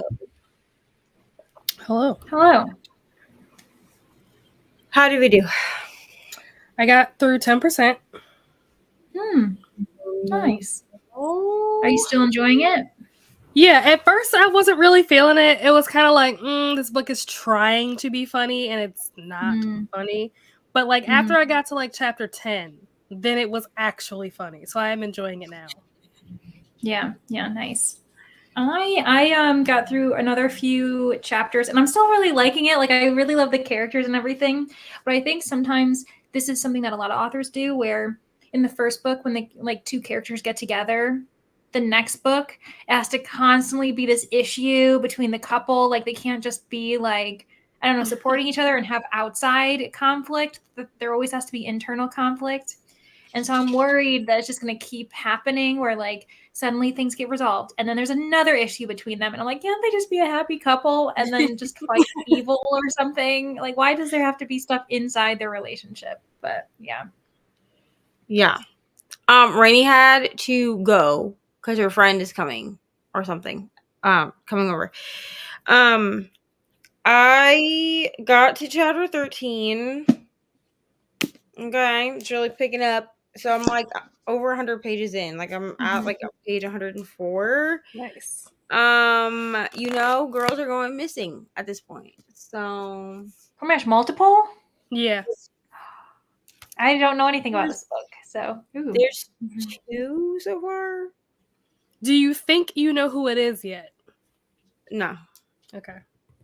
But also, I'm just gonna say this. I'm not one to try to figure out a thriller because I want to be shocked at the end. Also, I will try to guess and then I'll be wrong. Like the last one I tried to guess was an arc, and I loved this arc. I gave it 5 stars. It's called No Home for Killers, and like the person that it was, like the twist at the end, it was not who I thought. Like I was like, oh, I know who it is. I have it figured out. And then we got to the end and it made sense. The twist made sense, but like it was not who I thought. And I was like, and then I gave it 5 stars. So. That's awesome. When I tried to guess who it was for A Flicker in the Dark, I was right, but I was wrong. Like technically, I was right, but there's a twist, and then there's a twist behind the twist. So I guess the first twist completely missed the second one. Like maybe like the page right before it got revealed, I figured it out, but it wasn't like I knew all along. Whereas like the first twist, I knew well in advance. I'm like, oh yeah, it's this person. But like the second twist, I was like, it was like maybe 2 pages before it got revealed. It finally like clicked, and I was like, oh. But by then it was too late. Right. Yeah, I'm just not one. I don't know. I feel like people I know that do try to figure out thrillers, like the majority of people that I know that try to figure out thrillers, are then disappointed by the way that the thriller ends. So I'm just like, I'm not even gonna try to like if I do try to guess and then I get it right, I'm still not like disappointed because usually there's something that's in there that I didn't guess. You know what I mean? But I'm not the one to try to like figure out the ending or like who it is or anything like that. I mean, I have like suspicions of who it could be. You know what I'm saying? Because like truthfully, I trust absolutely no one in this book. I mean, the main character, like I'm as paranoid as she is. It's like she's like, I don't even know if I trust her, to be honest. But like she's like so paranoid that it like makes you paranoid. You know what I mean? But I mean, it's good so far, so unless the end pisses me off, it'll probably be like a high rated book. I'm not gonna say 5 star because I hate to say like it's gonna be a 5 star and then it not a 5 star, But I text Brittany because she's like buddy reading this. I think she's already read it, but she was like, I'll reread it with you. So I was like, all right, great. But I let her know that I got to over 100 pages because like I probably won't pick this back up today. Because once we get off here, I'm taking a nap. So yeah, a much needed nap. Let me see. Oh my gosh. Dang. Can you renew? No. Hoopla, like depending on how like your Hoopla, I guess like library subscription is. I know like my library only gives me 4 borrows a month, so I do get mad when I don't get to read because I'm like I wasted a borrow on this book. Not that it matters, I'll just reuse it next month. But you know, so I get the pain in that. I think I use Hoopla different than other people because like I only check out one thing at a time. Mm-hmm. Because we only I've get never 5 used borrows Hoopla. per month, so like, and I only use Hoopla for audio. Like I don't use Hoopla for anything else. Mm-hmm. So Well, that makes sense because Hoopla also doesn't let you connect your like ebooks to your Kindle, which is like annoying. Hmm. So you'd either have to read it on your phone or you can read it on the computer. I have done that, but You I can read it on kind your of lean tablet, away from too. that too. Yeah, so I only use Hoopla for audio. So for me, well, I will sometimes also use it for movies because I can do that on my TV. Mm-hmm. But we don't use it for movies as much because like our like the library that I use for Hoopla, the movie selection is not. It's not great. But I do use it a lot for audio because I can find like smut on there. Like that's how I found like the Emily McIntyre books. They're all on my Hoopla. Right. But I only check out one at a time because I'll forget that I even have books in Hoopla, to be honest. Because I use Hoopla the least amount. Yeah, I've never used it. Anything I've ever looked for on Hoopla, like audiobook wise, they never have it. So I've never actually used Hoopla for anything. Yeah. Well, out of the 5 cards, only one of them has like a decent Hoopla thing anyway. So, made it to 95% of Legends and Lattes. Nice. So close to the end. Finished Carry On by John Lewis. Awesome. 4% of Handsome Devil. This book does not need to be 500 pages long.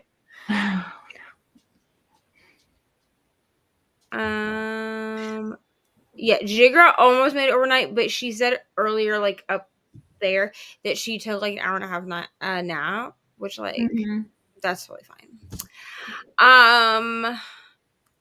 Thriller X from Kindle Unlimited. I like Frida McFadden. That's exactly what that was my first thought.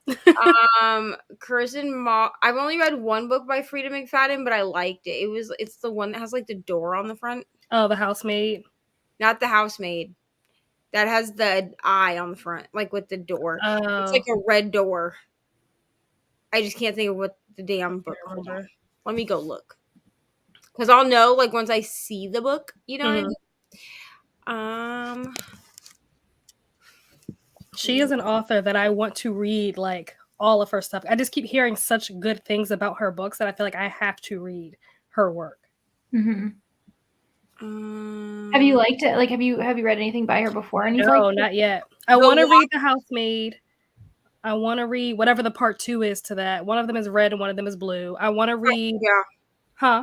The Housemaid and then The Housemaid's Secret. Yeah. Yep. I want to read both of those. I want to read. I think it's called Never Lie.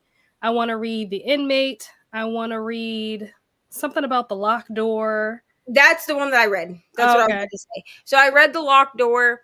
The Late Night Crew read it last year as part of their like book club, and nobody liked it. But I actually like none of the hosts liked it, but I liked it. I thought it was good. Do You Remember is another one that I want to read by her too.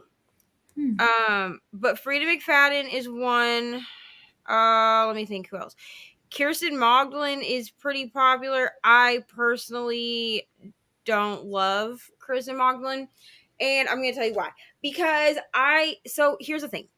I don't mind Kindle Unlimited authors or people that like authors that put their books on Kindle Unlimited that pump out like a book a month. Kirsten Magdalene literally pumps out at least one book every month. Fine. They are popcorn reads, so like all of her books are like 200 pages, like 250 pages or less. The problem that I have with Kirsten Magdalene is her books drag in the beginning and then everything is rushed at the end. Like I'm not trying to do that. Like I'm just no thank you.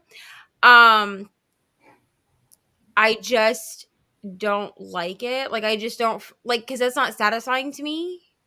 Because like you're gonna like build up like cool, like build up the anticipation like in the beginning, but then like to rush everything at the end, and then all of her books have like a gift wrap ending, like they all like come together perfectly at the end, and I'm just like, it's not.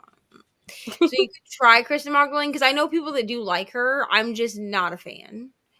I'm trying to think what else is on there that would be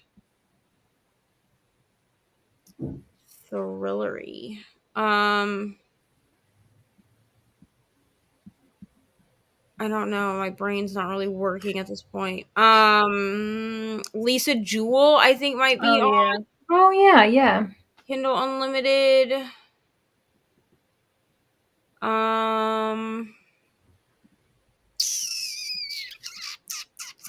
Let me think. That's a good starting list. Yeah, I'm pretty sure Lisa Jewell's on Kindle Unlimited. I'm pretty sure. I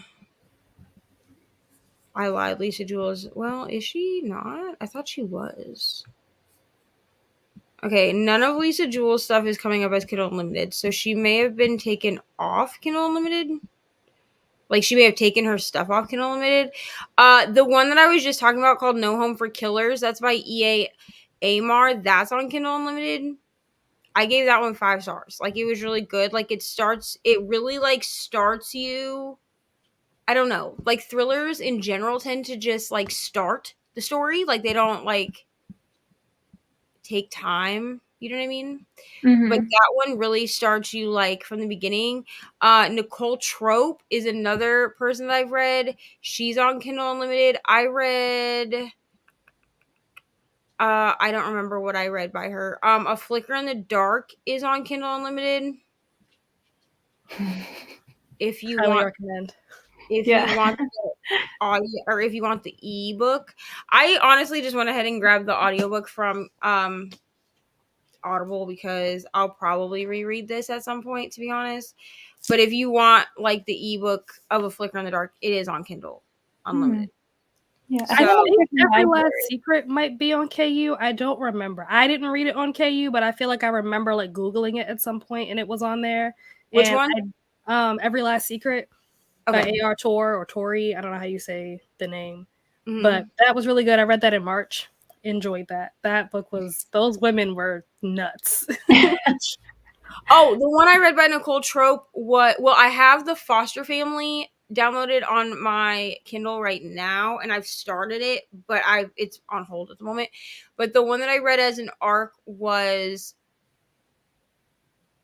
the Stay-at-Home Mother, I think it's called.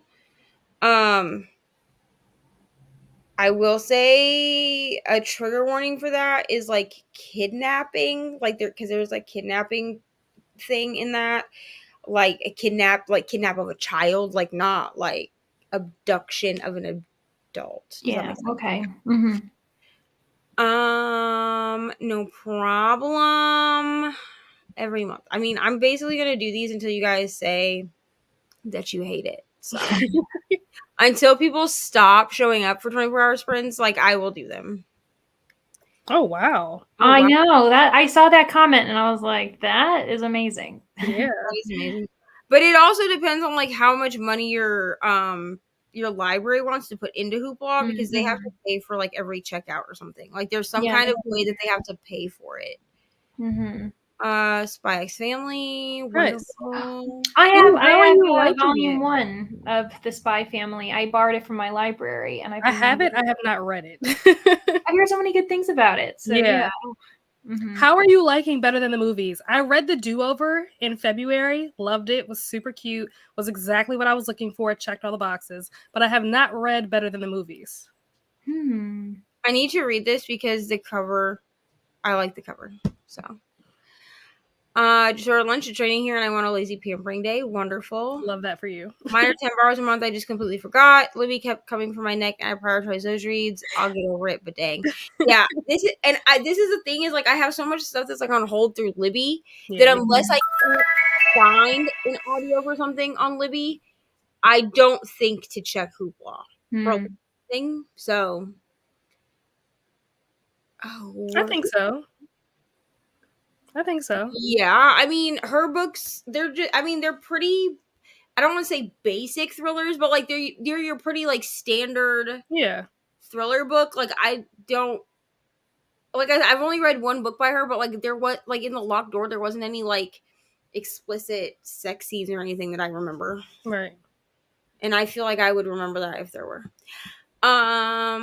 Here the whole time, no nap, should have been reading those Hoopla books. Yeah, at least. She meant Jigra, but I did research on getting a hedgehog. Next up, Sugar Glider. Wow. Definitely want to read Inmate. Yeah. I need on my to. List. I saw Larry Reed's, if anyone follows her. Yep. She did like a reading thrillers for a week vlog, and it was like all Frida McFadden. Like that wasn't what she meant to do, but that's what she ended up doing, which is basically Frida McFadden. And I'm thinking about trying to do it. I don't know if anyone cares enough for me to read like one genre for like a whole vlog. But I'm trying to come up with more vlog ideas because I prefer to do vlogs over sit-down videos, even though they take me a bit longer to complete and edit. I prefer doing it that way because they're more like, I don't have to really set anything up. Like, they just feel much more casual. Like, they just feel much more like I can just turn my camera on and talk and then move on. Like, and the clips don't have to be, like, a certain length. So if I don't have a lot to say, then I just don't have a lot to say. You know what I mean? Yeah. It's like more just reaction than you having to, like, plan what you're going to talk about. You can just be like, hey, I just read 100 pages. This is how I feel. Moving on. Yeah. And my Kindle series of videos is coming out soon. I was going to record it today, but did it happen? It didn't, and now I'm too tired to do it. Like, if I record it right now, it's going to be the hottest mess of a video. No, thank you. But I know I put a poll up, so here's the problem. So at the last time I checked the poll, there were 2 different videos that were tied. I shouldn't have included the, like, Kindle pros and cons. Like, I should have just done that one first. So that's what I'm going to do. Because it was between that one and doing, like, KU Rex by genre, which I'm still going to do. But I feel like if I'm going to do a series of Kindle Unlimited videos, I should probably start with the pros and cons and also what I have downloaded to my Kindle Unlimited library. I am going to go through my library before I film it to make sure that there's no books that I've like finished and just not downloaded my notes from, because that happens to me a lot where I'll keep it in there so that to give myself time to like send my highlights, like the highlights and annotations to myself through email. And also to make sure that there's not any that I want to like get rid of before I do like a dedicated video, because there's no point in talking about them if I haven't done that. But then I'm thinking of doing like monthly Kindle Unlimited check-ins to try to keep myself accountable for reading my Kindle Unlimited books, because I download the 20 books and then I just don't read them. They just like sit there until I'm like, oh, I could use some smut, because I always have smut in there, and then I read the smut books but nothing else. So I'm thinking of doing like a check-in every month where I'm like, okay, I read these Kindle Unlimited books this month. I still have these. Also, I downloaded these. Like, you know, if they're rotating, then that's good. But I mean, I have the first Zodiac Academy in my Kindle Unlimited. I've already read it once, like, because I have the audiobook also. But I need to reread it before I read book 2 because I don't remember anything. And it's just been sitting there for like 2 months, just like waiting for me to reread it. For no reason. I have the first one and the second one just sitting there. Just sitting. And every time I open my Kindle Unlimited, I'm like, oh, I need to read the Zodiac Academy books, and I don't do it. Flicker in the Dark is not on KU Canada. That's a bummer. It's weird. Here's what's weird to me. Why it is KU different per country? That's just dumb to me. Like, just make it universal. Enjoying Spy X Family a lot. Better than the movies. Is cute. I'm only on chapter 2. Okay. Well, keep me posted. Once you finish, let me know. No, I was gonna read that. Oh no.